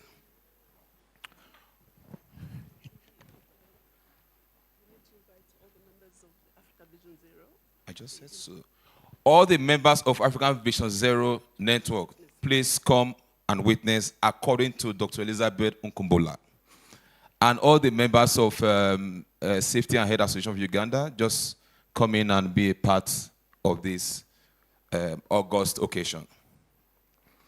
So I have read through the documents, and I stand as an international observer as it concerns this document.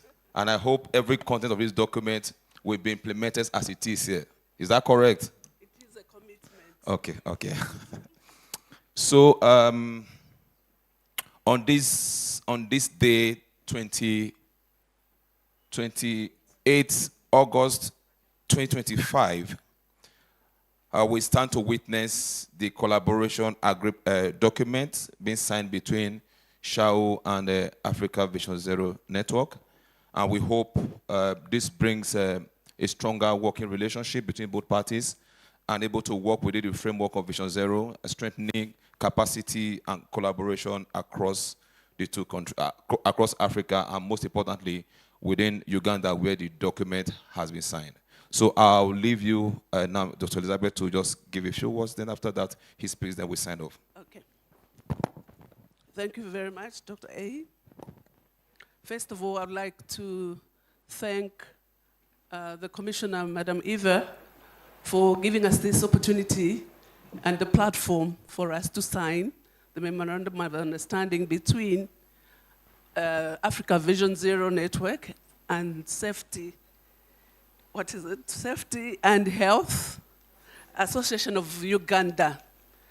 This is not just a memorandum of understanding, it's more than that. It is a commitment from two organizations for them to work together in advancing safety, health, and well-being, as we've been just discussing from yesterday.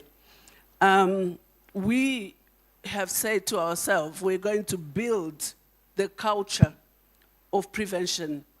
Vision Zero is built on not only a a difficult but a simple and powerful belief that no accidents, no harm should be allowed. Everything is not allowed as long as it has to do with accidents. Having said that, I'd like to say through this partnership, we will strengthen collaboration, share knowledge, support the initiatives that place health, safety, and dignity of workers at the center of development in Uganda and across Africa. On behalf of the Africa Vision Zero Network, I reaffirm our commitment to this journey and look forward to the many achievements that will come from the cooperation, and now invite all the members of the Africa Vision Zero to be upstage. Thank you. Distinguished delegates, ladies and gentlemen, on behalf of the Health and Safety Association, we're privileged to be here. This is an occasion that we have been looking forward to. The Health and Safety Association, which is an umbrella body for practitioners and professionals, are the torchbearers, the people who are going to implement the 7 pillars of Vision Zero at the different workplaces. So we are honored and will commit that diligently in different workplaces, private, public, and government entities will commit to drive the Vision Zero agenda and deliver to the purpose. We are honored to be here, and we are happy the Commissioner gave us the opportunity to sign this memorandum of understanding in front of the delegates here. Thank you. Thank you so much. So we have the commitment document here. So I, at this point, call on the SHAO president to endorse your signature. I have a pen here. This is legislative pen. Use this one. So, and Dr. Elizabeth, you get ready to also endorse that we need 2 witnesses from each of the network and association.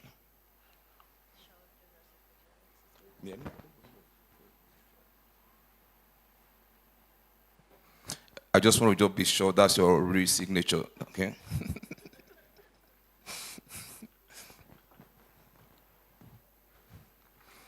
Okay, Dr. Elizabeth Okumbula, please.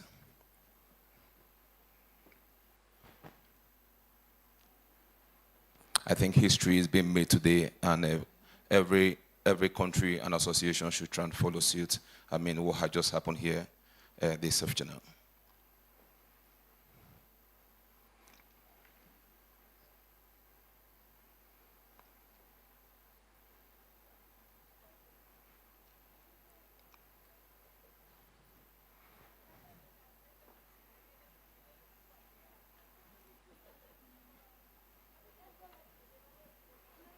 Is that your exact signature?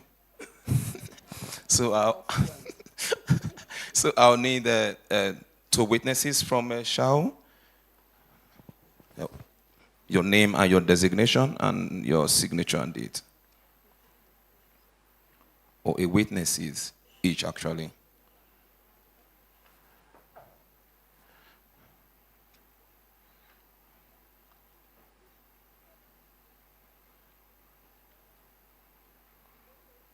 Is that signature correct too?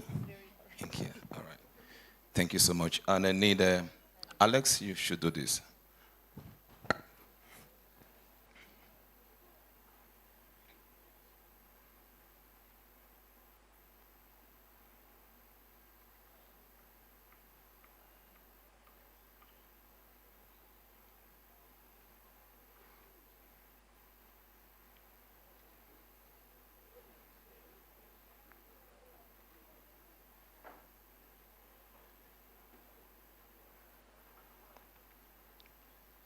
Why did you cancel your signature? Is that part of the... He signed and I saw him canceling this. I thought he was going to put some... Okay, thank you so much. Are we at this point... You come close? Yeah.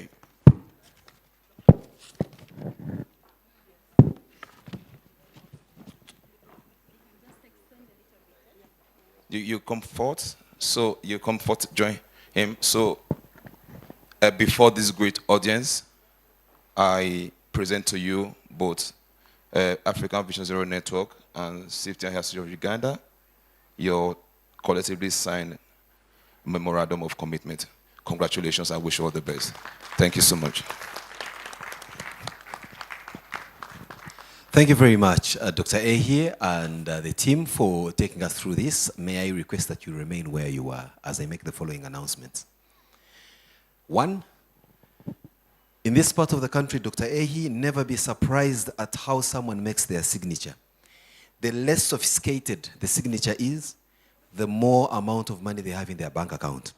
So when you see someone signized, cancelling, putting a diagram and all that, the more sophisticated the signature is, the less the money on their bank account. So it's glad that you have seen what Alex's bank account looks like. I think it's a polite way of saying he needs more financing to run his affairs and ensure that we all are in this business. So, and when the money comes in, Alex's signature will be less sophisticated. It will just be a little line. Talking about changes, we have agreed that we'll take our group picture now, considering that you are at your leanest now. Many of you are able to tie your coat buttons, and that's when you look suave and debonair. But after lunch, we cannot guarantee that look, especially after a hot Ugandan meal under the hot sun. There are always beads of perspirations on our noses and all that, and we didn't make reservations for makeup artists, so we'll have to come the way you are. But to cheat nature, let's come and have it when we are a little bit hungry and haggard. Now, as you have been informed, the picture moment has now been decided on the location.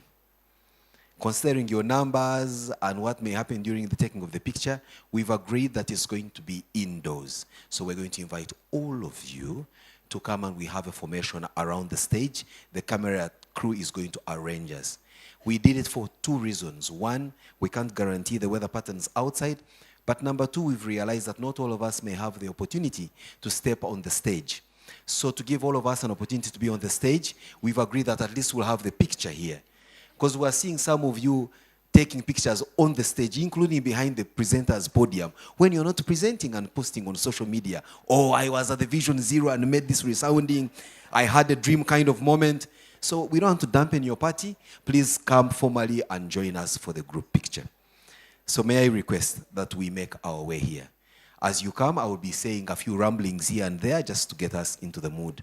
For example, I just asked my Meta AI, because there's one word I've been hearing, accident. I asked, what is an accident? And Meta AI told me as follows, that an accident is an unforeseen and unexpected event that results in harm, damage, or loss. In the context of workplace safety, an accident typically refers to an incident that causes injury or illness to a person or damaged property or equipment. But then I asked the same AI, why is it that road accidents are now being referred to as road crashes? And AI told me the term road crashes is increasingly being used instead of road accidents because it implies that many incidents on the road are not purely accidental, but rather the result of preventable factors such as human error, infrastructure design, and vehicle safety. I thought I could share with you that musing so that you can make your way here. Those of you who are not challenged vertically like myself, you can stay at the front, but my good friends, the delegates from South Sudan, the back row is reserved for you. You know why. So let us try and see how we arrange ourselves in a manner that all our faces will be seen.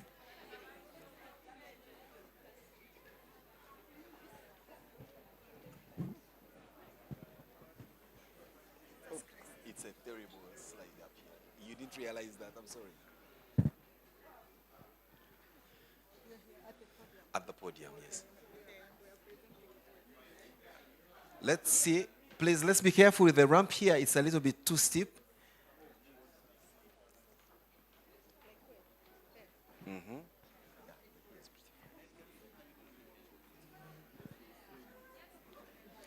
This picture will be in the magazine for the event, so let's make sure we are all there.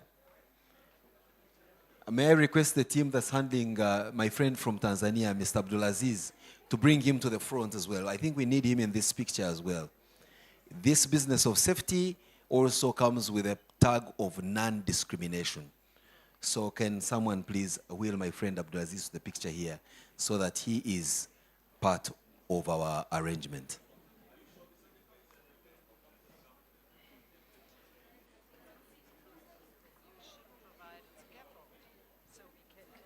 You know, even ladders, you know, and moving tram. Okay. Well, this is a trial run. If all of us are not in the picture, I think we could take another later, or we'll see how we can get each one of your faces, and then using AI and other sophisticated editing tools, place your faces there. My problem is we may put the different face on another body, and that could be disastrous. Camera crew, please allow space for Mr. Abdulaziz to make his way to join us.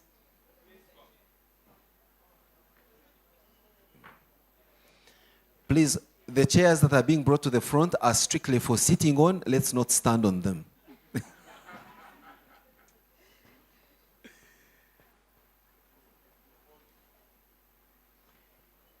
It would be a huge disservice to you if your picture is taken in Uganda and you don't have a smile to your face.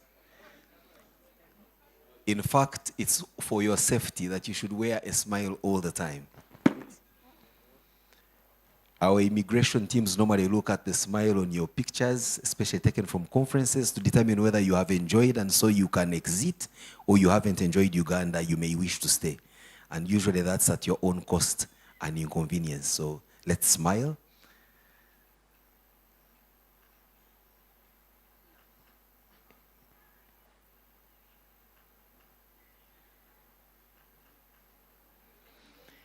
There is an local adage that the camera photographs what it sees, so whatever comes out is exactly how you looked like at this particular time.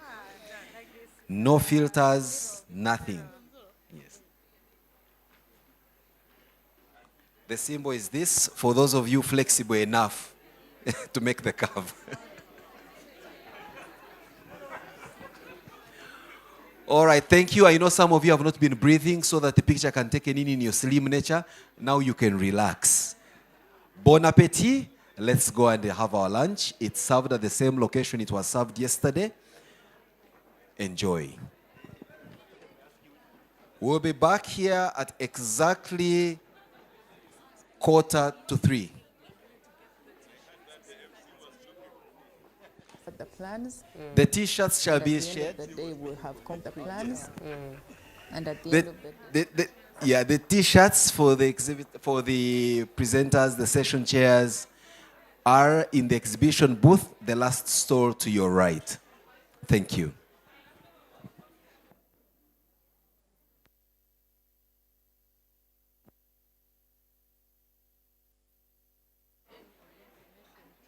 the plans. And at the end of the day, we'll have concrete outcomes. Please be reminded that we we're have going a to take. gala But also evening appreciating that this evening, it's where not we'll that have a nothing has cocktail, been done to this point. I think a we must band, we must see the serenadas, progression. some interesting Because this Ugandan Vision bites. Zero started Again, in there is no conference without that level of hospitality in Uganda. If you 1997 miss as a tonight's road event, safety you'll have missed a campaign, very major then spread milestone to the of this workplace conference. So 2017 let's in not exit Singapore. after the formal And in workings. Africa, Uganda We is have the an third informal host. evening The first was starting at Nigeria, exactly 7 p.m. 2021. Then Zambia 2023 and Uganda is hosting. And we're hoping to use the plans. And at the end of the day, we'll have concrete outcomes that we're going to take. But also appreciating that it's not that nothing has been done to this point. I think we must see the progression. Because this Vision Zero started in 2017, actually in 1997 as a road safety campaign, then spread to the workplace 2017 in Singapore. And in Africa, Uganda is the third host. The first was Nigeria, 2021, Then Zambia 2023 and Uganda is hosting. And we're hoping to use the opportunity of this conference to raise a strong voice, not just here, but regionally and internationally. Right, and what opportunities stand out for Uganda, as the fact that it's the host this year? So we get an international profile and therefore attract funding. There's a lot of funding in safety and health globally. Funding that can come and train our workers, train our employers, raise awareness, demand accountability, have those safety audits that we're talking about, and enforcement. But also help us to promote Uganda at international level. Right. Because there will be international Vision Zero conferences. Uganda should be able to stand on that stage and say, this is what Uganda has done. This is the infrastructure in place. These are the policies in place. And these are the results we are proud to demonstrate. Right. Right. Wow, beautiful conversation. A lot to learn and relearn, and a lot of thought-provoking nuggets there that you've thrown. Any parting shots? Yes. Look, this is our responsibility. This is your responsibility as a Ugandan, as an employer, as an employee. Government comes along to support us, but let's connect. Let's get the employers and employees all excited about their well-being, the well-being of their workers, so that we can see all of us benefiting. The worker is healthy, the employer is productive. I think that's where things work. Right. Thank you so much, Alan Kajuna. She is the ambassador for zero tolerance of accidents at the places of work, and she's been speaking to us about safety of employees at their places of work. And thank you so much for being a part of this conversation. And on a lighter note, seeing as we are going into the weekend, reminding you to go for the CC Winans concert, which is today at Lugogo Cricket Oval. 28th August gets open at midday, and 50,000 Uganda shillings or 150,000 Uganda shillings is what you need. Tickets can't be sold at the gate, but at ccwinans.com. Now, on a rather sad note, a Trinity...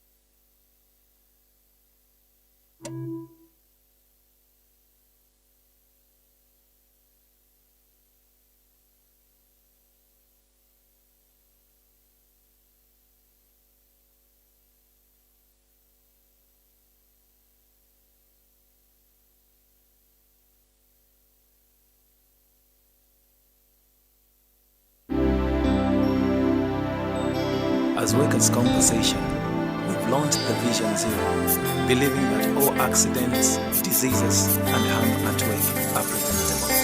Our Vision Zero, we believe.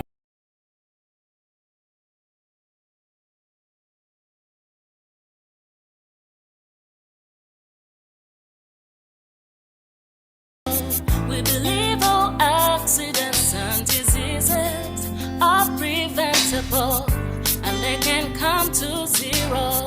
Safety anywhere we need, health we be cup of it. Your well-being is our number one concern. Safety anywhere we need, health we be cup of it. Your well-being is our number one concern. It doesn't matter where you are. It doesn't matter what you do. Commit yourself and champion this campaign. Hey, hey. Invest in people, but be a leader. Ensure self and health in what you do. Yonse ni pa zero. Yonse ni pa zero. Ni pa zero. Yonse ni pa zero. Yonse ni pa zero. Ayo wandi, we mubo mfiwandi. Yonse ni pa zero.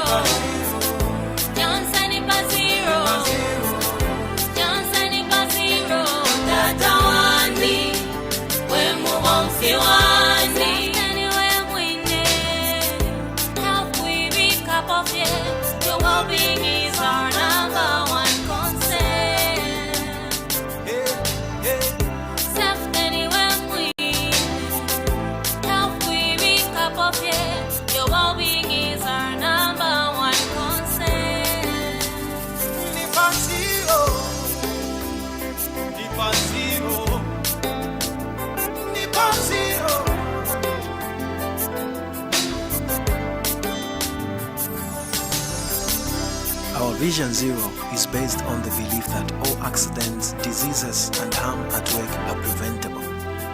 Remember that lack of proper safety and health measures has claimed a number of lives. Therefore, let us hold hands and speak against every malpractice relating to safety and health issues. You and I are responsible for our own future. Vision Zero.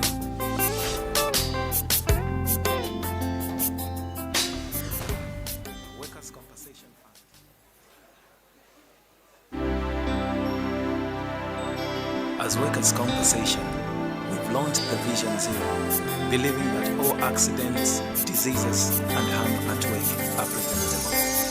Vision Zero, we believe all accidents and diseases are preventable, and they can come to zero.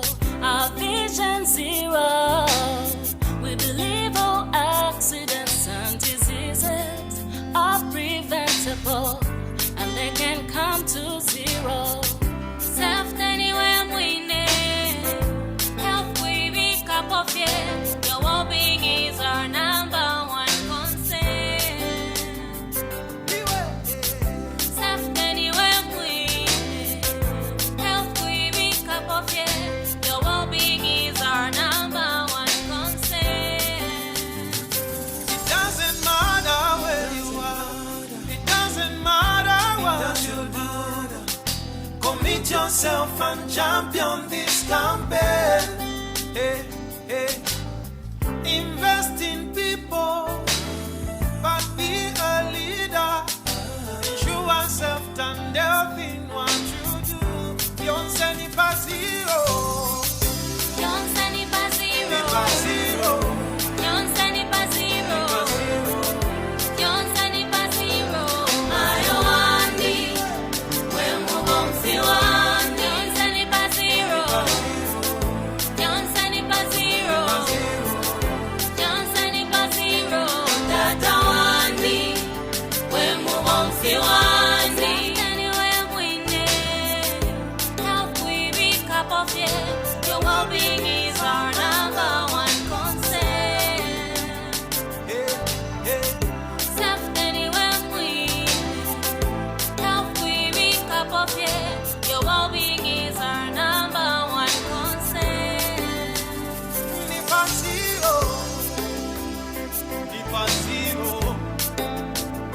Ni pa zero.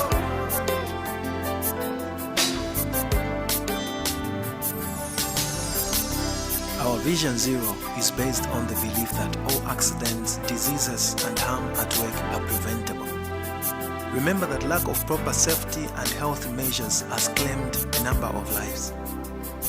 Therefore, let us hold hands and speak against every malpractice relating to safety and health issues. You and I are responsible for our own future. Vision Zero.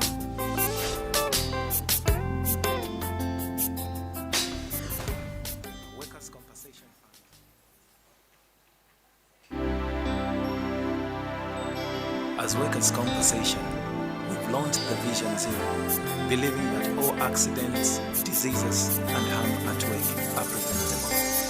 Vision Zero, we believe all accidents and diseases are preventable, and they can come to zero. Our Vision Zero, we believe all accidents and diseases are preventable, and they can come to zero. Self anywhere we need, health we be cup of it. Your well-being is our number one concern. Self anywhere we need, health we be cup of it. Your well-being is our number one concern. It doesn't matter where you are. It doesn't matter what you do. Commit yourself and champion this campaign. Hey, hey. Invest in people, but be a leader. Ensure self and health in what you do. Yonse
Vision Zero is based on the belief that all accidents, diseases, and harm at work are preventable. Remember that lack of proper safety and health measures has claimed a number of lives. Therefore, let us hold hands and speak against every malpractice relating to safety and health issues. You and I are responsible for our own future. Vision Zero.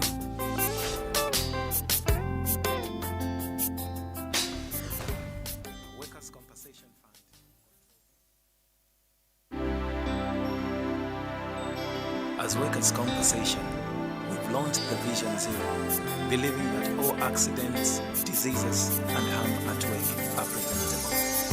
Vision Zero. We believe all accidents and diseases are preventable, and they can come to zero. Our Vision Zero. We believe all accidents and diseases are preventable, and they can come to zero. Safety anywhere we need. Health we be cup of yes. Your well-being is our number one concern. Safety anywhere we need. Health we be cup of yes. Your well-being is our number one concern. It doesn't matter where you are. It doesn't matter what you do. Commit yourself and champion this campaign. Hey, hey. Invest in people, but be a leader. Ensure self and health in what you do. Yonse ni pa zero. Yonse ni pa zero.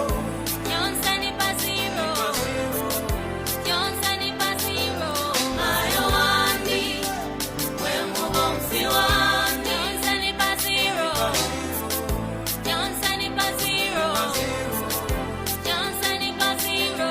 Tata wandi, we mubonsi wandi. Anywhere we need, health we be cup of yes. Your well-being is our number one concern.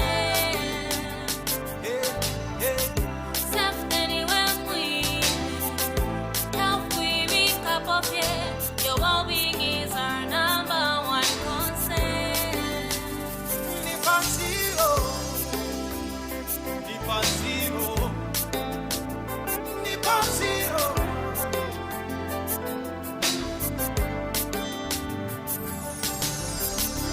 Our Vision Zero is based on the belief that all accidents, diseases, and harm at work are preventable. Remember that lack of proper safety and health measures has claimed a number of lives. Therefore, let us hold hands and speak against every malpractice relating to safety and health issues. You and I are responsible for our own future. Vision Zero.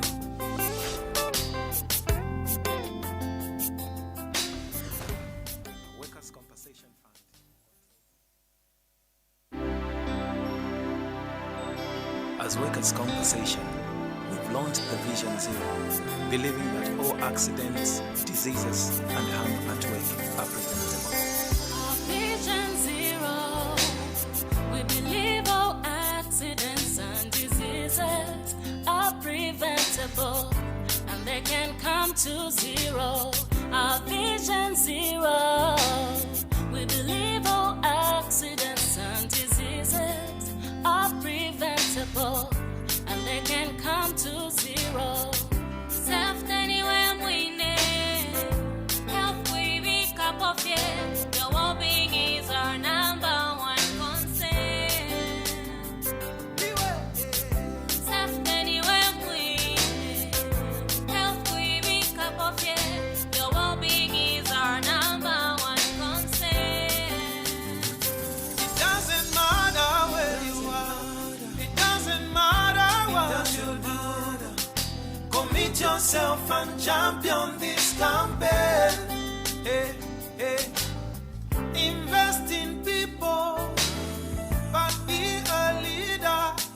Ensure self and health in what you do. Yonse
Vision Zero is based on the belief that all accidents, diseases, and harm at work are preventable. Remember that lack of proper safety and health measures has claimed a number of lives. Therefore, let us hold hands and speak against every malpractice relating to safety and health issues. You and I are responsible for our own future. Vision Zero.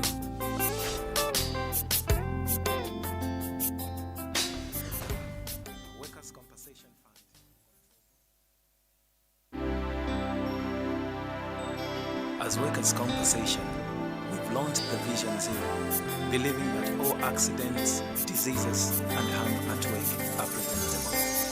Vision Zero, we believe all accidents and diseases are preventable, and they can come to zero.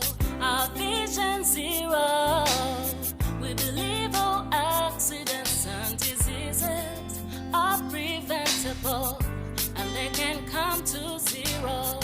Safe anywhere we need, health we be cup of it. Your well-being is our number one concern.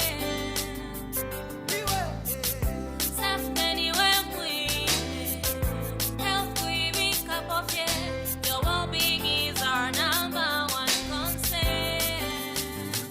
It doesn't matter where you are. It doesn't matter what you do. Commit yourself and champion this campaign. Hey, hey. Invest in people, but be a leader. Ensure self and health in what you do. Yonse ni pa zero.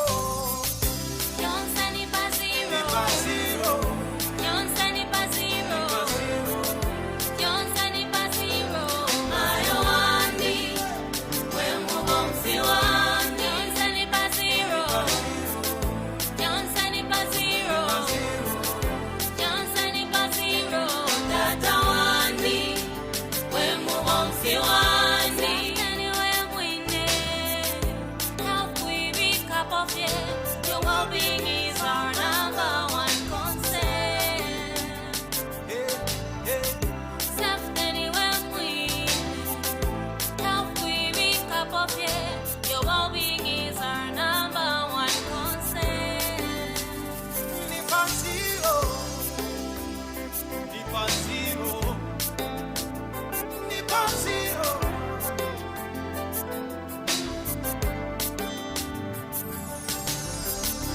Our Vision Zero is based on the belief that all accidents, diseases, and harm at work are preventable.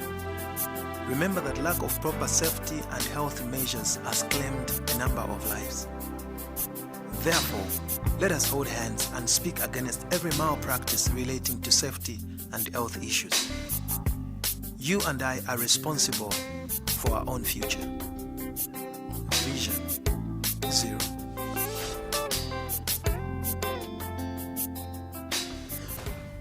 Workers' Compensation Fund.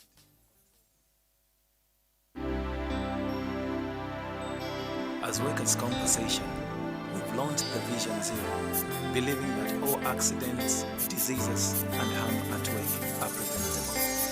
Vision Zero, we believe all accidents and diseases are preventable, and they can come to zero. Our Vision Zero, we believe all accidents and diseases are preventable, and they can come to zero. Safe anywhere we need, health we be cup of it. Your well-being is our number one concern.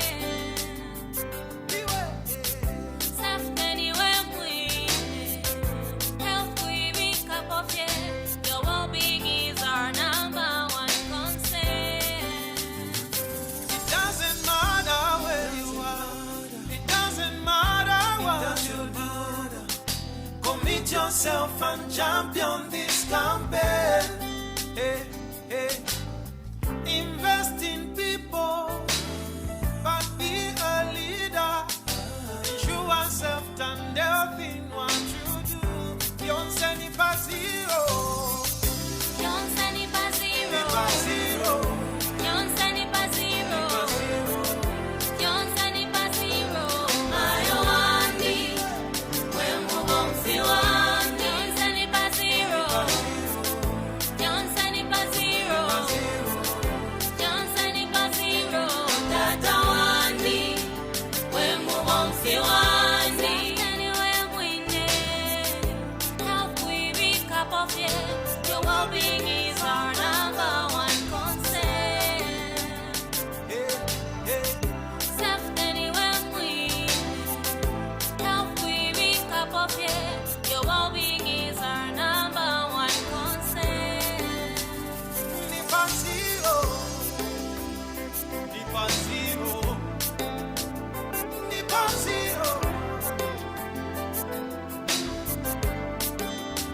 Vision Zero is based on the belief that all accidents, diseases, and harm at work are preventable. Remember that lack of proper safety and health measures has claimed a number of lives. Therefore, let us hold hands and speak against every malpractice relating to safety and health issues. You and I are responsible for our own future. Vision Zero.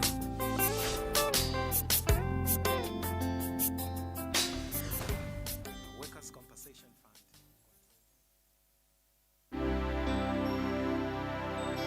As workers' compensation, we've launched the Vision Zero, believing that all accidents, diseases, and harm at work are preventable. Vision Zero. We believe all accidents and diseases are preventable, and they can come to zero. Our Vision Zero. We believe all accidents and diseases are preventable, and they can come to zero. Safety anywhere we need. Health we pick up of it. Your well-being is our number one concern. Safety anywhere we need. Health we pick up of it. Your well-being is our number one concern. It doesn't matter where you are. It doesn't matter what you do. Commit yourself and champion this campaign. Hey, hey. Invest in people, but be a leader. Ensure safety and health in what you do. Yonse ni pa zero. Yonse ni pa zero. Yonse ni pa zero. Yonse ni pa zero. Ayo wandi, wemu bomfi wandi. Yonse ni pa zero. Yonse ni pa zero. Yonse ni pa zero. Tata wandi, wemu bomfi wandi. Anywhere we need, health we pick up of it. Your well-being is our number one concern. Safety anywhere we need, health we pick up of it. Your well-being is our number one concern. Ni pa zero. Ni pa zero. Ni pa zero.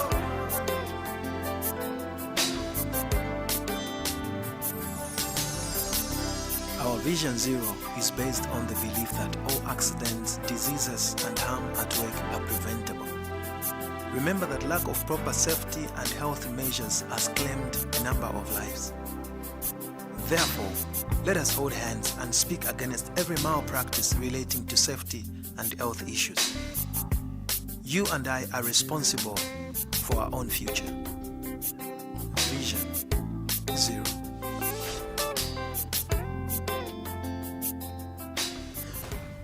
Workers' Compensation Fund.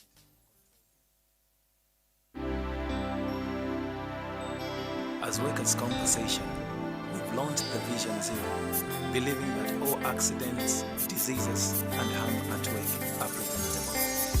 Vision Zero. We believe all accidents and diseases are preventable, and they can come to zero. Our Vision Zero. We believe all accidents and diseases are preventable, and they can come to zero. Safety anywhere we need. Health we pick up of it. Your well-being is our number one concern. Safety anywhere we need. Health we pick up of it. Your well-being is our number one concern. It doesn't matter where you are. It doesn't matter what you do. Commit yourself and champion this campaign. Hey, hey. Invest in people, but be a leader. Ensure safety and health in what you do. Yonse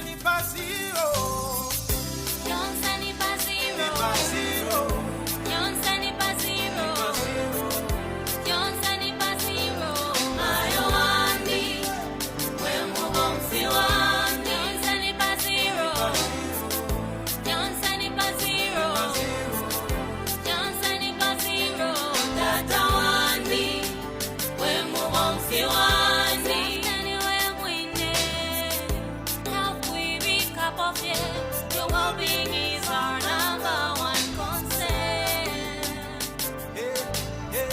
Safety anywhere we health we wake up of it. Your well-being is our number one concern.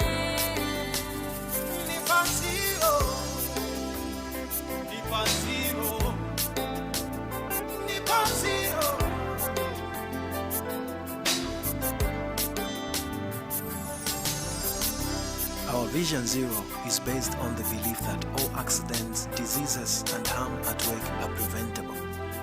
Remember that lack of proper safety and health measures has claimed a number of lives.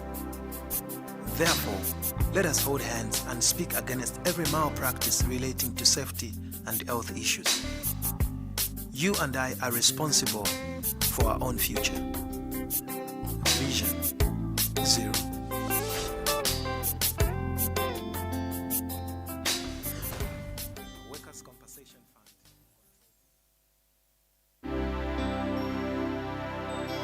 As Workers' Compensation, we've launched the Vision Zero, believing that all accidents, diseases, and harm at work are preventable. Our Vision Zero, we believe all accidents and diseases are preventable and they can come to zero. Our Vision Zero, we believe all accidents and diseases are preventable and they can come to zero. Safety anywhere we need, health we wake up of it. Your well-being is our number one.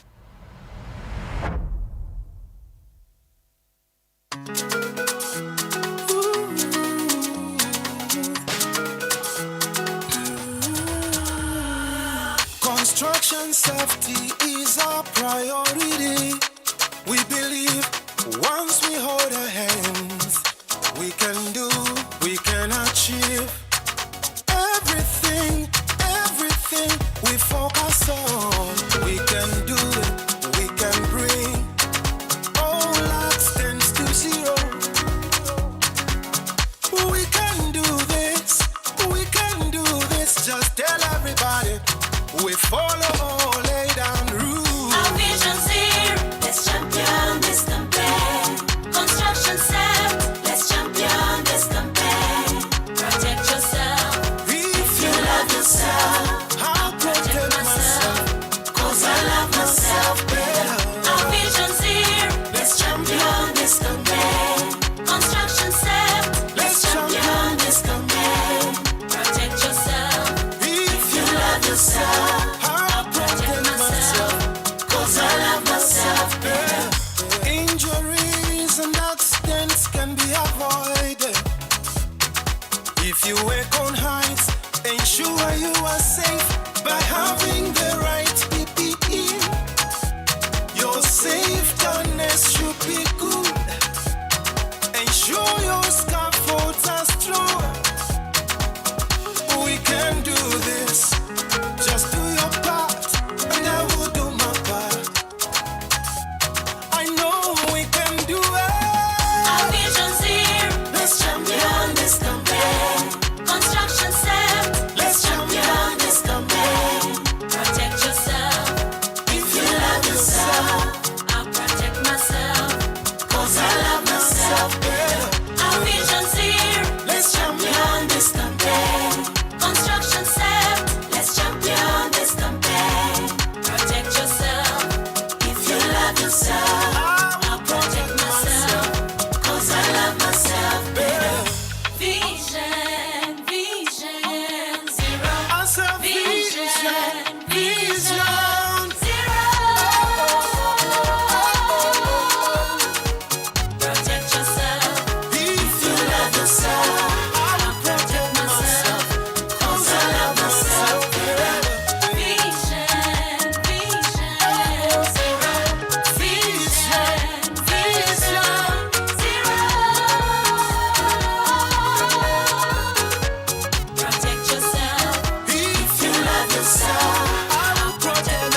Construction safety is our priority. We believe once we hold our hands, we can do, we can achieve everything, everything we focus on. We can do it, we can bring all accidents to zero. We can do this, we can do this. Just tell everybody we follow, lay down rules. Our vision's here, let's champion this campaign. Construction set, let's champion this campaign. Protect yourself, if you love yourself. I'll protect myself, 'cause I love myself better. Our vision's here, let's champion this campaign. Construction set, let's champion this campaign. Protect yourself, if you love yourself. I'll protect myself, 'Cause I love myself better. Injuries and accidents can be avoided if you work on heights. Ensure you are safe by having the right PPE. Your safetyness should be good. Ensure your scaffolds are strong. We can do this. Just do your part, and I will do my part. I know we can do it.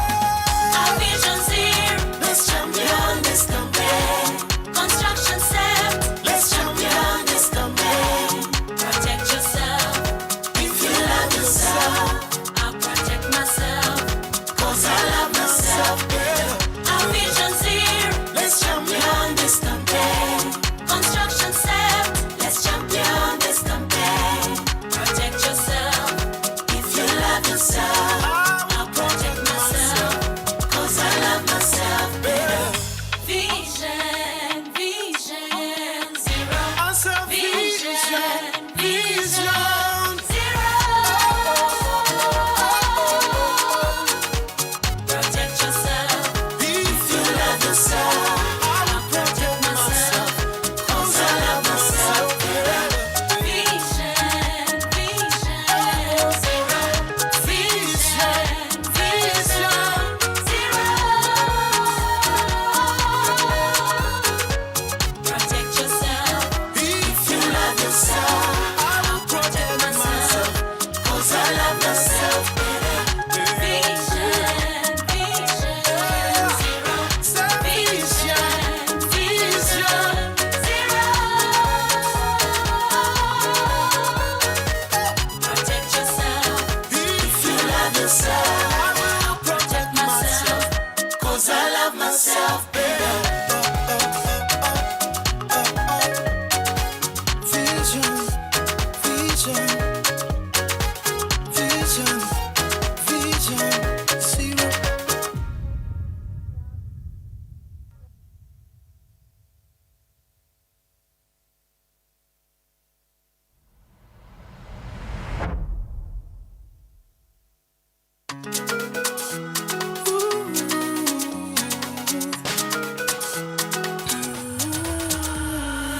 Construction safety is our priority.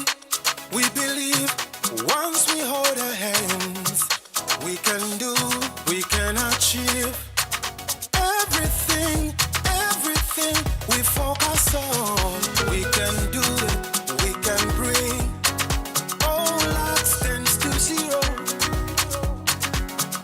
We can do this, we can do this. Just tell everybody we follow, lay down rules. Our vision's here, let's champion this campaign.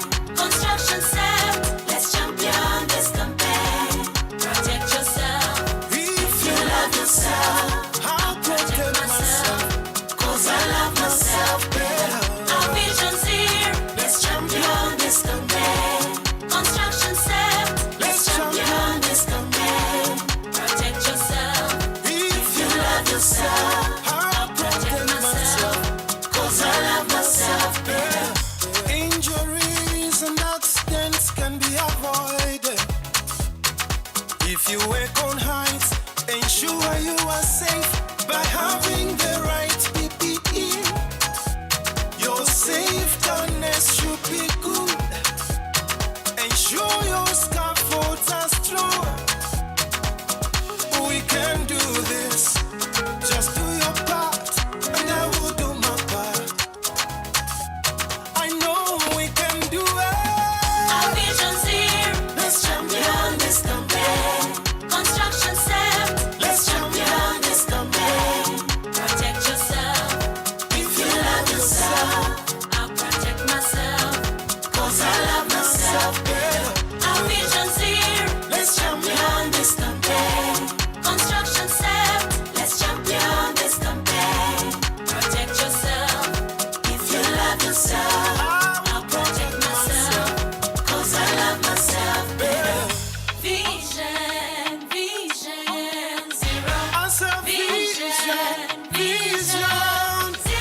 Construction safety is our priority. We believe once we hold our hands, we can do, we can achieve everything, everything we focus on. We can do it, we can bring all accidents to zero. We can do this, we can do this. Just tell everybody we follow, lay down rules. Our vision's here, let's champion this campaign. Construction set, let's champion this campaign. Protect yourself, if you love yourself. I'll protect myself, 'cause I love myself better. Our vision's here, let's champion this campaign. Construction set, let's champion this campaign. Protect yourself, if you love yourself. I'll protect myself, 'cause I love myself better. Injuries and accidents can be avoided if you work on heights. Ensure you are safe by having the right PPE.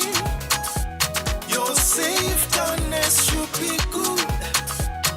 Ensure your scaffolds are strong. We can do this. Just do your part, and I will do my part. I know we can do it. Our vision's here, let's champion this campaign. Construction set, let's champion this campaign. Protect yourself, if you love yourself. I'll protect myself, 'cause I love myself better. Our vision's here, let's champion this campaign. Construction set, let's champion this campaign. Protect yourself, if you love yourself. I'll protect myself, 'cause I love myself better. Vision, vision, zero. Vision, vision, zero. Protect yourself, if you love yourself. I'll protect myself, 'cause I love myself better. Vision, vision, zero. Vision, vision, zero. Protect yourself, if you love yourself. I'll protect myself, 'cause I love myself better. Vision, vision, zero. Vision, vision, zero. Protect yourself, if you love yourself. I'll protect myself, 'cause I love myself better.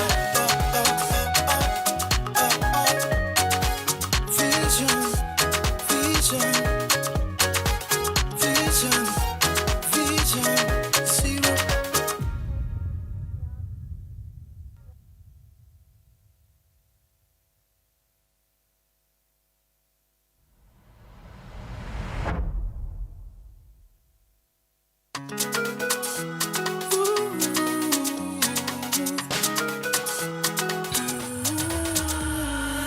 Construction safety is our priority.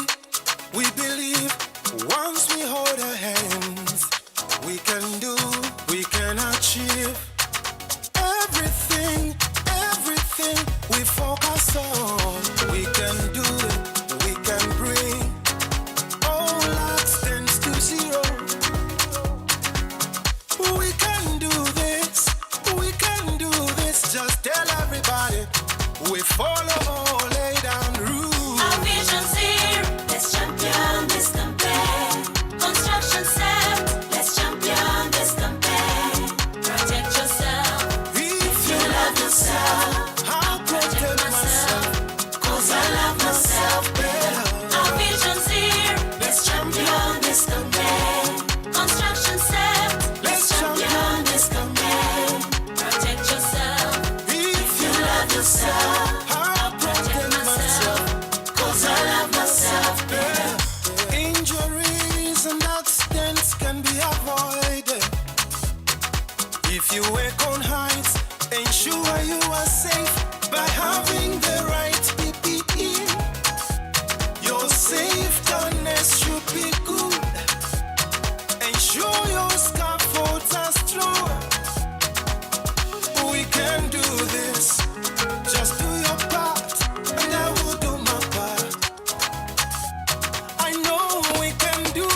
love yourself, I'll protect myself, 'cause I love myself better.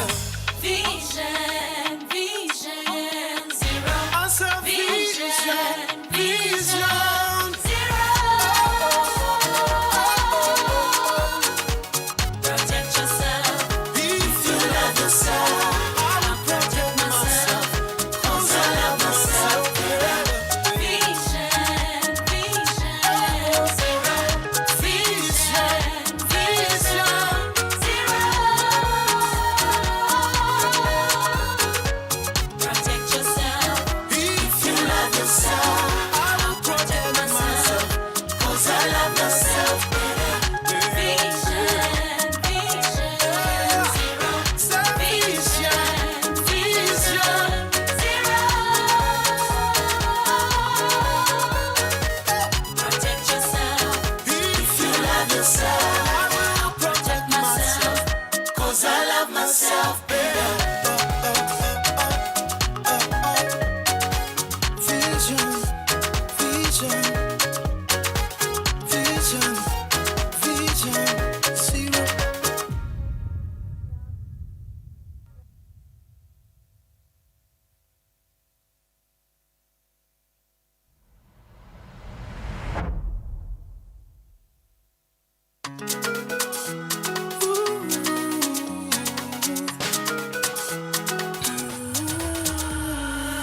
Construction safety is our priority.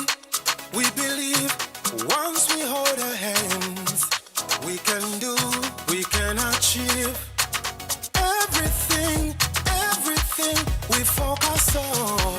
We can do it, we can bring all accidents to zero. We can do this, we can do this. Just tell everybody we follow all lay down rules. Our vision zero, let's champion this campaign. Construction set, let's champion this campaign. Protect yourself. If you love yourself, I'll protect myself, 'cause I love myself better. Our vision zero, let's champion this campaign. Construction set, let's champion this campaign. Protect yourself. If you love yourself, I'll protect myself, 'cause I love myself better. Injuries and accidents can be avoided if you work on heights. Ensure you are safe by having the right PPE. Your safetyness should be good. Ensure your scaffolds are strong. We can do this. Just do your part, and I will do my part. I know we can do it. Our vision zero, let's champion this campaign. Construction set, let's champion this campaign. Protect yourself. If you love yourself, I'll protect myself, 'cause I love myself better. Our vision zero, let's champion this campaign. Construction set, let's champion this campaign. Protect yourself. If you love yourself, I'll protect myself, 'cause I love myself better. Vision, vision, zero. Vision, vision, zero. Protect yourself. If you love yourself, I'll protect myself, 'cause I love myself better. Vision, vision, zero. Vision, vision, zero. Protect yourself. If you love yourself, I will protect myself, 'cause I love myself better. Vision, vision, zero. Vision, vision, zero. Protect yourself. If you love yourself, I will protect myself, 'cause I love myself better. Vision, vision, vision, vision, zero.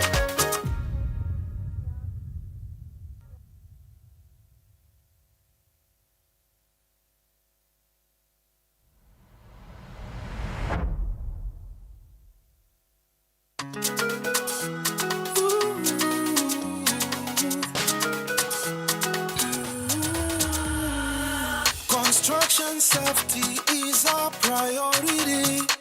We believe once we hold our hands, we can do, we can achieve everything, everything we focus on. We can do it, we can bring all accidents to zero. We can do this, we can do this. Just tell everybody we follow, lay down rules. Our vision's here, let's champion this campaign. Construction set, let's champion this campaign. Protect yourself, if you love yourself. I'll protect myself, 'cause I love myself better. Our vision's here, let's champion this campaign. Construction set, let's champion this campaign. Protect yourself, if you love yourself. I'll protect myself, 'cause I love myself better. Injuries and accidents can be avoided if you work on heights. Ensure you are safe by having the right PPE. Your safetyness should be good. Ensure your scaffolds are strong. We can do this. Just do your part, and I will do my part. I know we can do it. Our vision's here, let's champion this campaign. Construction set, let's champion this campaign. Protect yourself, if you love yourself. I'll protect myself, 'cause I love myself better. Our vision's here, let's champion this campaign. Construction set, let's champion this campaign. Protect yourself, if you love yourself. I'll protect myself, 'cause I love myself better. Vision, vision, zero. Vision, vision, zero. Protect yourself, if you love yourself. I'll protect myself, 'cause I love myself better. Vision, vision, zero. Vision, vision, zero. Protect yourself, if you love yourself. I will protect myself, 'cause I love myself better. Vision, vision, zero. Vision, vision, zero. Protect yourself, if you love yourself. I will protect myself, 'cause I love myself better. Vision, vision, vision, vision, zero.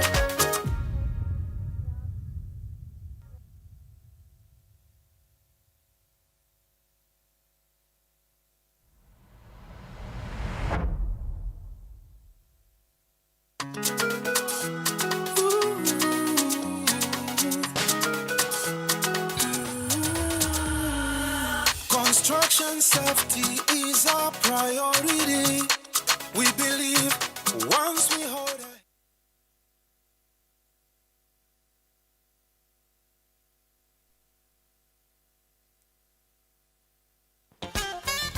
All right, time check is exactly 15 minutes to the top of the hour, 3 o'clock. And I believe that's the hour we agreed we will begin our afternoon session. So welcome back from the sumptuous lunch break. Again, I believe that the Ugandan cuisine has not disappointed. Excuse me, are there any people in this room? How was your lunch? How was your lunch? How was your lunch? Now I know the lunch was great, and believe you me, it's going to even get worse. You get more, you're going to get quieter, and that's when I know that the Ugandan cabs are working. So Ugandan lunch in the heat of the afternoon, there is only one thing it exudes, which is sleep. But let's try and keep as awake as we can, because the next session is going to go through very quickly. And before we know it, it will be for the evening cultural gala where we will network, where we'll now enjoy our engagements with our jackets off, hats off, and try to be normal human beings. You are aware that this has been put together not only by the Ministry of Gender, Labor and Social Development, but also together with some partners from both the private sector and some government agencies. So you will allow me at this particular time to invite one of our sponsors who's going to come and share with us a word or two about what they are doing. But what I can say is from the Insurance Regulatory Authority. So when you talk about safety and risk, the word insurance is normally a standard. And I think it's in the best interest of insurance companies to minimize risk to the highest level.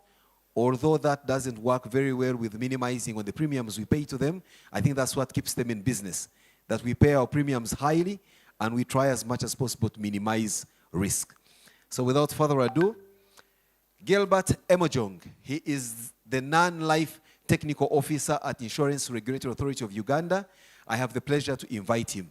He has an interesting title, non-life. Please don't be tempted to say dead. No, non-life is non-life, dead is another. So the non-life technical officer from Uganda Insurance Regulatory Authority.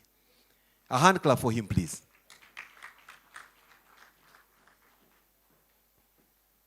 Yes, thank you very much,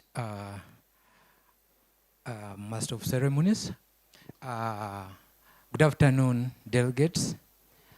I want to ride on the protocol already in place, and I want to thank the Commissioner at Ministry of Gender for having brought this to our attention.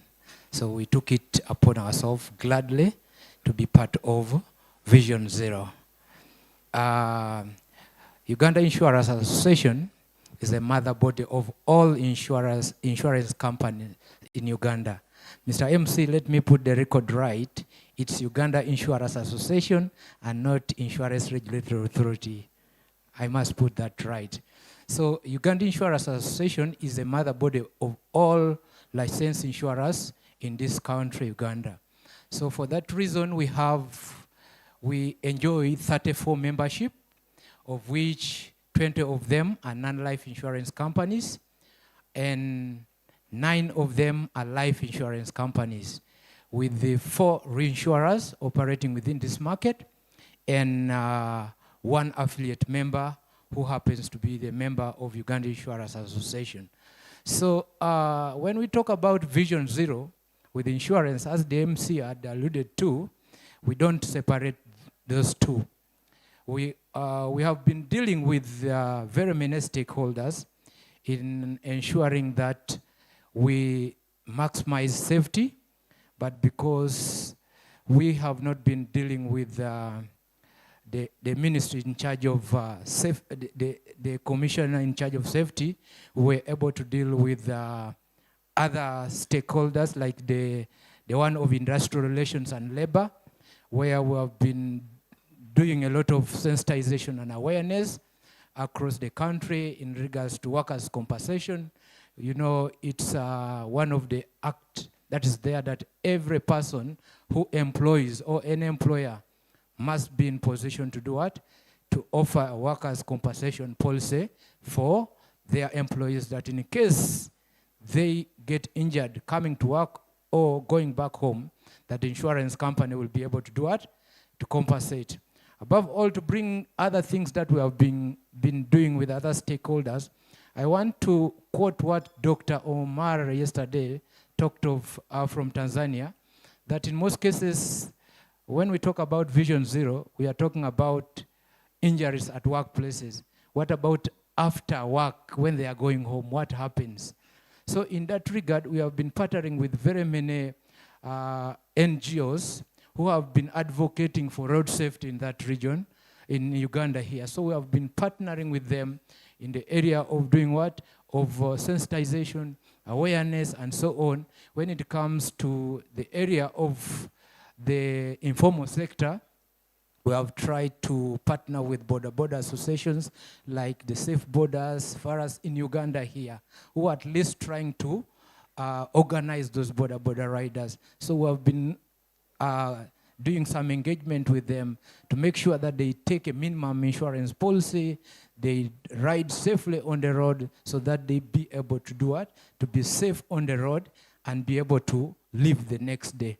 So now with the OSH Act in place, I think it's a new beginning for us, the insurance sector, to come together and pattern furthermore with the Ministry of Gender in this aspect here.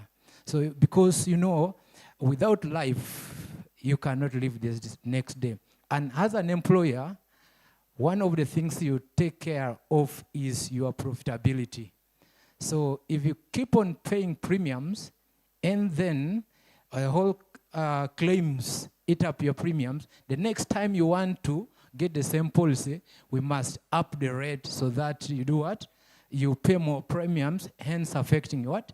Your profitability element, of which we do not want to do that. So by the coming in of the OSH Act and Vision Zero, that sensitizes people on reducing workplace injuries, and also, of course, including the roads. We may be able to reduce that aspect there and be able to reduce the premiums we pay to the insurance companies. Even the insurance companies will be able to benefit in that aspect. So with those very few remarks, Mr. Moderator, I don't think whether I've utilized, I've gone beyond the time you had allocated me. I want to thank you very much for giving me this opportunity, and the Minister of Gender above all for giving the Uganda Insurance Association the opportunity to partner in this noble cause, which is a new norm for the entire world. Thank you very much. Remain Gilbert Emojong. Thank you. Thank you, Gilbert, for those reassuring words, and also telling us that you're going beyond workplace safety and looking at safety of workers in their commutes between work and their homes. Maybe what you didn't also, what you may need to consider is what about their safety at home? As you're aware, sometimes spouses may cause a bit of, I don't want to call it insecurity, but may also be a source of lack of safety. So how are you going to deal with that? But are you going to now start working with spouses associations, churches? But that's now for you to figure out. That said, we can appreciate the fact that you are looking at the welfare of all of us. We have another sponsor in the building, and beyond talk shops such as this, sensitizations as you have been found to do, many have wondered where one could go and proficiently get a course in health and safety matters. Now, one of our academic institutions in Uganda, Victoria University, is one of those that is now pioneering in having a course dedicated into teaching matters of occupational health and safety. So without further ado, I have the pleasure to invite one of the tutors there, Professor Augustine, whose second name I don't want to risk for my own safety not to pronounce. But what I can tell you about Augustine, he's a lucky man. He's speaking at an international conference on the feast day of his patron saint, Saint Augustine. So those of you of the Catholic faith, you know that today is the feast of Saint Augustine, the doctor of the church, whose mother is Saint Monica, whose feast day was yesterday. See, I know something about everything. Augustine, please. Thank you very much, moderator. And once again, good afternoon to everyone here. Thank you, Commissioner and organizers of this wonderful conference. I'm Professor Augustine Ifele-Bwegu. I currently work as the Deputy Vice Chancellor for Academic Affairs at Victoria University. And I want to take this opportunity, and on behalf of Victoria University, I want to warmly welcome you to this great event. And for those of you who are visiting Uganda for the first time, I want to say welcome to Kampala, and it's good and great to have you here. Let me start by saying that we all share the same vision, and this same vision brings all of us together, and that is the vision to have no accidents, no injuries in the workplace. And as a university, we are ensuring that we play our bit and partner in this great opportunity to ensure that we have a health and safety workplace that is free of accidents, free of lost time injury. I'm a professor of energy, safety, and environment. So safety, it's right at the very top of my heart. And I spent so many years in the Gulf of Mexico championing health and safety.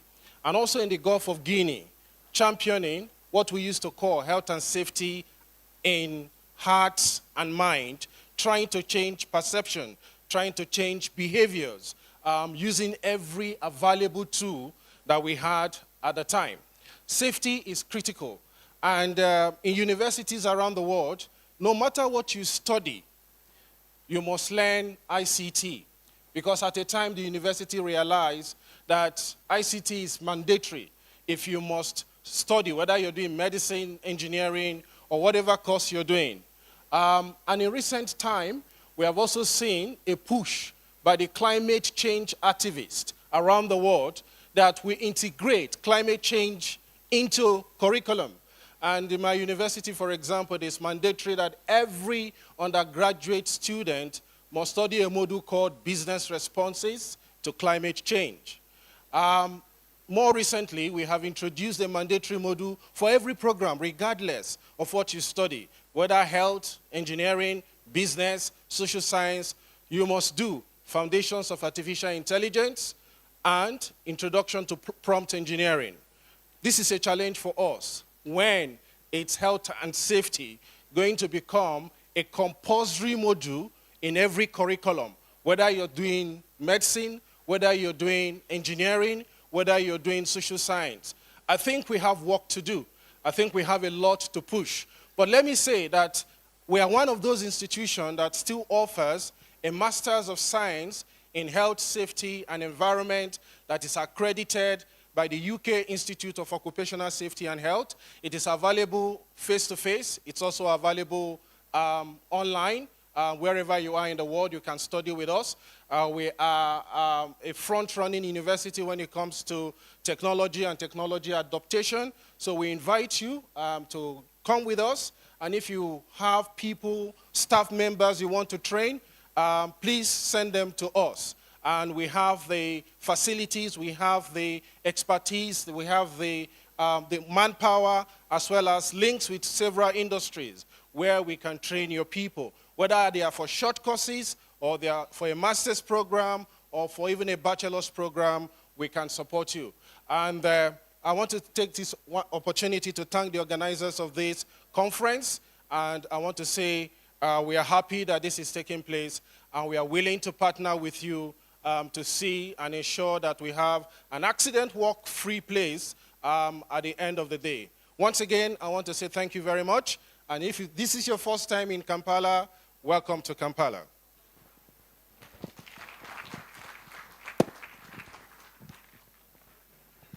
Thank you, Professor Gustin. I think he deserves a deeper round of applause. I now feel like going to school to study that front-facing course, Master of Science in Occupational Health and Safety. I didn't know that that course was available. Matter of fact, I must take a swipe at my former boss in this room, the Chief of Human Resource at Uganda Electricity Generation Company Limited, Jackie over here. For the last 2 days, I've been asking myself what Jackie is doing in this conference. You are head of HR. What are you doing at the health and safety event? Until Professor Gustin marketed the need to take our employees to take up some of these courses, did I realize how very important your presence is. And I believe that Professor Gustin, if you are looking for any new recruits for your course, Jackie here has a manpower of not less than 500 doing some of the most risky work in this country, which is generating electricity. Their product is a shocking product, and therefore they must be at the forefront of personal, occupational health and safety. They're also operating the biggest installations by size and grandeur in this country, hydropower dams scattered across the River Nile. So to them, safety is not even personal. Safety could in fact be an issue of global security. Can you imagine if they blew up one of our dams? What would happen downstream to our neighbors in Sudan, and most especially the Egyptians, who for the most part rely their existence on the River Nile? So she's very important. You need to get her staff to register for your course. That said, now Jackie, Augustine, 10% for every student that enrolls, right? Good. We're now going in for our first series session that's coming on right about now. And again, it is going to be chaired and co-chaired by the epitome of German efficiency, which is time consciousness, concise and precise presentations. Please join me in welcoming Roland Kramer, the Director Board, BGHW Germany, and his chairperson for this session, Klaus Schaffer, who's the head of prevention at the same institute in Germany. As you make your way here, please give them a hand clap. One of your presenters, Dr. Mark Fureman, has requested humbly that you will allow him make his presentation from below the stairs, because for his personal safety, he prefers not to take the precarious journey up this very slippery staircase. Over to you, Klaus and Roland. Thank you very much for the introduction, and very welcome to you all to the, I believe, last technical session of this conference. And we are not Marie Diallo and Udo Schöpf, but we are Roland Kramer and me, Klaus Schäfer, and we chair this session this evening. The session is about emerging global risks, emerging new global risks, upcoming global risks. And my colleague will introduce this session for you in a few words, and then we'll start with the first speaker. Yeah, thank you, Klaus. And as we have seen and heard, the further development of safety and health is a global issue. There are many different challenges, and as we have learned also, the Vision Zero strategy can be a good way to place successful solutions in a wide variety of countries, of systems, and different sectors. So we look forward to hear some examples of experiences of successful implementations in the following session. And I'm proud to start with Mr. Michael Kirsch. He's the CEO from the BG Bau, the German accidents insurance for construction, and he's the Chief Executive Officer since 2023, and has before held different positions since the last 25 years at the BG Bau. And today he will introduce us in the effects of global environment changes, especially global warming and the weather patterns. So Michael, it's at you.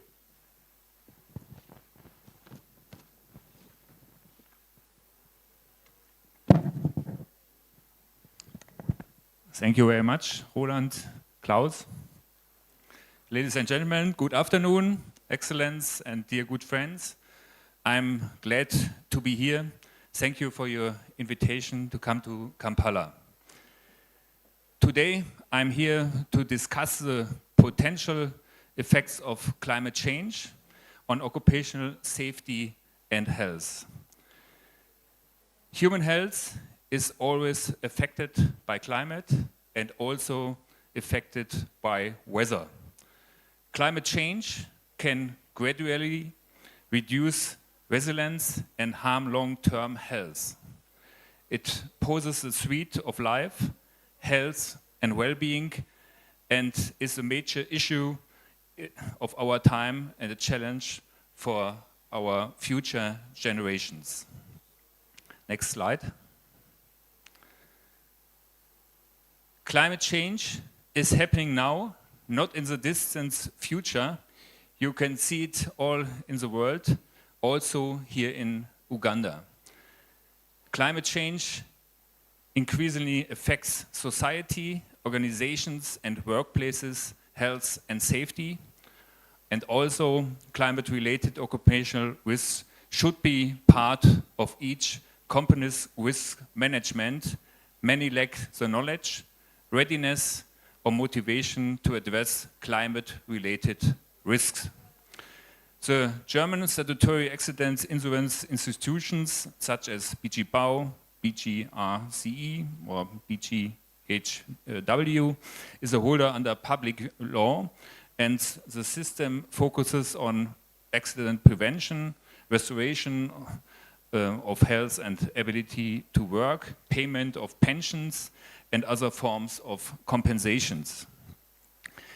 In light of the growing number of skin cancer cases among construction workers and also for all outdoor workers in Germany, and an increasing number of heat-related deaths on construction sites, the BG Bau supports companies to implement UV protection measures, provided information on risk assessment, and offers financial subsidies for technical and personal protective equipment. What is the climate change, the environmental effects? Climate change is leading to an increase in extreme weather events such as heat, droughts, flooding, and natural disasters like wildfires in Spain and today in Portugal. And you see it all over the world, and climate change can indirectly impact workplaces and workers as well. For example, doing clean-up activities after an extreme weather event. There may be an increased risk of injury when performing disaster responses tasks without adequate training or experience. And there may be increased risk of exposure of mold, bacteria, and other contaminations that can grow in standing water and on damp surfaces. Other risks include increased exposure to hazardous building materials, including asbestos, increased exposure to electrical hazards, higher risks of unsafe work areas, roof or building collapse, and increased exposure to traumatic experience. Next slide, please. The effects of climate change on human health are numerous and may include, for example, more temperature-related illnesses and deaths, the spread of infectious diseases such as malaria, dengue, and yellow fever.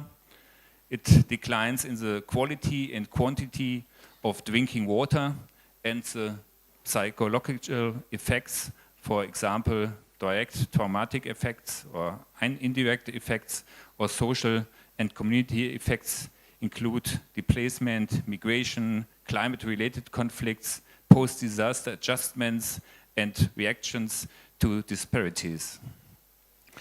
Outdoor workers, like the people in the construction industry, will be exposed to UV radiation more frequently, intensely, and for longer periods of time, resulting in increased risk of immune dysfunction, adverse eye effects, and skin cancer.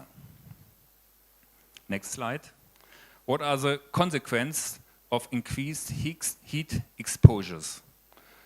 Workers exposed to extreme heat or working in hot environments may be at risk of heat stress. Heat stress can lead to heat stroke, heat exhaustions, heat cramps, and heat rashes. Additionally, heat can increase a worker's risk of injury by causing sweaty palms, foggy safety glasses, and dizziness. Burns may result from accidental contact with hot surfaces or steams. Look at the skin cancer at the next slide. This is our problem in Germany. UV radiation is primarily a public health issue, as the risks are not only work-related, but also related to general exposure to the sun, not by work only, such as holidays or outdoor activities. In light-skinned populations, UV radiation caused nearly 4% of all cancers in Europe, and this trend is not abating. Construction workers are at significant risk from UV radiation because they spend much time outdoors. Increased awareness and basic prevention measures are essential to reduce the incidence of UV-related cancers.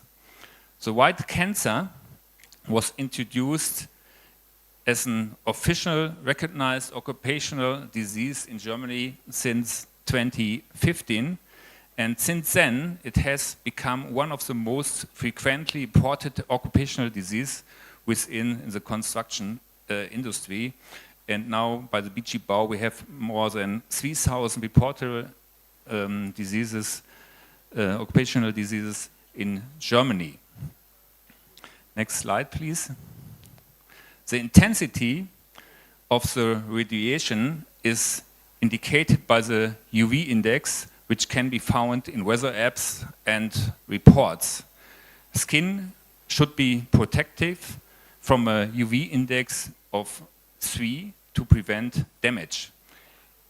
Even when working in the shade, like here in the tent, up to 50% of the UV radiation still be present due to reflections and scattering. You see the video, you can put it on.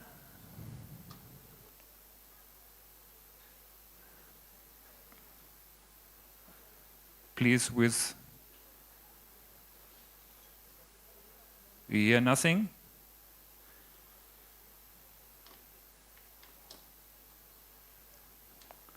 It's a TikTok video, and in Germany we have more than 100 TikTok videos in our social media strategy. And social networks are used by all groups, most of all, of course, among the younger ones, and often constitute the most important information channels. So try it again, please. And the BG Bau has been adapting its communication strategy to this situation, and we use social media to address occupational safety topics. It's not in function. Okay, I told you something about our media strategy, and that Facebook and Instagram are increasingly becoming tools for customers' relationship management. And this is especially the case on TikTok, our most successful social media channel. And this is where we can present and discuss occupational safety topics at eye level with our companies and insured individuals. And that's eigentlich a successful story, because the statistics says over 35,000 followers, over 12 million views, and over 12,000 comments in 1 year. Next slide, please. How can workers protect it? Employers are responsible for occupational health and safety and must carry out a risk assessment.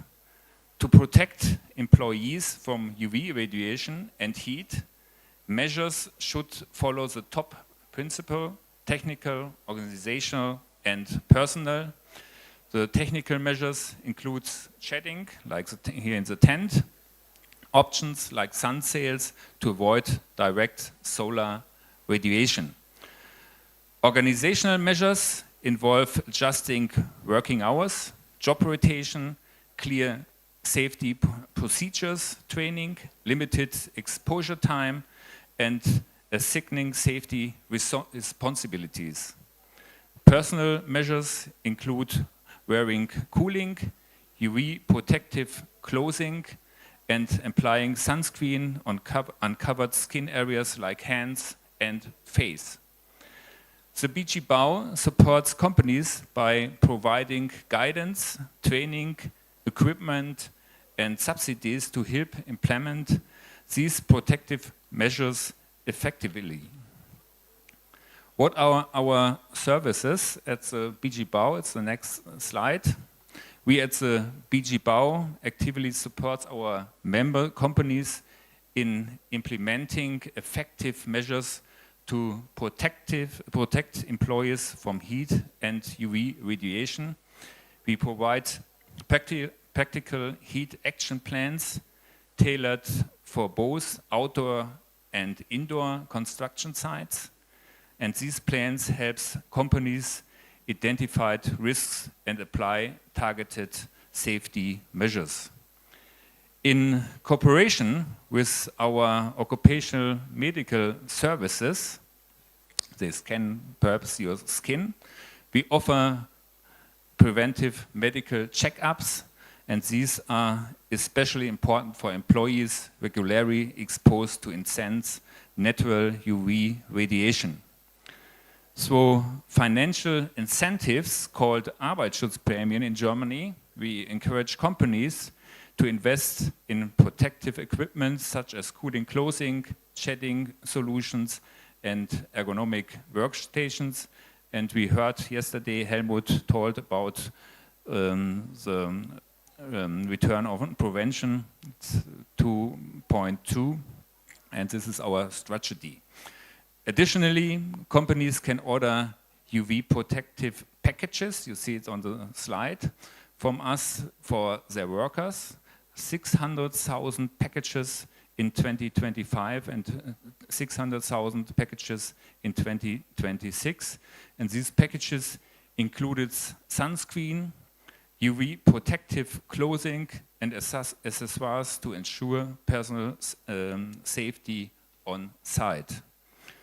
Overall, we offer valuable guidance, resources, and financial supports to help construction companies safeguard their workplace against the hazards of heat and UV exposure. What are in the case of emergency? Next slide, please.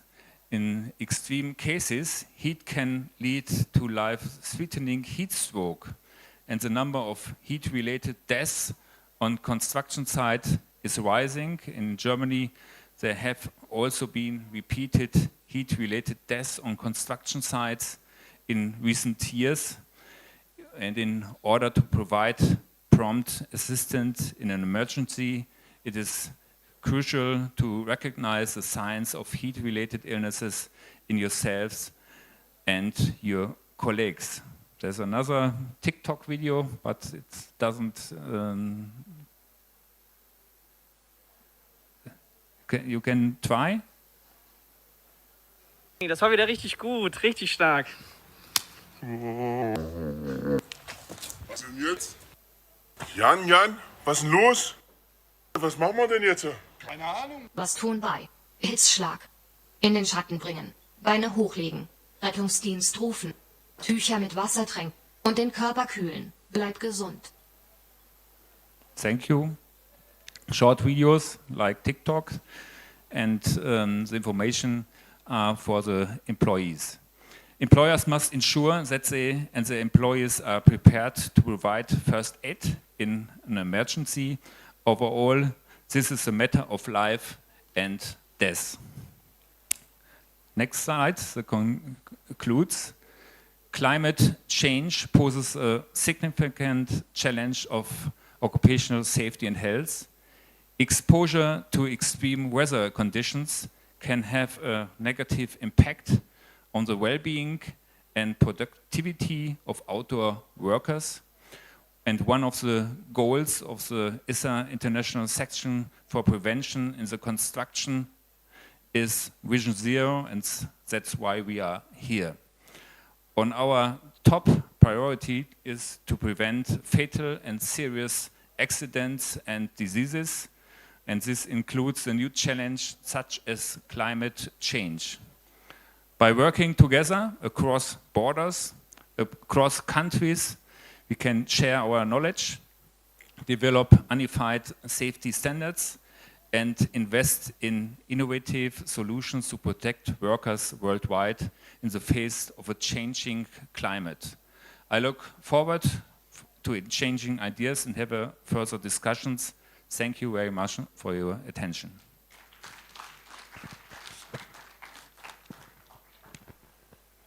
Thank you, Michael Kirsch, for your speech and especially for your overview about heat and solar radiation, depending or belonging to occupational safety and health, and your possibilities and services of the BG. Thank you very much again. So, next speaker is now Dr. Mark Füllemann. He's the founder of Practice and Experience. The Practice and Experience supports companies, associations and other organizations regarding challenges in change management, occupational safety, business planning and so on. And he will talk about emerging challenges to Vision Zero at the workplace. So I give you the microphone and you will talk. Thank you very much. Now, ladies and gentlemen, we have heard yesterday, Vision Zero has been a substantial success story. More and more people join it, and we get that step by step towards this vision. But let's be clear. The road to Vision Zero is going to be bumpy. There are challenges, there are bumps waiting for us all over the place. So I'm going to talk about emerging and actual challenges, and since, as Karl-Heinz Neutler has explained yesterday, we are going from commitment to action, I will tell you or show you what you can do. I'm fully convinced that success of Vision Zero is a matter of daily management. What you do day in, day out as manager in a company decides whether we'll succeed or not. Next slide. Next. That is you. Okay, now, you see now what the 7 strong and growing challenges. I'm going to dedicate today my speech this afternoon to migration.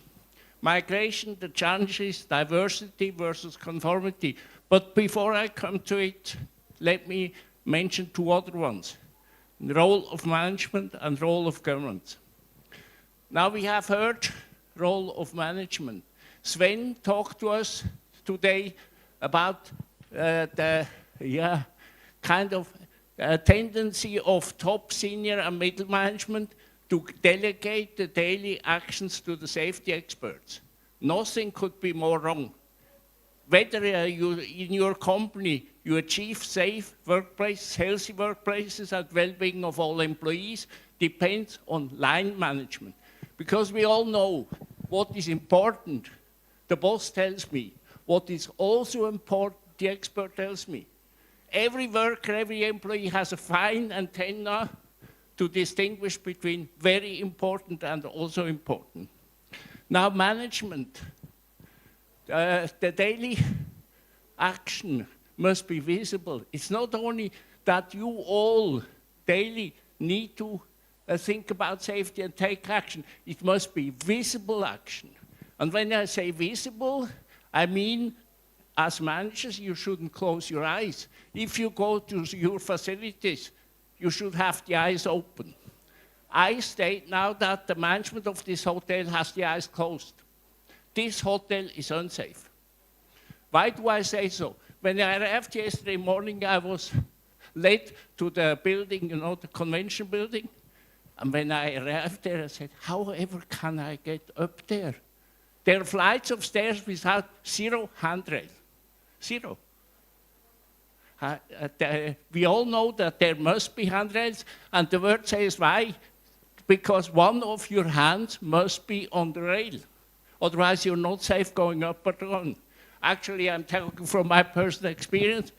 The reason I have a white patch here is that I tried to go up a flight of stairs of 4 or 6 steps last Thursday in the city of Lucerne in Switzerland.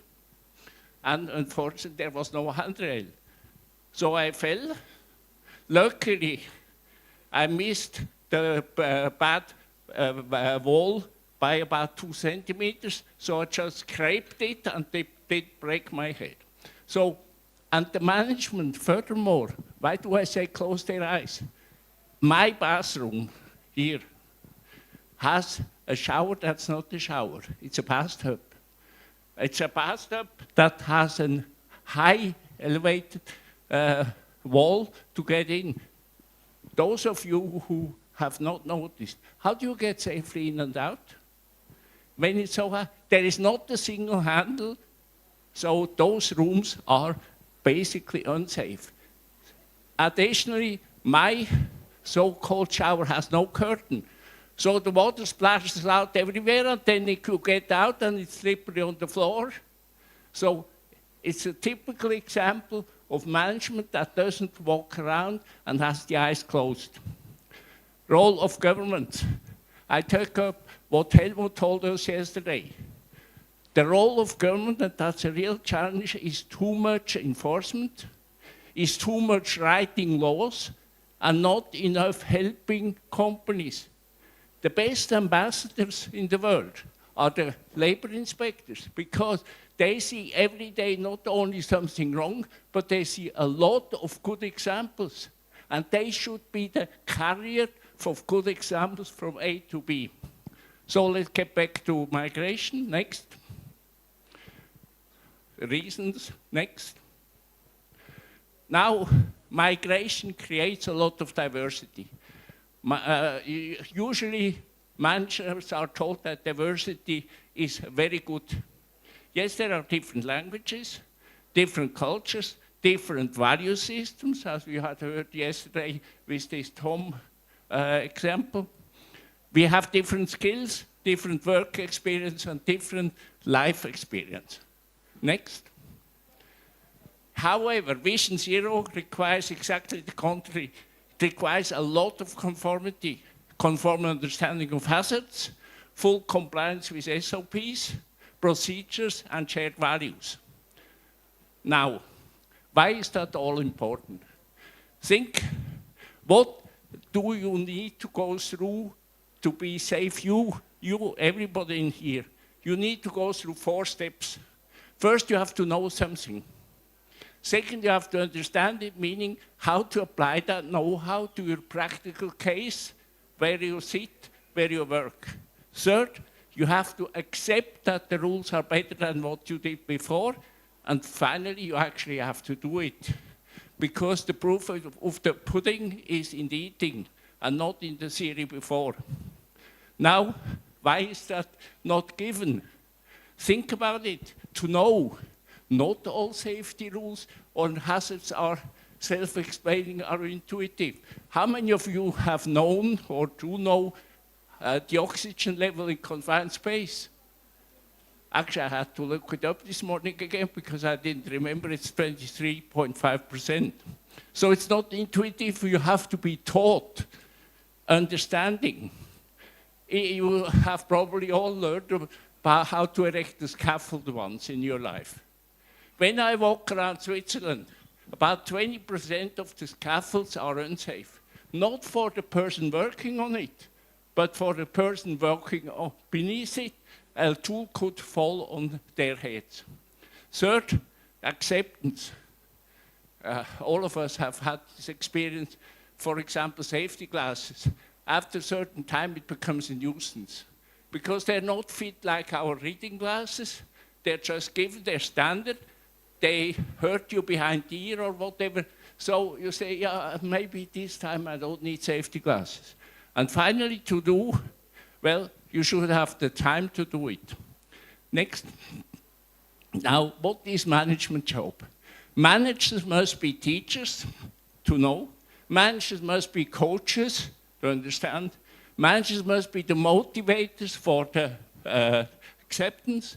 And managers must be the mentors for to do.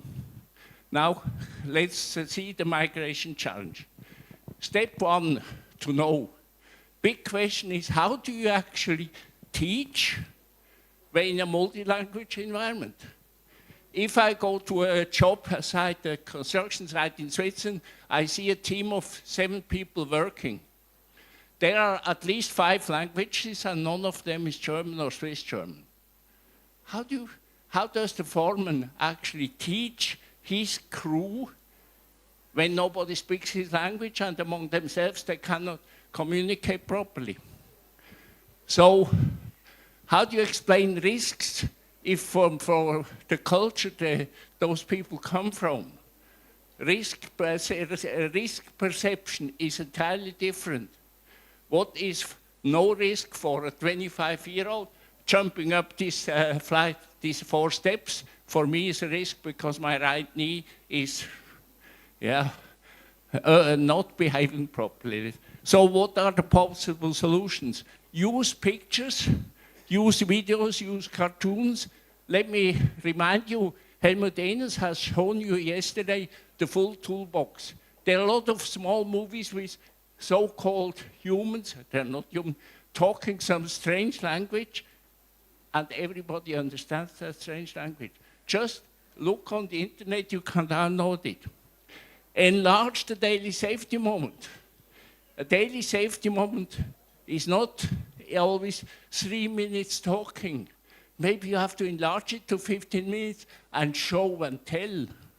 And finally, teach practically. Don't talk, show it. Next. Step 2, how to coach? Same question. How to coach in a multi-language environment? Show and demonstrate. And then let the people repeat practically, because then you can see whether those people who cannot communicate by language have understood what you meant. And test. And then, in a group of 10 workers, you have always somebody who looks fresh, bright, and intelligent. Take that person and assign him the job of being an assistant teacher, an assistant coach. First of all, you naturally raise his self-esteem. You're more believable for the rest of the people because they hear somebody in their own language afterwards. Next. Step 3. How do we make people with quite different risk perceptions accept rules? And how do you actually get the result that their value system is changing to the Vision Zero value system? Possible solutions: engage families. I had an experience in Ecuador. In Ecuador, we decided in the cement plant there to have a family day. So the whole Saturday, the families, or at least the kids, came, and they went through 10 stations with practical examples. When I arrived there a month later, the maintenance manager looked at me with her back. He yelled at me, but he was actually smiling, and said, "It's real bad, you shouldn't have done that." I said, "What has happened?" Now my daughter bosses me around. I wanted to climb on put a chair on the table to change a light bulb in the ceiling. So my daughter runs in and said, "Dad, don't you ever listen in your company? You shouldn't do that." So his daughter started to change his own behavior. That's what I mean by engage families. Engage hard workers. We have had this example here with the person who was coming in the wheelchair. Get them to show their experience, to tell, because it makes much more an impact if somebody who has survived it actually tells his colleagues what has happened. And be a visible manager. Go and do safety observation tours. Leave your office, walk the talk. Next.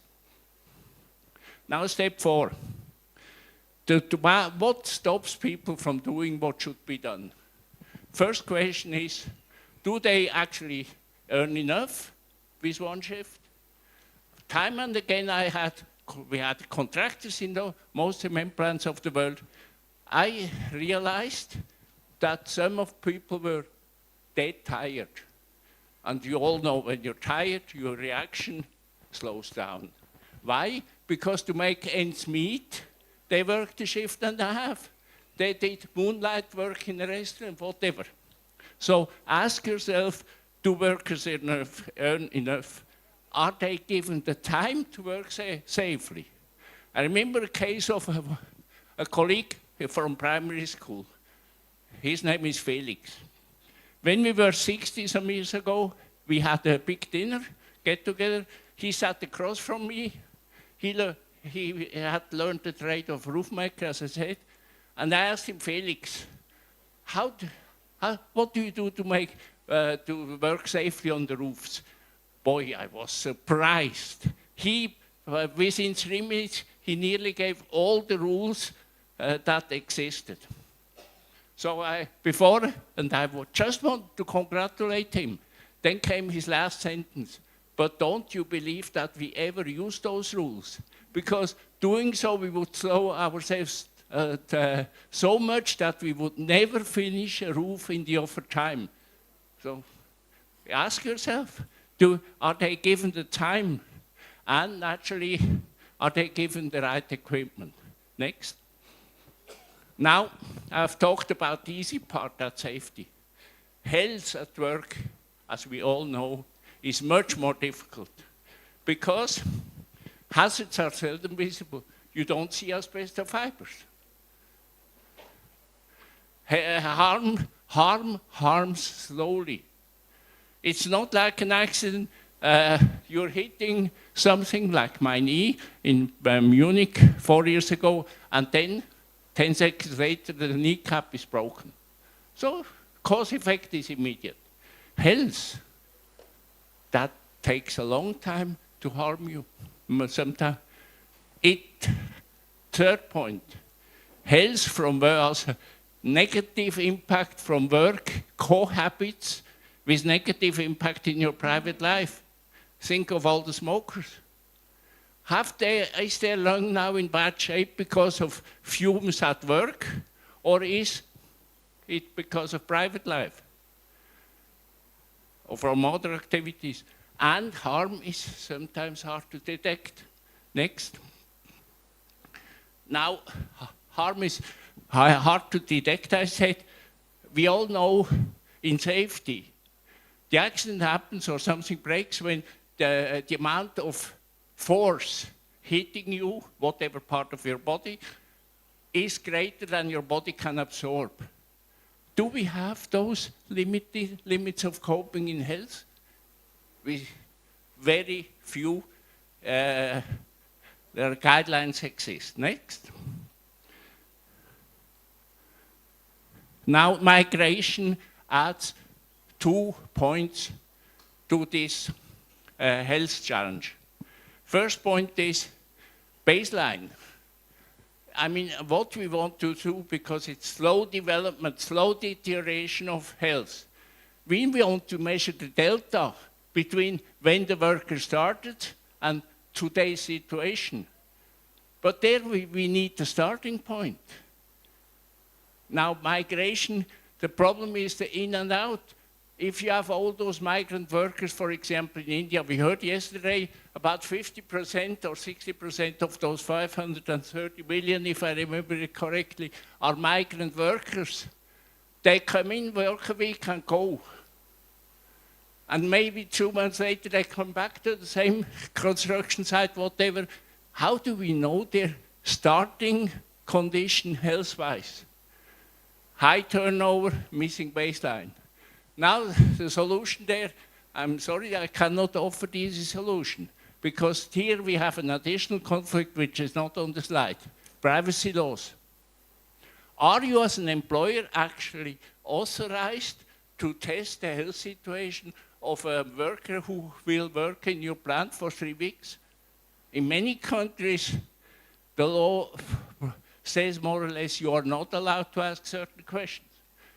You're not allowed to ask him whether he drinks too much beer every night, because that's his private life. Next. Now, health requires more special management activities. We need to establish a base, so I encourage all the government representatives here to establish a legal framework that it will be possible to measure the starting point. We need to monitor it periodically because you don't see the hurt like when you break a leg. It goes slow, so periodically you have to measure. And we need to determine somehow that separate the influence from work to the influence from outside work. Next. Now, well-being. Well, well-being is a thorny subject. Well-being has so far been not equally well defined as health and safety, and it's politically loaded. But two frequent challenges from migration is the living habits and discrimination and hate. Next. Now, living habits. The questions you as management can ask or should ask is, what do they eat and where do they eat it? Practical example. We had an unfortunate case in India of within 18 months, 3 fatalities of people, migrant workers working for a contractor, falling down from height. Always at 1:30 p.m. So I started thinking, why is it that at 1:30, that's just after lunch? So I started talking to workers with the help of an interpreter because they didn't speak English. Then I found out they were not allowed in the canteen of the cement plant. It's contractor workers. So they brought everything from home, and what did they bring? Chickpeas with ghee, this sort of butter. Now, if you fill your stomach, and then you need to go because you may be already 1 minute late after lunch, you have concrete in your stomach. And all the blood is in your stomach, and then it's easy to miss one step in a ladder, and that's what happened to the 3 fatal accidents, or the persons who died. So what we installed is, we offered them the same service, canteen service, as our own workers, and very important, looking back on the presentation before me, in the shade, because before that they had to eat outside in full sunlight. I mean, full sunlight and a full stomach, that's the total recipe for an accident. Next. Now, yeah, discrimination and hate. Let's face it, the world is not peaceful. Now, the case I have here is not from cement. I have a friend from the army. He was, after the army service, head of logistics of Migros. Migros is a supermarket chain, the biggest supermarket chain in Switzerland. And he told me the following story. All of a sudden, they discovered that the pallets that were put together from midnight to 5 o'clock in the morning, store by store exactly, for the layout of the store. When the next shift came in for loading it onto the trucks, everything fell down. You know what was the reason? The first team was from one country of former Yugoslavia and the second team from another. And they did it on purpose to harm each other. When he did interviews, he discovered that the roots went back hundreds of years. Because one ancestor at the Battle of Amstelfield, 1200 something, had killed members of the other family. Such hurts sit in the mentality. Now we have more than enough recent wars and actual wars going on in Europe. I'm not meddling with Africa. I just looked on the map today and saw where Sudan is. So if you have migrant workers from there meeting some from the north and some from the south, don't you ever think they will get along. They will deliberately hate each other and damage each other. So the management thing is, you as managers, if you have such migrant workers, first you have to know where they come from. Secondly, if they come from non-compatible countries, teach them respect. or even better, separate the groups so their physical distance between the two groups who hate each other. Okay, next. Now, an afterthought. It has been said many times that we ourselves are responsible for our own safety. Well, don't believe it. I don't believe it. Responsibility certainly, but we're not able. Why are we not able? Look at yourself. While you listen to me, how many other thoughts went through your head? Maybe one thought is he talks too loud or he talks too long. And other thoughts, the human mind is always parallel processing several lines of thought, several trains. And all of us, during those 2 days, had a moment of lapse where they missed the last 10 minutes, couldn't remember what the person speaking has said. What we are very good at is watching the others. We like to watch the other and say, oh, he is too fat, or how can he wear such a shirt, etc. So use that natural tendency of everybody. Workers have a huge obligation to watch out for the others. And when the other person shows that far away look on his face, as the Americans say, tell him, listen, Karl-Heinz, you're here. You're not somewhere in the pub or whatever it is. Pay attention, your finger is 2 centimeters from a chainsaw. That is the real obligation for a worker. Look out for the others, because you cannot expect any human being to look out for him or herself 100% of the time. So I wish you a lot of success applying those recipes I told you. Thank you.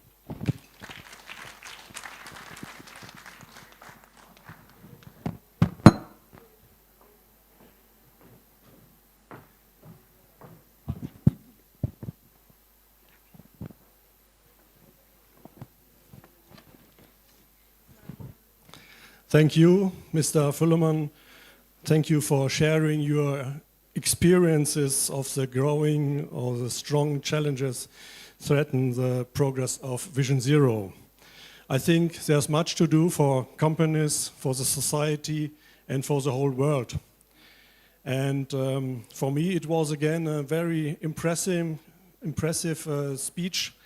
And it's true, I always have to reflect myself in my habits. So thank you for your experiences.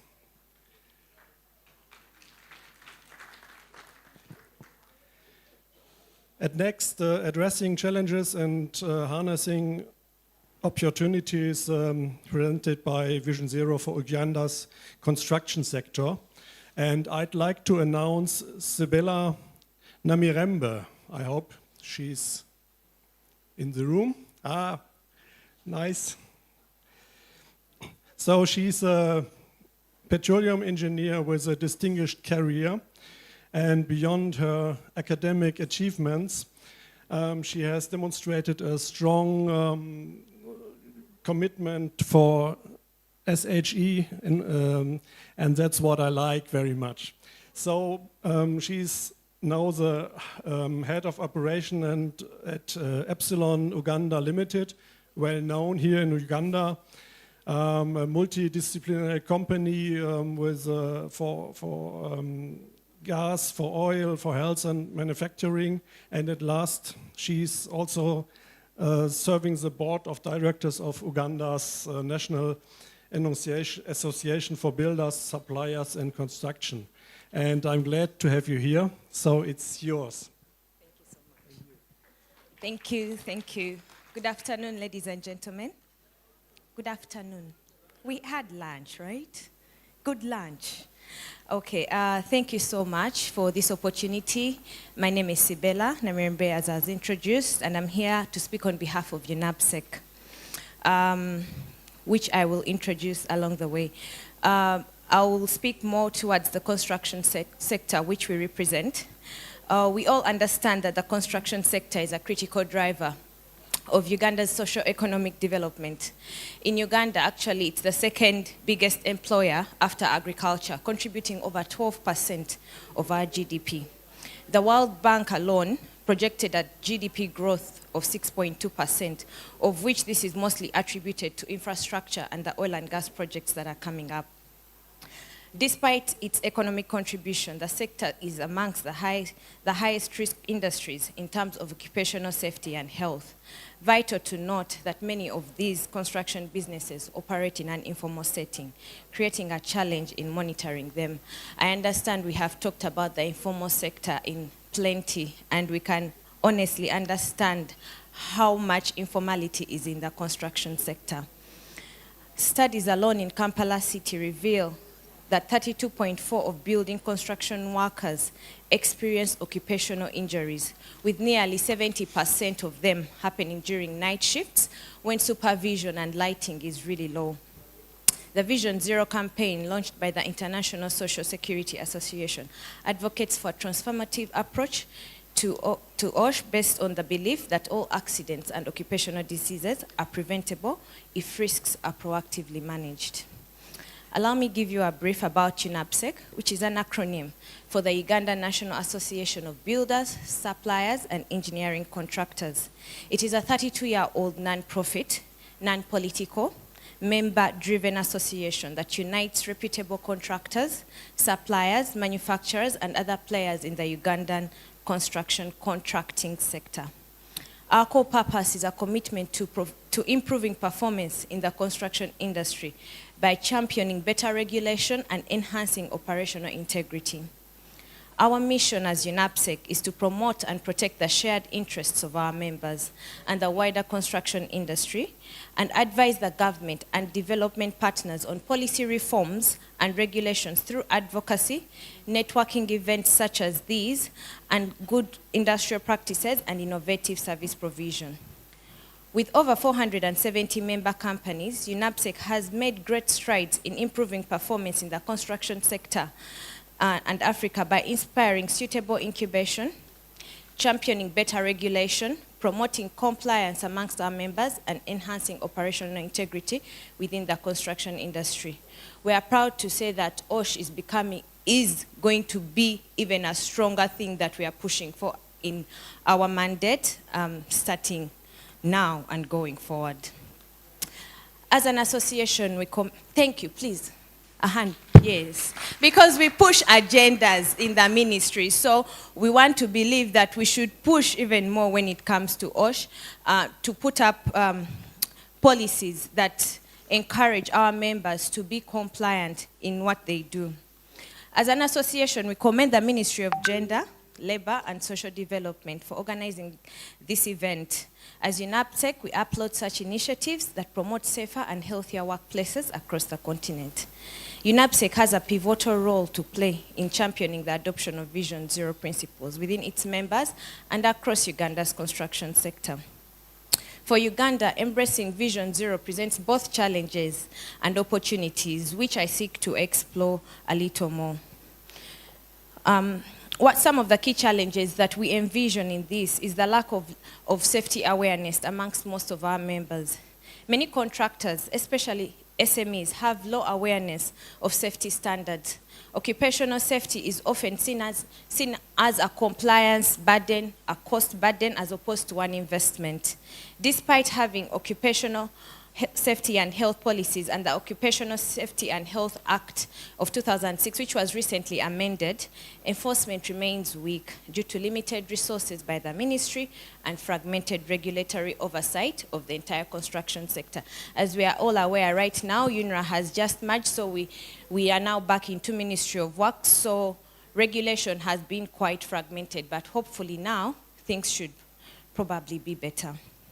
There's also high informality in our sector, as I previously mentioned. Over 65% of construction workers operate in informal settings without structured contracts, no insurance, no trainings, increasing vulnerability to accidents. Moreover, many firms lack financial capacity to invest in advanced safety equipment, training, and systems. Cost-cutting measures often undermine these safety provisions. We also have very limited data and reporting. Only about 30% of occupational accidents in construction are formally reported. This makes it difficult to design evidence-based interventions.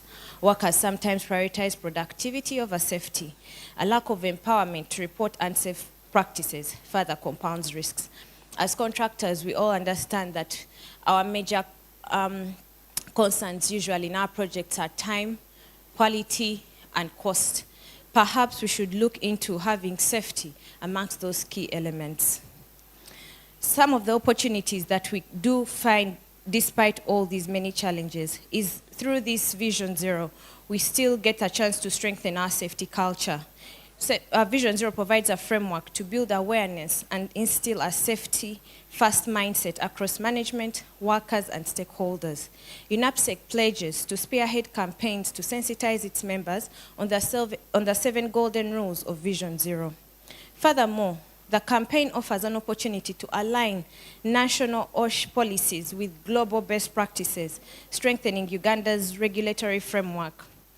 UNAPSEC, as a representative of contractors and suppliers, continues to advocate for best health and safety practices to be embedded in all procurement processes, where it all should begin. By leveraging Vision Zero's training tools, Uganda can enhance skills development for site supervisors, safety officers, and workers. This should start all the way from our vocational institutes, which UNAPSEC has proudly been a part of in terms of training. We've had numerous opportunities to train these vocational institutes under the EU funding.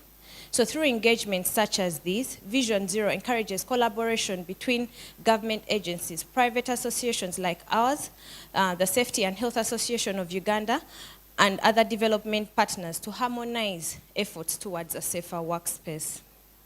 The growing adoption of digital tools such as building information modeling, drones, and AI-driven site monitoring that enhance hazard detection, accident prevention should help us improve in our management of risks in our workplaces. Furthermore, firms that adopt Vision Zero principles stand to gain a competitive advantage through improved reputation, reduced insurance premiums, and compliance with international procurement requirements. UNAPSEC members that prioritize safety will become more competitive in both local and regional tenders. Vision Zero also aligns with the Sustainable Development Goals of number 3 and 8, which focus on good health and well-being, decent work, and economic growth, providing Uganda with a platform to demonstrate commitment to global development priorities. So from all this, as I tend towards my conclusion, what do we pick up as main actions for us going forward? One is to mainstream safety in procurement. This is really pivotal, and we have seen that how much effect this has had, especially when we are pushing, let's say, for local content in the different aspects that we have had in local governments, in national tenders. So much as we push for that, the same should be done when it comes to safety. Public and private procurement policies should integrate safety performance as a key evaluation criteria. Regulators should be capacitated to enforce OSH compliance while also providing incentives such as a recognition awards for firms with strong safety records. In this regard, UNAPSEC has actually introduced the Uganda Construction Excellence Awards 2025 to honor excellence, sustainability, and responsible practices in the construction sector. Under the construction safety leadership category, UNAPSEC will recognize a member firm that demonstrates exemplary commitment to occupational health and safety in the workplace. This will be celebrated this December in 2025, and you're all very welcome. Introduction of mandatory certification for site safety officers and continuous training for construction workers, as well as establishing a centralized system for reporting accidents, near misses, and unsafe conditions to generate evidence for policy and practice improvement. I think someone asked a question about how monitoring is going to happen, and we believe we should work towards having a centralized system that will help to guide us basing on figures, actual facts, and data that's on ground. Promoting a safety-first culture through awareness campaigns, leadership, trainings, and community engagement. Safety should be embedded as a shared value across our sector. While barriers such as limited resources, weak enforcement, and cultural factors exist, the benefits of embracing a proactive safety culture far outweigh all these obstacles. By aligning Vision Zero principles with national priorities and empowering organizations such as SHAO, UNAPSEC, and their members, Uganda can significantly reduce occupational risks, enhance productivity, and promote sustainable growth in the construction industry. UNAPSEC stands committed to championing this transformation in partnership with all its stakeholders.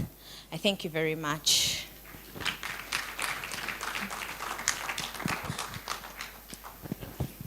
Thank you very much for your deep insights in your Vision Zero efforts in the construction industry or the construction sector in Uganda. Thank you very much. Give her applause.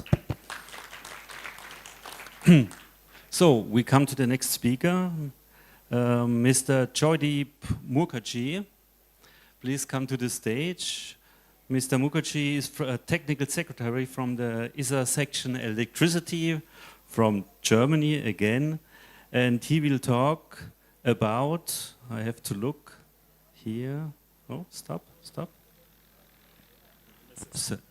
Near misses. Near misses. Thank you very much. Floor is yours. Thank you, Klaus.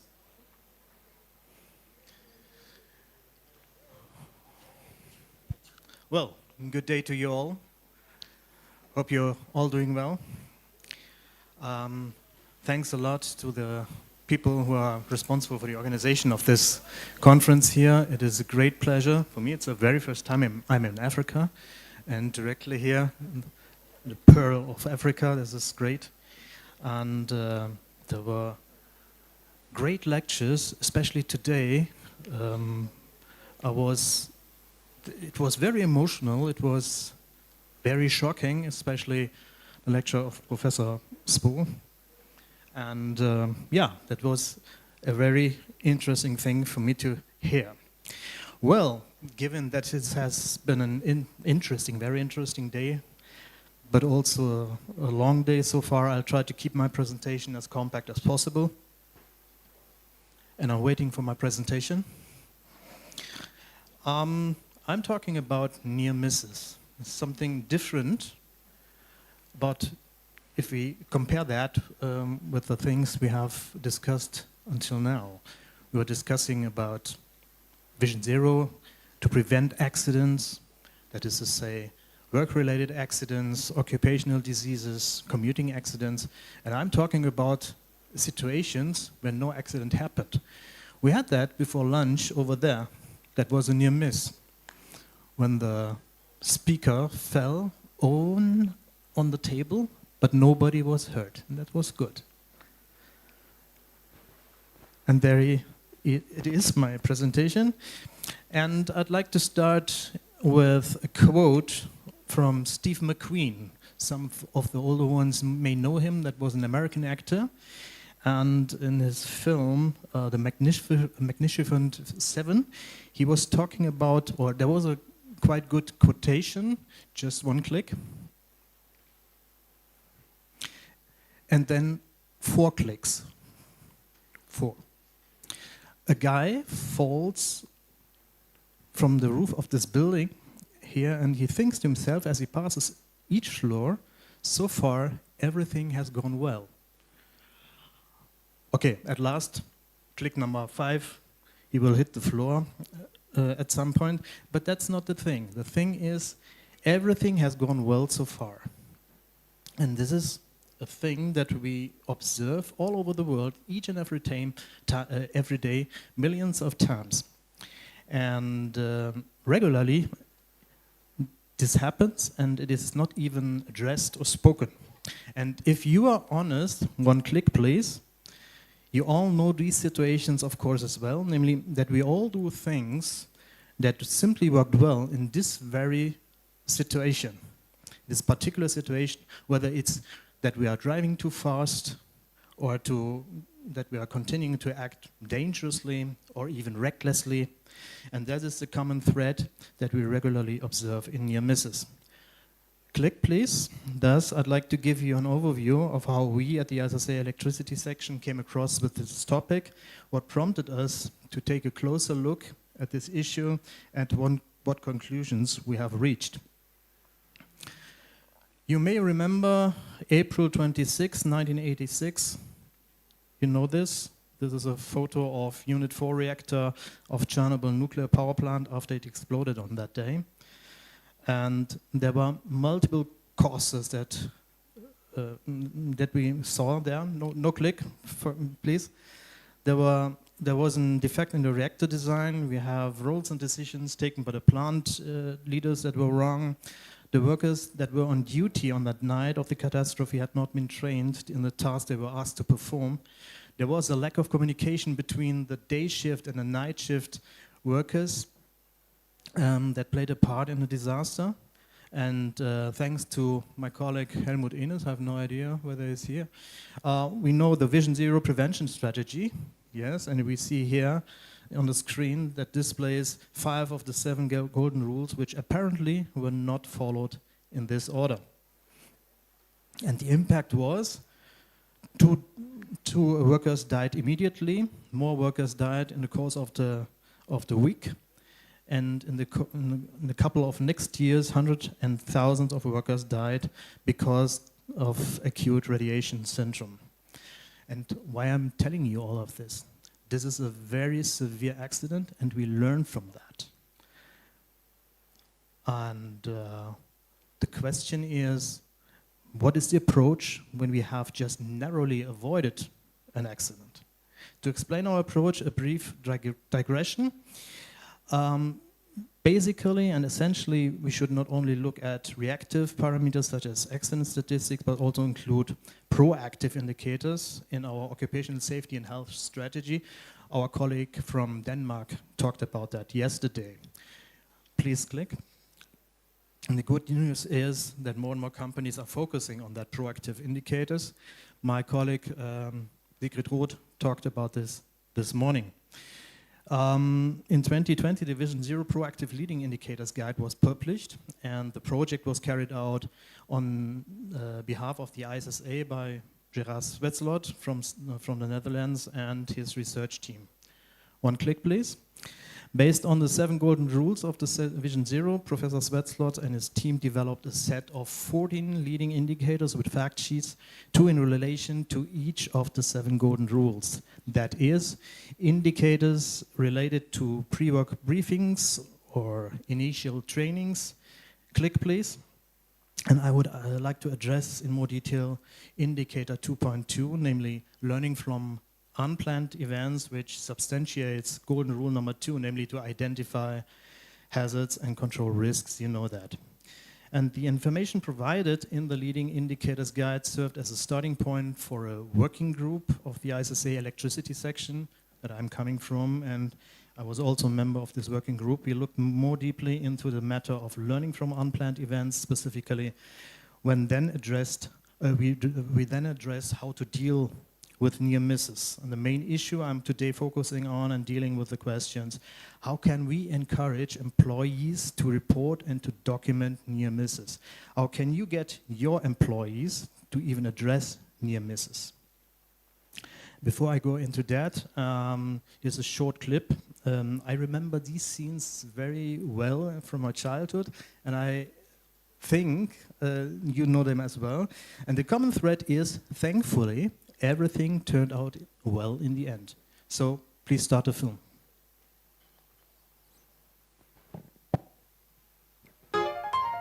With sound, yeah.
Thank you very much. By the way, at BG Etim, all the film industry is insured, and if you talk to today's stuntmen, nobody would do this sort of stunts anymore. And those guys here, Charles Chaplin or Buster Keaton, they were crazy. They were absolutely the devils, and anything could have gone wrong, but it didn't. Well, so after some examples that we have seen now regarding now our near misses guidance, one click please. Well, this is what the working group published, its findings, and it is aimed at companies and organizations who are considering to introduce a process for near-miss reporting. And I'd like to give you an overview of the contents and to share some key findings with you. One click, please. First of all, the working group did a literature review, and go back once, please, once back. Okay. No idea what happened here. Okay, click once again. Thank you. And this is what we were talking about. And when you click now, you will see then, one click more, please. What we were looking at. There were different questions that arises, and these were the main topics that we found. And if you click once again, please. And yeah, once again. Yeah, thank you. It is the very first time this is problematic for me. I'm not controlling my presentation, so sorry for that. If you're thinking about introducing a near-miss reporting system in your organization, you and, of course, your employees also need to know what you're talking about and which situations should be covered in the reporting system. This is important for the quality of the reported near misses. And anything that you are implementing, you have always taken in mind that what you're implementing has to fit to the requirements of your company. That is very important. One click, please. And here we have another definition from the United States. The really challenging part comes namely now, what requirements must be met at company level for near-miss reporting to succeed? One click, please. And another one, please. Yeah, we have to see that the company has reached a certain maturity level. No. It's okay, let it. The company has already reached a certain maturity level in terms of safety, health, and well-being. A company has a working health and safety management system, suitable working processes, advanced risk assessments, few accidents that occurred, and that is when a company is mature enough to think about near misses. Here then the recording of near misses can serve as an additional important source of information to further increase the level of safety. It is then a logical extension of the risk assessment process. Care culture, that is very important. It shows the attitude that you have, that the company has. What I'm talking about, if I stumble over an object, I don't want that you also stumble over that object. I don't want that anybody gets hurt. Everybody has to get home safely at the end of the day. Me and you too. And an interesting idea is what we see here, that is part of the Dräger group in Germany, is the use of safety coins, which you can see here on the slide. What is behind this? The managers are provided with a handful of safety coins, and every time they observe a worker correcting an unsafe situation or even report a near miss, and this is very important, it must be in a work area for which he or she is not responsible for. The worker is given then a safety coin. And if you have awarded 3 safety coins, you get a day off. And this is certainly one way of encouraging employees to look out for each other and to report unsafe situations. One click, please. This is here a flow chart of the guidance and what might a process of reporting of near misses look like in any case. And as I said already, it's important that the process you define fits to your organization and reflects your way of safe working in order to be accepted. So regardless how you design the process, there are 3 key actions that determine the success of the process. One click, please.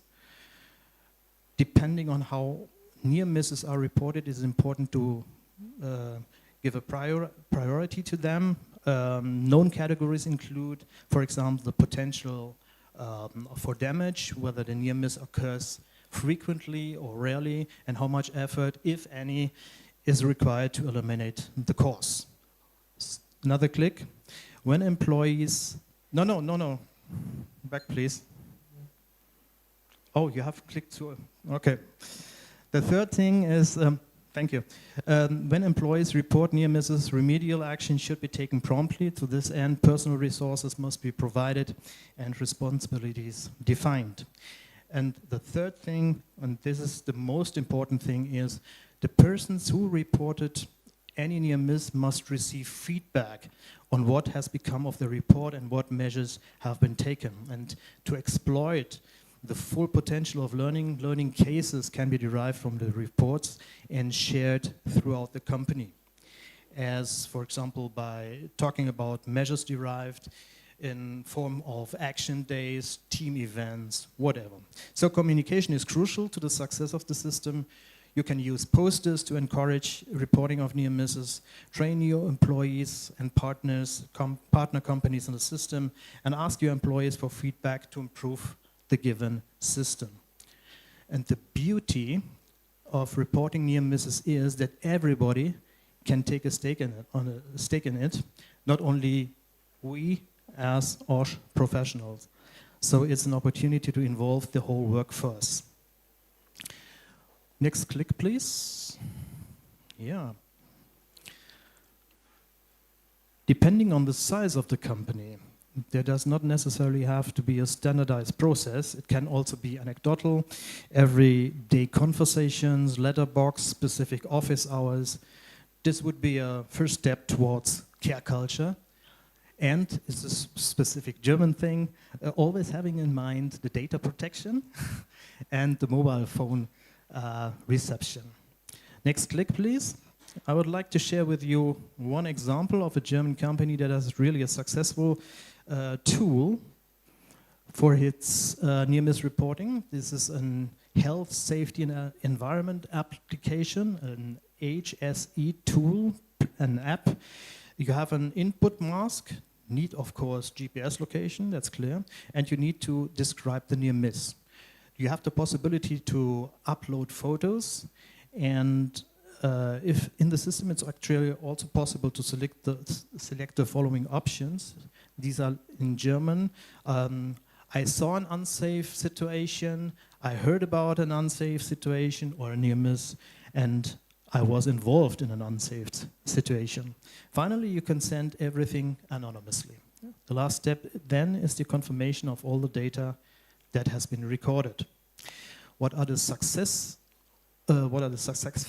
factors? There are 4 of them. It is a very simple reporting system, reporting channel, continuous communications between employees, employers, managers, onboarding, partner companies, contractors. Third, local processing, namely the rapid elimination of the unsafe situations. And fourth, centralized evaluation, continuous analysis of reports and the integration of findings. All in all, a very holistic approach. And you have there's no need of pencil or paper. No?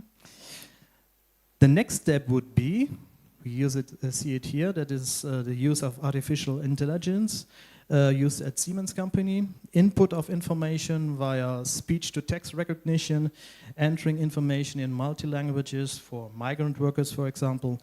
The whole thing is mobile and is available 24/7. With regard to the processing, it is based on buzzwords, for example, drilling machine, scaffold, whatever. In the text categorization, classification, plausibility, accuracy, completeness. And at last, the output is a consistency, data quality, reliability, actuality, and everything with regard to the data protection.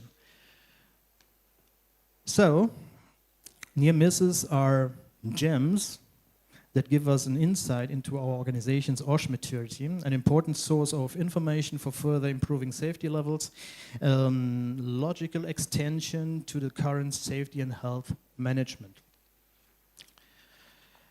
Finally, I would like to show you an animated film from the UK, some may be familiar with that, which illustrates a very special situation and addresses topics such as leadership, communication, special situation, ignorance, or the fact that you have to think about that sometimes it's better to stick to one's opinion and to be persistent, or simply the fact that you cannot always be lucky. Please start a film.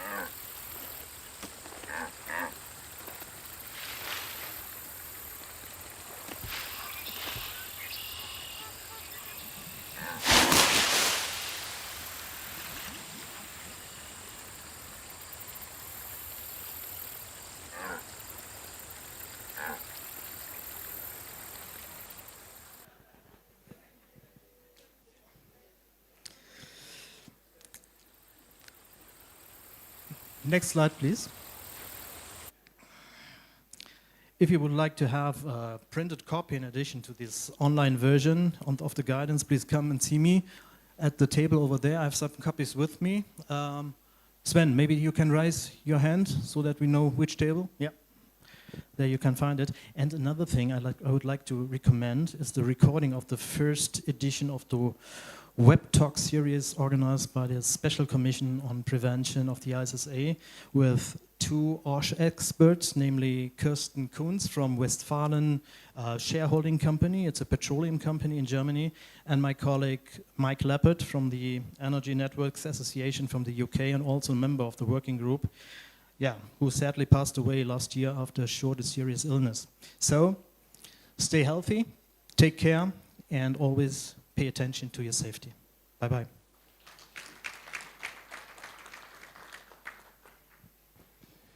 Joydeep, thank you very much. And near misses everywhere. And what do you think? How many near misses did we have in the last 25 minutes? I didn't count them.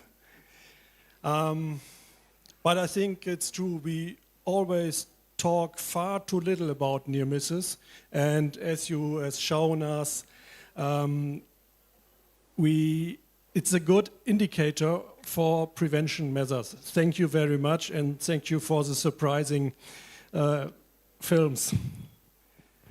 Last but not least, we have another technical secretary from the ISA section construction, and so let us welcome Mr. Bernd Merz. I think we get something very different because we get on a journey on eco-safety coaching across 4 continents. Is that right, Bernd? That's correct. So that's your turn, please. Thank you very much. Good afternoon, ladies and gentlemen, dear colleagues and friends. For me, it's a real pleasure to be here in this wonderful country, and I will explain to you why it wasn't easy for me to come here. There is a reason. So I'm Technical Secretary of ISA Construction and advisor of the Head of Prevention Department of BG Bau. So my CEO is sitting over there. Before I start my presentation on eco-safety training, please allow me to say some few personal words. 4 weeks ago, I had a serious accident. I fell down the stairs in my building with the result that I have multiple fractures. After several hours of spending in the hospital with surgery, now I have a lot of screws made of metal and some metal plates in my left shoulder. This might explain why I'm not wearing a jacket today and no tie, because simply I cannot take it on by myself. I need third-party support. The interesting thing for me, I didn't know before, there are two main reasons for fatal accidents in the world: private life plus work life. Depending on the region in the world, it might be traffic accident, maybe the reason number one for fatal accidents. And the second one is falling down from stairs. I didn't know before. In Germany, we have more killed people every year than compared with traffic. I guess in Africa it's another way, but in Germany, we not talk about it, falling down the stairs. And imagine this accident will cost at the end of the day maybe 20,000 euros. Just for the hospital, for medical care. My boss was so nice, or obliged to pay my salary, although I wasn't in the office 3.5 weeks long. So this simple, ordinary accident cost 20,000 euros. And when I listen to some colleagues today learning about the informal workforce in Uganda, just imagine I would be part of this informal work party. I think my life would end in an unhappy way. I mean, I'm able to come back to work, I'm pretty sure.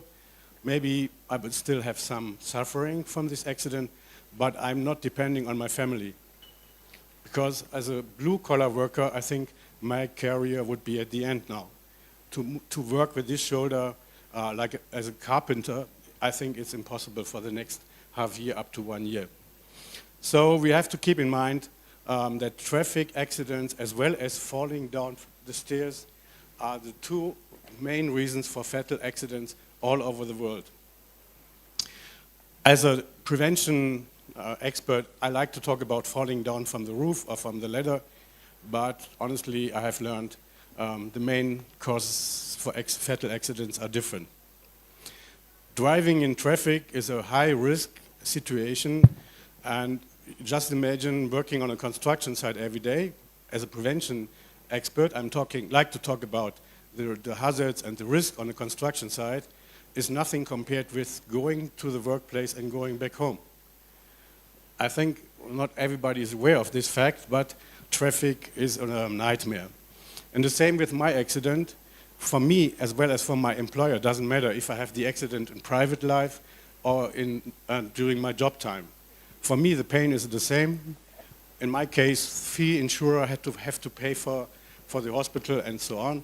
At work, only one insurer is paying, but at the end of the day, it costs the same amount of money, and it costs the same amount of money for my employer, because I cannot work for a certain lifetime. So today I'm talking about traffic accidents and how to avoid it. As an employer, I must be interested in safe behavior in traffic, because even if it's not my duty to take care of the private life, my worker will not work for me after an accident. And in Germany, we have a real huge lack of skilled workers. So a skilled carpenter is really of value for a company. So the owner of such a company should be aware, trying to avoid accidents. So the main reasons are speeding, of course. People drive too fast, especially younger people like to speed up. Another thing is alcohol. I think that's an issue all over the world.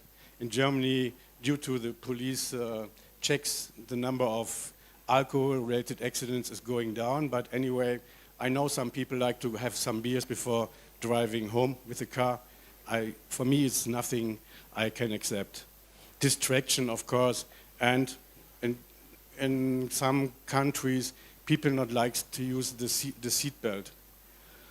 This is, of course, an unnecessary risk for for a person. So next slide, slide number 2, please. Yeah, now we're coming to Vision Zero in traffic. You may know that Vision Zero became popular because of a strategy of Sweden. Sweden decided for Vision Zero in road safety, saying you have to design the road and the cars in a way that no accident can happen. So human, mistakes do not play a role anymore. Of course, that's why it's a vision.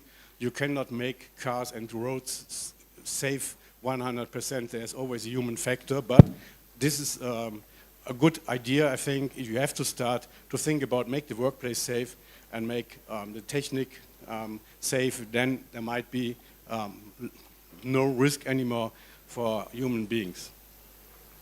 Of course, Vision Zero life is nothing to discuss. Humans like to make failures. Same with me. I fell down the stairs. I made no mistake, honestly. I used the handrail. You can see the damage up today. The handrail is more than 30 centimeters long because I tried to catch myself. But anyway, even if everything is perfect, there's always a risk that you fell down or harm yourself. But it's a human right to come back home safe from work. Doesn't matter if you have an accident at work or if you have an accident on the way to your job place or coming back. And not to forget, for society, bearing the costs of such accidents, is really impressive. I mean, maybe in Uganda the situation is different because you have so many informal workers, but we have to keep in mind these people have no insurance, they have no future, they have no chance for going into the hospital to have such a treatment. So as a society, as well as we, BG Bau, we are kind of insurer for the construction sector. It's the money of our member companies that we are spending for such accidents. And of course, nobody wants to spend money for, let's say, for accidents because it's cheaper, better to prevent accidents than to pay for it. I just had a look at my house with the stairs. To have an update that make it more safe, it would cost several €100 because black stairs you do not see in the night with eco-saving lighting. So your eyes not register it, and that's one reason maybe why I fell down. So it costs only a few €100 to update this issue, and the cost, I mean, we talk about several thousand euros. Next slide, please. So how we do it with this eco-safety training. The goals, of course, we want that people live and learn more about skills for living, taking care of themselves, to understand the context of driving, mastering traffic situations, and of course you have to understand how vehicles are working. Next slide, please. So we talk about, we want to improve or change the social competence of driving, taking care of yourself and other people, and of course technical competence. It's nothing new, we know it from the airline industry. Of course, as a pilot, I also have to prove my social competence, and if it's not correct, I will be corrected by a trainer. Next slide, please. So in all these goals of this education, of course, they are linked to each other and combined. But one main thing, Mark talked about it is the cultural and social background. Of course, in Africa, people have a different approach to car driving than we have it in Berlin, where 4 million people are living, and of course, it's a different world. So taking into account the cultural background, it does not make sense. For example, I'm coming to Africa to train people how to drive a car. I think you would not take me serious because I simply have a different background. So next slide, please. So we have to find a way to change the behavior of people. And that's a problem. If I'm going to young people, 20 years old, I think they will not laugh about me, but they will not take me so serious. So if you want to change behavior, you have to find the better way to change the situations. That's why we use TikToks at BG Bau, as well as we use other brochures, for example, Older people as me, we like 3 minutes movies, and young people like 20 seconds maximum TikToks, simply different opinion about life. So we try to find a way forward to improve the behavior of people driving a car. Next slide, please. And we have to take into account that everybody is learning in a different way. As I said before, younger people prefer different ways learning something. Motivation, of course, young people like to drive car, but not like to drive safely. If you're getting older, you have family, you have kids, of course, you change your behavior by yourself. Especially experience is, of course, of importance. Next slide, please.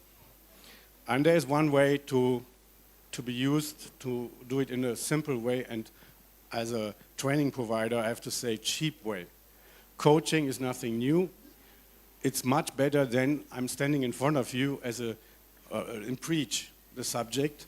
Coaching means something else.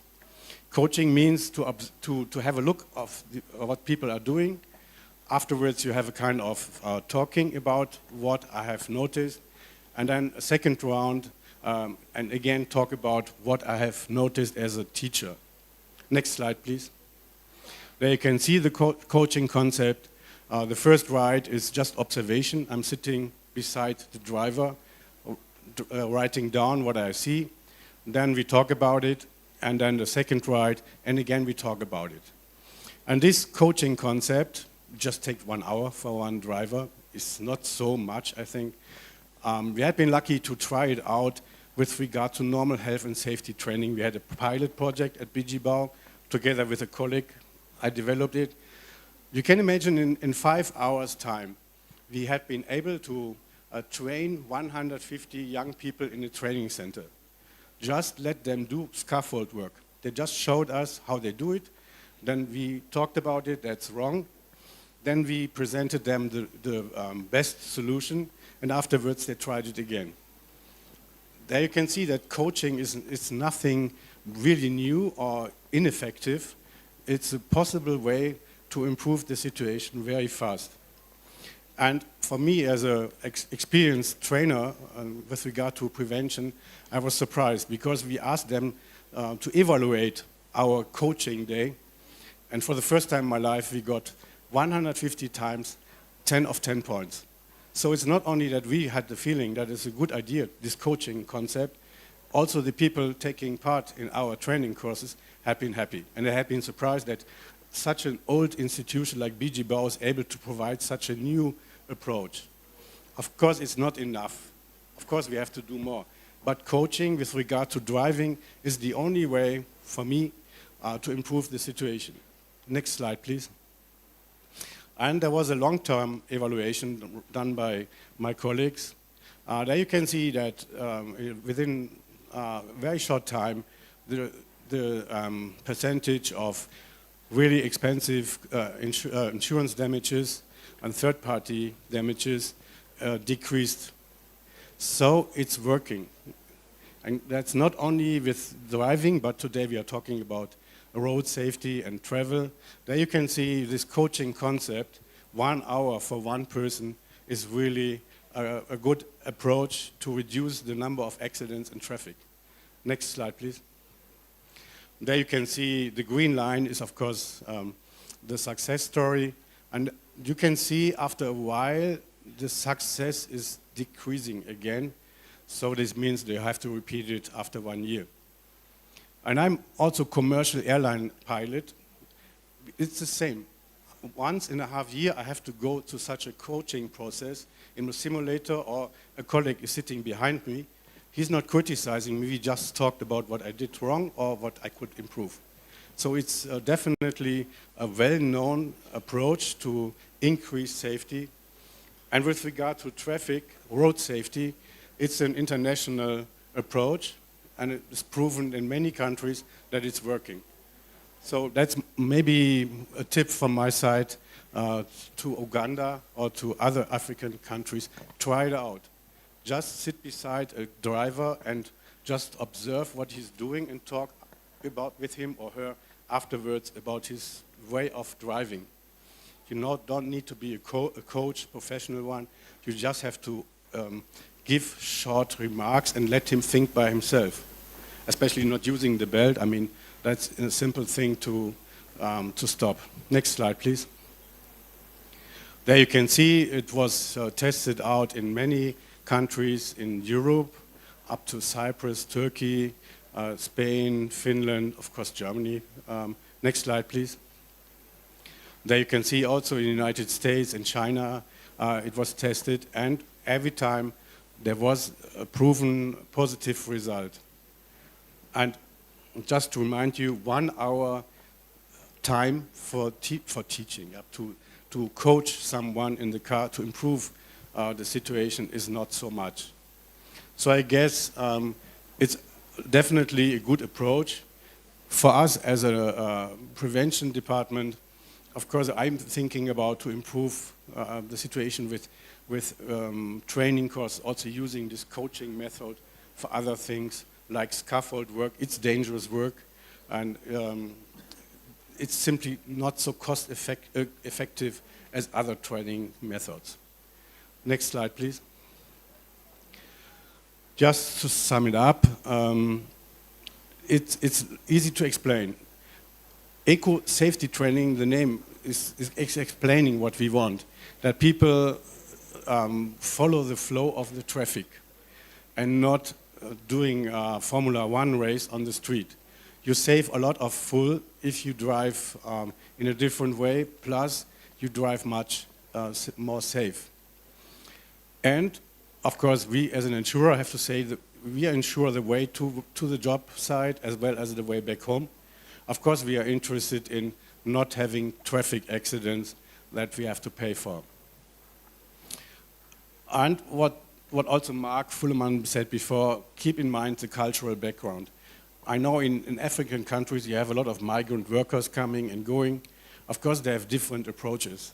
So if you talk about coaching with respect to driving, of course it's better to have someone coming from the same cultural background coaching than, for example, a European person is coming to Africa to explain to African people how to drive in Africa.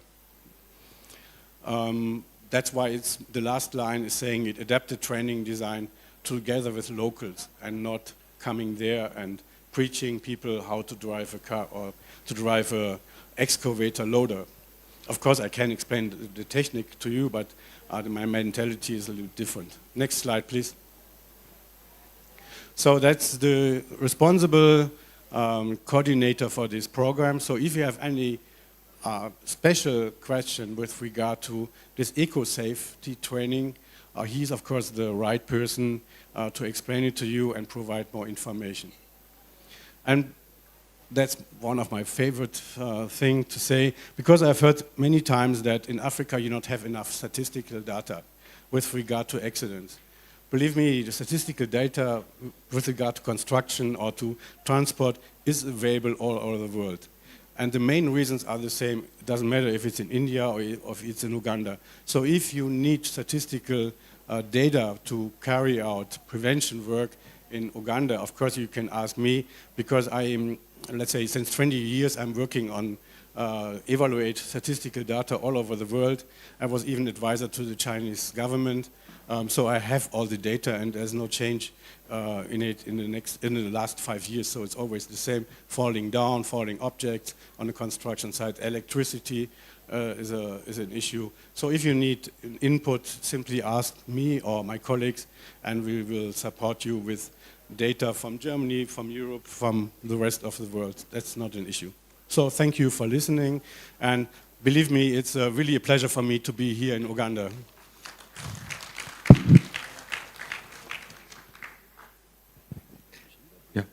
Please sit down. Thank you very much for your speech and for the overview of safety coaching for safe driving, and this works all over the world, we have seen, so thank you again very much. We are now at the end of the speeches, and I believe we had a very wide range of different types of occupational safety and health, and also of Vision Zero. So as I look at my watch, we have a couple of minutes left. So if there are any questions, 2 or 3, so we to the panelists. So now it's time to ask questions. Are there any questions to the panelists? Until now, I see no hands. So if there are no questions, then I close this session and give the microphone back to the Master of Ceremony. He is outside.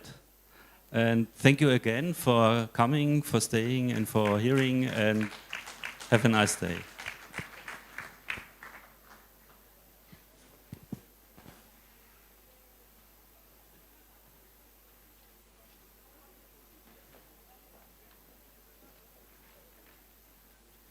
Thank you very much. We're still enjoying your conversations. We thought we could go on until somewhere close to sunset, but we're glad that you managed to squeeze us some time back. All right, I believe, let's try a stretch. How about we just stand up from our seats? Allow me just request that we stand up from our seats.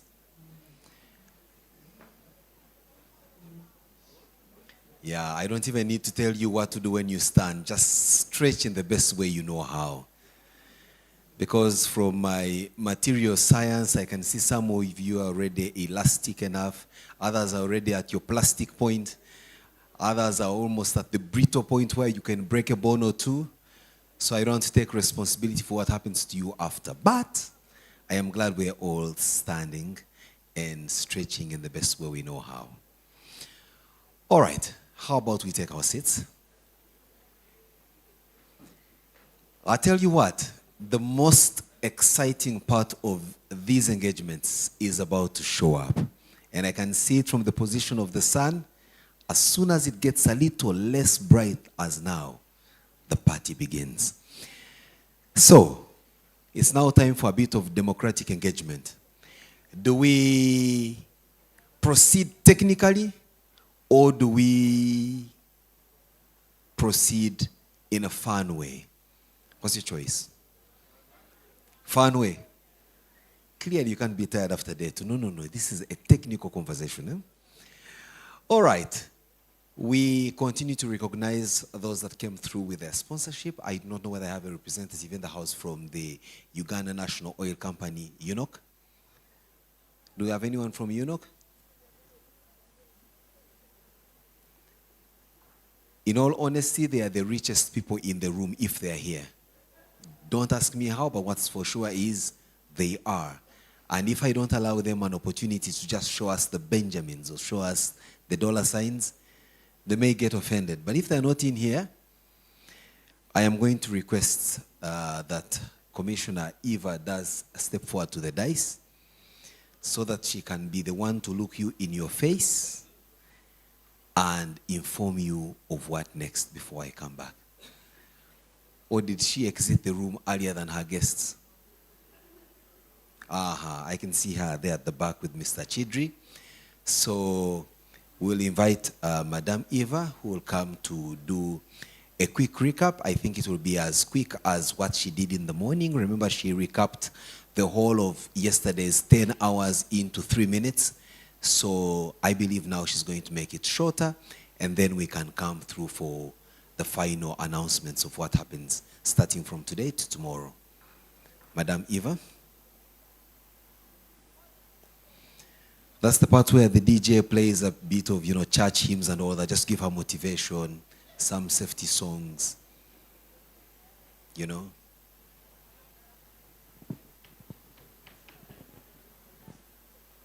Do you also translate music in sign language, like if the song is playing?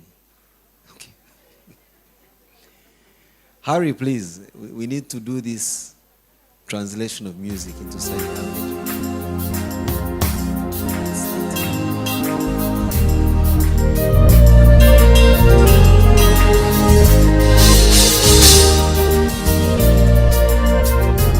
Are you ready for me?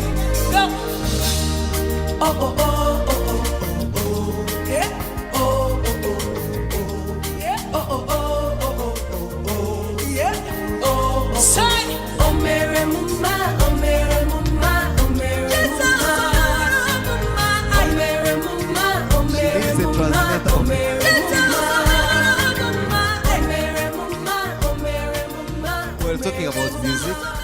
I'm happy to inform you that this evening we're going to have a distinct cultural gala. We're going to show you a bit of Uganda, but from the comfort of where you are in Munyonyo. So what we've done is there's no better way to show you a people or their culture except through two very important things. One, the food. And I think that you've heard. Okay, I know my German friends are saying the beer. That too. So the food, the beer, that we'll have. But more importantly, the music. So we have arranged a live band to perform to us this evening. And at some point, no hand claps yet? And I've been informed that the live band will at some point take requests for you to show us your other talents other than occupational safety and health. So I can see some of you were presenting in a very musical manner. This is your chance to come and also perform to us on the stage. We don't mind whether you are moving the crowd away from the stage or onto the stage. What's important is you're able to move the crowd. So don't feel embarrassed with your musical talents. Come through and we will enjoy. Now, between the recap of Madame Eva, which is coming up very shortly, and the band, we will have exactly 30 minutes to just go, freshen up. For those of us who need a little bit of touch up on our makeup, especially for me on my forehead, that I will have to within the 30 minutes. And then we return here to now enjoy the best of the evening. You're also highly advised, especially those who are resident at this hotel. It's at that point that you can take back your bag to the room. You may not need it, but those who are not residing in here, please stay with your bag. We may need it to carry you away from here, so keep it close to you. It's very important. So, but Dr. Ehi, I know that you're always very supportive in some of the things. You may also first come ahead of Eva to recap from where you sit, and then Eva can come through. Yeah, those very emotive instructions you're giving, I think are better given here on the microphone. Dr. A, please, come. You've been very helpful in getting the microphone and somehow finding what to say. So, if Eva speaks before you, you won't have the opportunity to say goodbye to these people. And they all came here largely because of you. I know. I mean, you were the one making them swear oaths of allegiance and all that. So you may also need to conduct an oath for me that each of these members swears not to leave this place until the party is done. Thank you. We need to call the spiritualist, Jackie, to make that happen. Okay, it's been a very intensive learning moment for the past 2 days. I'm sure you've all learned a lot here. Am I correct? It was almost like information overload. Yesterday, I got home. I got back to the base. I slept with only one eye, trying to process all I learned here yesterday. But the conference is gradually winding to an end. I mean, the speaking sessions, and a lot has been said. And I was very impressed at the punchlines that we got at the informal sector programs. Eva is here right now, and most of the things that we'll be taking from here, she will have to read them out. Like you remember yesterday when I was giving my support speech, I told you all that we'll have what we call the Uganda Declaration. So if we gathered here and there's nothing we are really taking out of this place that can be implemented and be seen as a declaration, there was never a conference. So the Uganda Declaration, we're going to have that through the communique that Eva is going to read out to us. We would have loved to project it, but we didn't have the time. But what should we do is to read them out as they are. But we promise everybody will get a copy of that declaration, and we're going to have copies of this declaration, sent to the African Union, sent to the ILO and WHO. What we collectively agreed as a result of this conference. So that becomes the Uganda Declaration 2025. Eva, are you ready? Thank you. I hand over the microphone to Eva right now. Thank you, Dr. Ehi. Good evening, ladies and gentlemen. Like he has said, we would have loved to project so that you see the draft, but you'll have to trust me on what I am reading. And I'm not going to read it all because the communique I don't know how you pronounce that word, communique or communique. So that document is, it has the preliminaries, like giving a bit of a background to this conference, the people that have attended it. Those will be attached, of course, registration. I was still waiting for the registration desk to give me the details of the countries that are present and the exact numbers. So I'm not able to say that now because I haven't yet confirmed with the registration desk. That is all part of the background. Then we talk about the preparation for this conference, the International Planning Committee, the members of that committee, and then the National Organizing Committee, the members of that committee also, we shall mention them. We give credit to our sponsors who gave us financial support. We give credit to our partners who helped us to send this message out through their networks. The exhibitors who added color to the event. And then we get into the next section that talks about the proceedings of the conference, the technical papers that we received. In brief, we shall mention the papers that were presented and the topics or subtopics under which they were presented. Of course, the golden rules have to come out because almost every speaker, like MC said, came up with some golden rules for something. So even in the recommendations, we have 7. Can we call them 7 golden recommendations? I don't know. So these are the recommendations, and these are open now for you to improve further. Recommendation number 1, ensure that the informal sector is uplifted, addressed, and intensively discussed to include it into strategic interventions for all future Vision Zero Okay, there's some English we need to work on, but it is about getting the informal sector to be actively involved in all Vision Zero interventions, including conferences. The second recommendation is that we need to promote the national Vision Zero strategies in all African countries using the good experiences already available in other countries. Social insurance institutions should be actively involved. That's the second recommendation. The third one, reach out to labor inspectors in order to train and inspire them to become change agents for Vision Zero. The fourth recommendation, intensify creating active and participating in Vision Zero networks in order to collaborate beyond companies, beyond sectors, beyond countries. So this one is emphasizing collaboration. The fifth recommendation is to involve chief executives of all industrial sectors to talk about the way they are successfully implementing Vision Zero. The sixth recommendation is to explore how to use artificial intelligence to implement Vision Zero successfully. Then the seventh and final recommendation I have is to include communication and marketing experts to sell the vision message to the target audience and the general public. Those are the recommendations that we're able to capture. If you feel that there is something that we need to put and agree upon going forward, please let me know.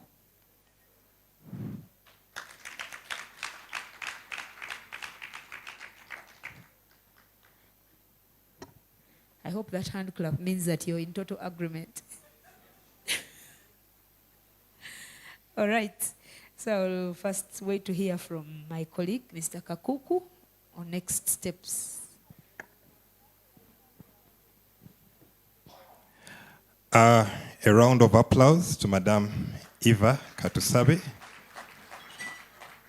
She has steered this ship very ably. She's been the chairperson of the National Organizing Committee. So we need to appreciate her and the team that has worked tirelessly under her guidance to pull off this conference. Of course, the National Organizing Committee worked under the guidance of the International Planning Committee that our commissioner has referred to.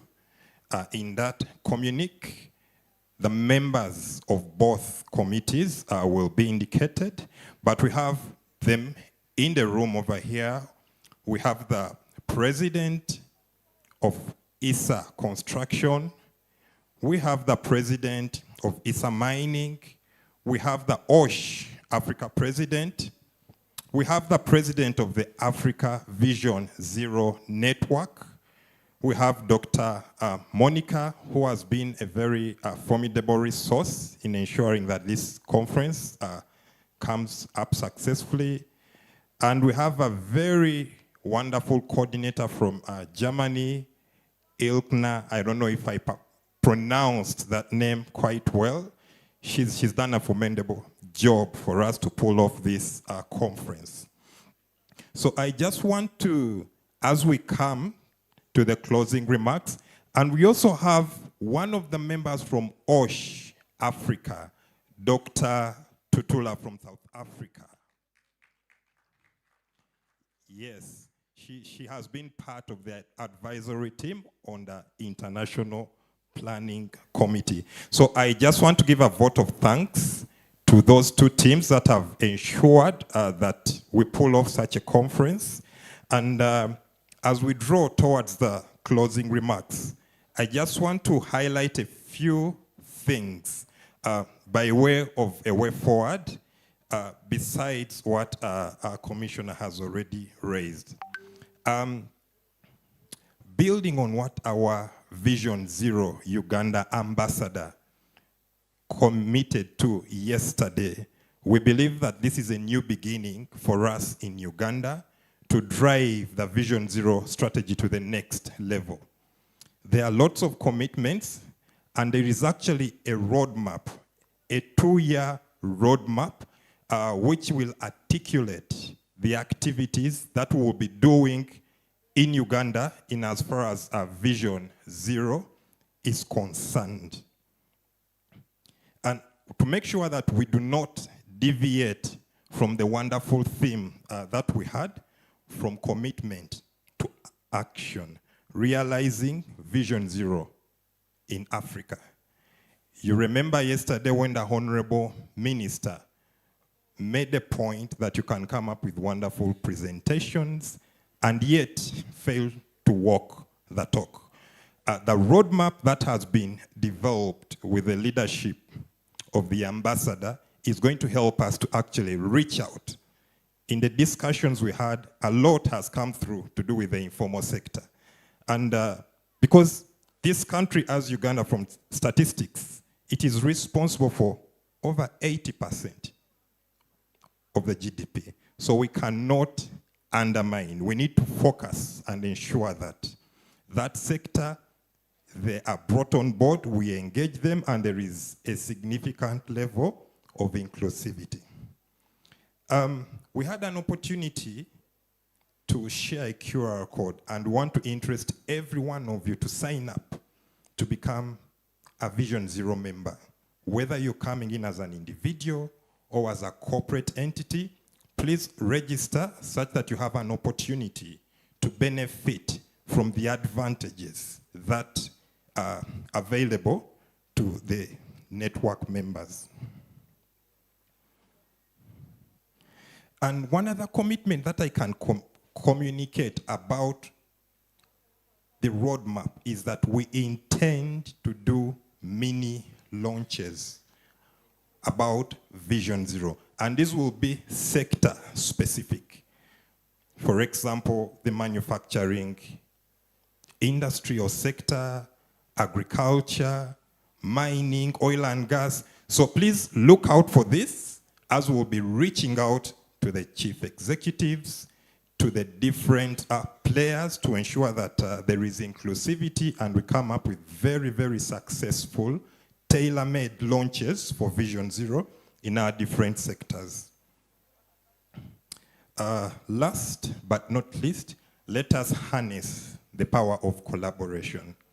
In everything that we do, we can only go so far. But once we choose to leverage our strength in the different domains, be it the public service, be it government who are the regulators, and the private sector, we have to find a way of working together. We harness the power of collaboration such that we're able to achieve and attain our Vision Zero commitments. Now, as I said this,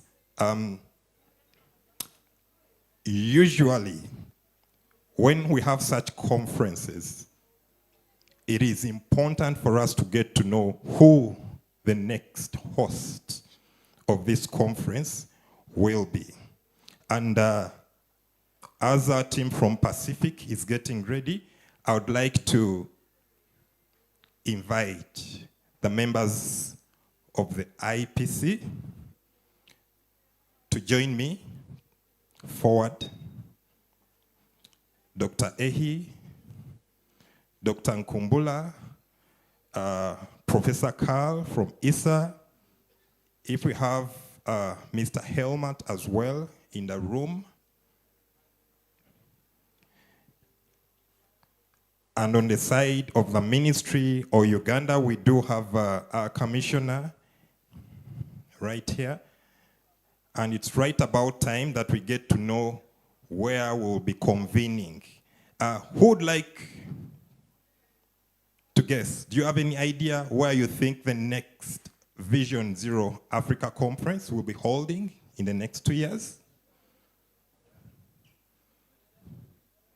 Well, allow me hand over the microphone to Dr. Ehi to ensure that we get this right. Thank you. Thank you so much, Alex. We want you to guess. We're going somewhere in 2027. Dr. Tutula, why not? Is Dr. Tutula here? Please come up here. You did a great job. We need to see you here, okay? But I'm sure this woman, they didn't give her food, so she may be upset. See, we're going somewhere 2027. Who knows where we are hosting the Vision Zero Conference 2027? Who can give you white girls? Cameroon, okay, that's a good one. You close? Yes? Oh, that's very close. Who else? Who else? Who else? Tanzania, yes, yes. Who else? Who else? Give a white girls. Kampala just hosted. Come on. Say something else. Who else? Who else? Why not Congo? Why not Sudan? Mauritius, Seychelles. Who can give a white guess? Morocco. Egypt. Okay, that's very close, very close. Guess again. Nigeria, not yet. Who else? Who else? Swaziland. Okay, who else? Okay. We will host the conference in all these countries that same year together. Okay? So, at this point, we will be unveiling to you who hosts us in the next 2 years. Pacific, are you ready? Are you really ready? Ladies and gentlemen, we present to you, freeze everybody. We present to you the host of International Vision Zero Africa Conference 2027. Pacific, help us out. As workers' compensation, we've launched the Vision Zero, believing that all accidents, diseases, and harm at work are preventable. Vision Zero, we believe all accidents and diseases are preventable, and they can come to A round of applause for South Africa. Vision Zero. A round of applause for South Africa. Accidents and diseases are preventable, and they can come to zero. Are you guys ready for South Africa? If you are ready, say, I am ready. South Africa, here we come. So haven't done that. Haven't done that. It will just be nice to do the handover, right? Okay. The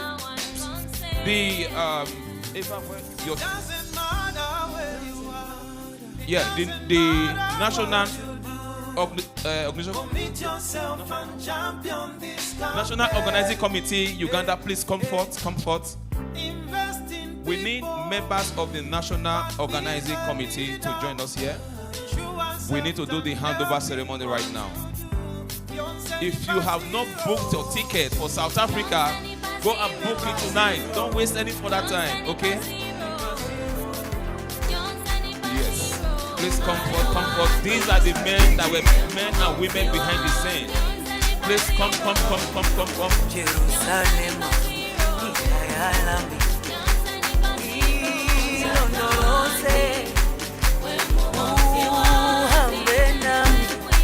please come.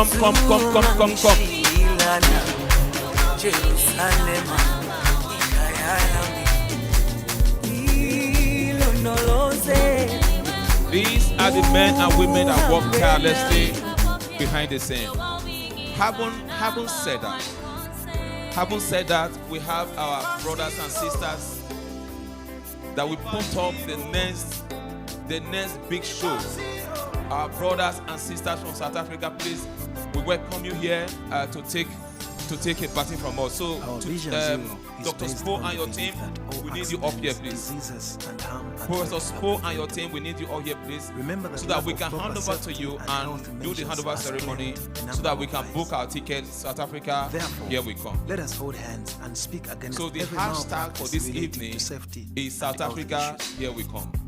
You and I Please, are we need you all. The South for our African own future. delegates, we need you up here. Vision zero. I saw Flo. I saw Dr. Professor Spo. I saw a lot of you. Hope they didn't run away. Where are these guys? Please come. As workers' compensation, we've launched the Vision Zero. No, we trust you guys. You guys are going to raise this bar, okay? Diseases and harm at work are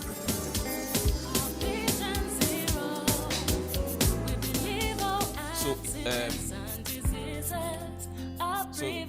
Eva, you were the one that led this event. Now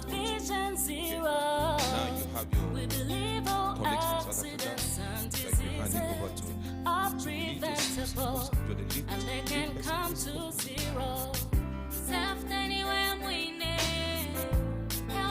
Please come. Okay, you will come. So Eva has done a very good job with the gospel and all attest to without this speech.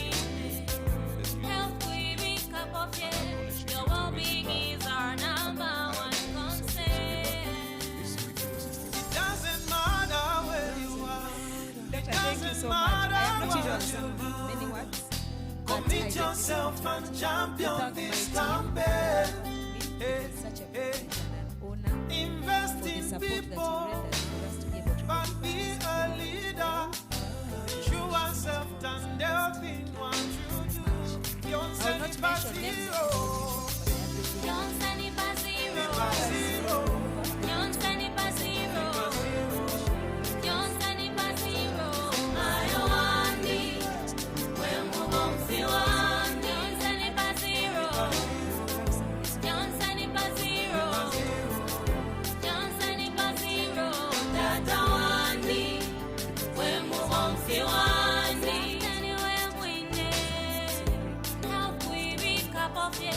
Your well-being is our number one concern.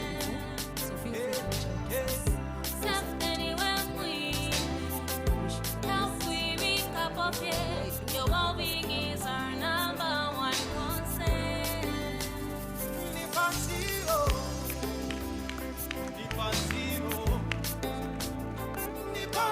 So the photo session should happen now. I mean, this is a big ceremony. Have you done that?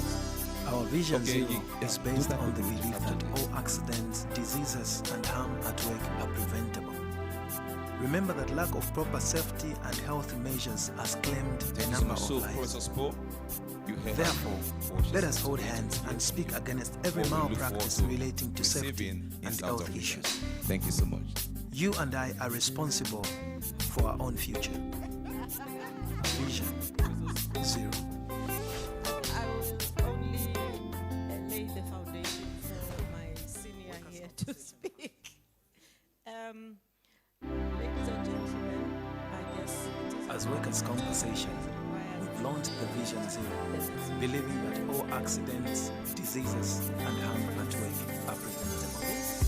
Vision Zero. We believe all accidents and diseases are preventable, and they can come to zero. Our Vision Zero. We believe all accidents and diseases are preventable, and they can come to zero. Self anywhere we need. Help we wake up of it. Your well-being is our number one concern. Self anywhere we need. Help we wake up of it. Your well-being is our number one concern. It doesn't matter where you are. It doesn't matter what you do. Commit yourself and champion this campaign. Hey, hey. Invest in people, but be a leader. Ensure self-and health in what you do. Yonse ni pa zero. Yonse ni pa zero. Pa zero. Yonse ni pa zero. Yonse ni pa zero. Ayo wani, we mubomfi wani. Yonse ni pa zero. Yonse ni pa zero. Yonse ni pa zero. Data wani, we mubomfi wani. Anywhere we need, help we wake up of it. Your well-being is our number one concern. Thank you so much. Thank you so much. Thank you so much. Self anywhere we help we wake up of it. Your well-being is our number one concern. Wow, what a way to end. What a way to look forward to a bigger promise on the next event. I think they deserve a huge hand clap, the team that has led us to this point. So very quickly, Our Vision South Zero Africa, is based on the belief and those that of you all who came to accidents, Uganda, diseases, and harm at notice work are that preventable. I want to be very Remember that lack of proper safety and health measures has claimed a number of lives. Therefore, let us hold hands and speak against every malpractice relating to safety and health issues.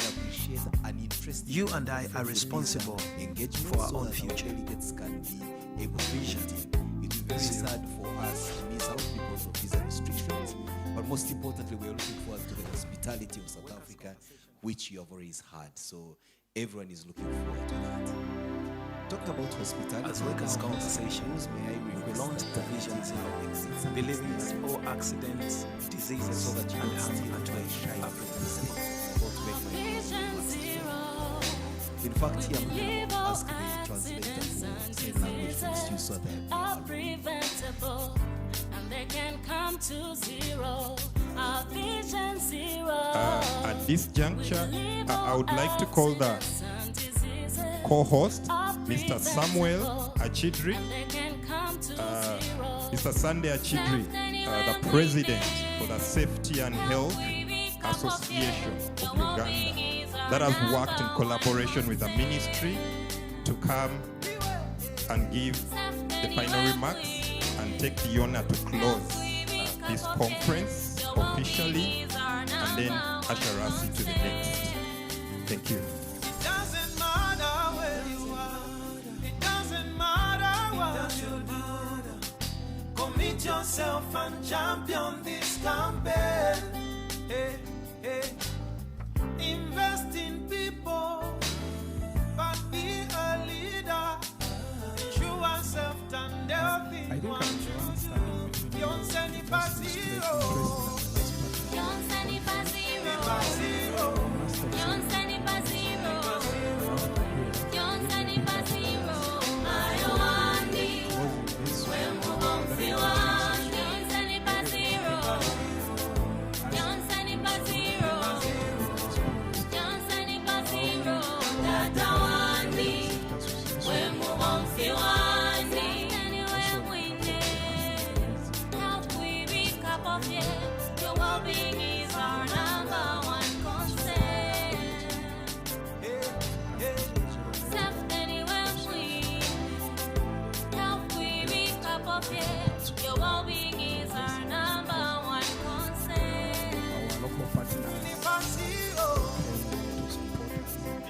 Zero. Nippon Zero. Vision Zero Ambassador, she has already started her work. This morning Our Vision Zero is based on the belief that all accidents, diseases, and harm at work are preventable. Remember that lack of proper safety and health measures has claimed a number of lives.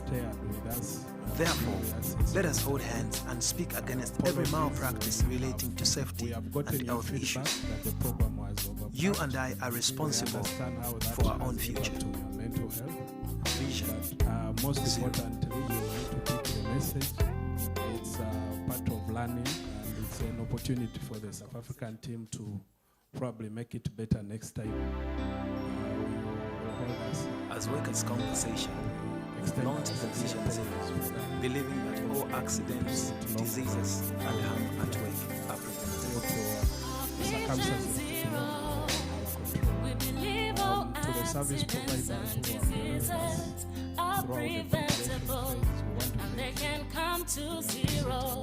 Our Vision Zero. We believe all accidents and diseases are preventable, and they can come to zero. Safety anywhere we need. Health we wake up of it. Your well-being is our number one concern. if you feel there are areas Anywhere we health we wake up of it. Your well-being is our number one concern. Doesn't matter where you are. It doesn't matter what you do. Commit yourself and champion this campaign. like I said, please do not be on Invest in people. The last part of the session Be a leader. much Show more yourself interesting and delve in what you do. Don't send it we by have prepared a zero. Mosh magazine. Don't send it by zero. Zero. Don't send it by zero. Don't send it by zero. Ayowandi, when we won't feel one. Don't send it by zero. Don't send it by zero. Don't send it by zero. Tata wandi, when we won't feel one. Anywhere we need. Help we recap of it. Your well-being is our number one concern. Safety anywhere we help we recap of it. Your well-being is our number one concern. All the others. Nippon Zero. Nippon Zero. Thank you Nippon all. Zero. I wish you a very nice day here. I will still invite you. Our Vision Zero is based on the belief that all accidents, diseases, and harm at work are preventable. Thank you. Remember that lack of proper safety and health measures has claimed a number of lives. Therefore, let us hold hands and speak against every malpractice relating to safety and health issues. You and I are responsible for our own future. Then they come vision, and then Zero. finally. So I thought that Idris was the final speech, and then he has invited me to do the final presentation, which I believe may not necessarily be final, but I hope you bear with us so we can As workers' finally compensation, conclude today's we've launched the Vision Zero, believing that all accidents, diseases, and harm at work are preventable. Our Vision Zero. We believe all accidents and diseases are preventable, and they can come to zero. Our Vision Zero. We believe all accidents and diseases are preventable, and they can come to zero. Safety anywhere we need. Health we recap of it. Your well-being is our number one concern. Safety anywhere we need. Health we recap of it. Your well-being is our number one concern. It doesn't matter where you are. It doesn't matter what you do. Commit yourself and champion this campaign. Hey, hey. Invest in people, but be a leader. True and self-turned in what you do. Don't send it for zero. Don't send it for zero. Zero. Don't send it for zero.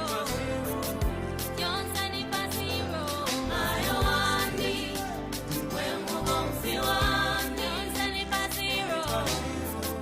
Don't send it for zero. Don't send it for zero. That I want it.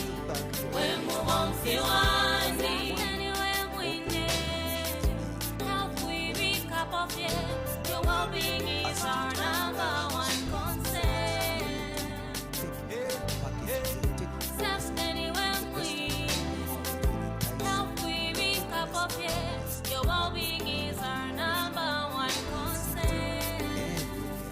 For zero. For zero. For zero.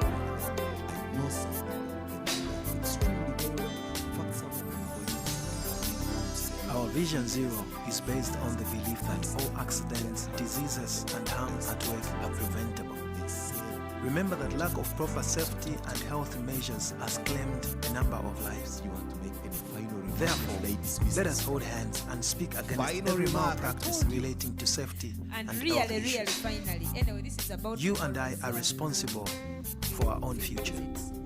We Vision shall be picked Zero. as we have been picked before and from our hotels at 7:30, and we expect to leave this place by around 8:30, between 8:30 and 9 o'clock, to go to the different destinations that we have chosen. As Workers' I Conversation, hope it was made we've clear launched the that Vision Uganda Zero, Breweries only believing that wanted all ratification accidents, because they diseases, and harm at work ability are to do preventable. more than that. Vision zero. The list is We on the believe show, all of which we accidents can and go and diseases access are to. Getting to the list preventable, of Uganda Breweries. and they can come It had to been zero. oversubscribed. Our vision zero. We believe all accidents and diseases are preventable, and they can come to zero. Self anywhere we need. Help we pick up of it. Your well-being is our number one concern.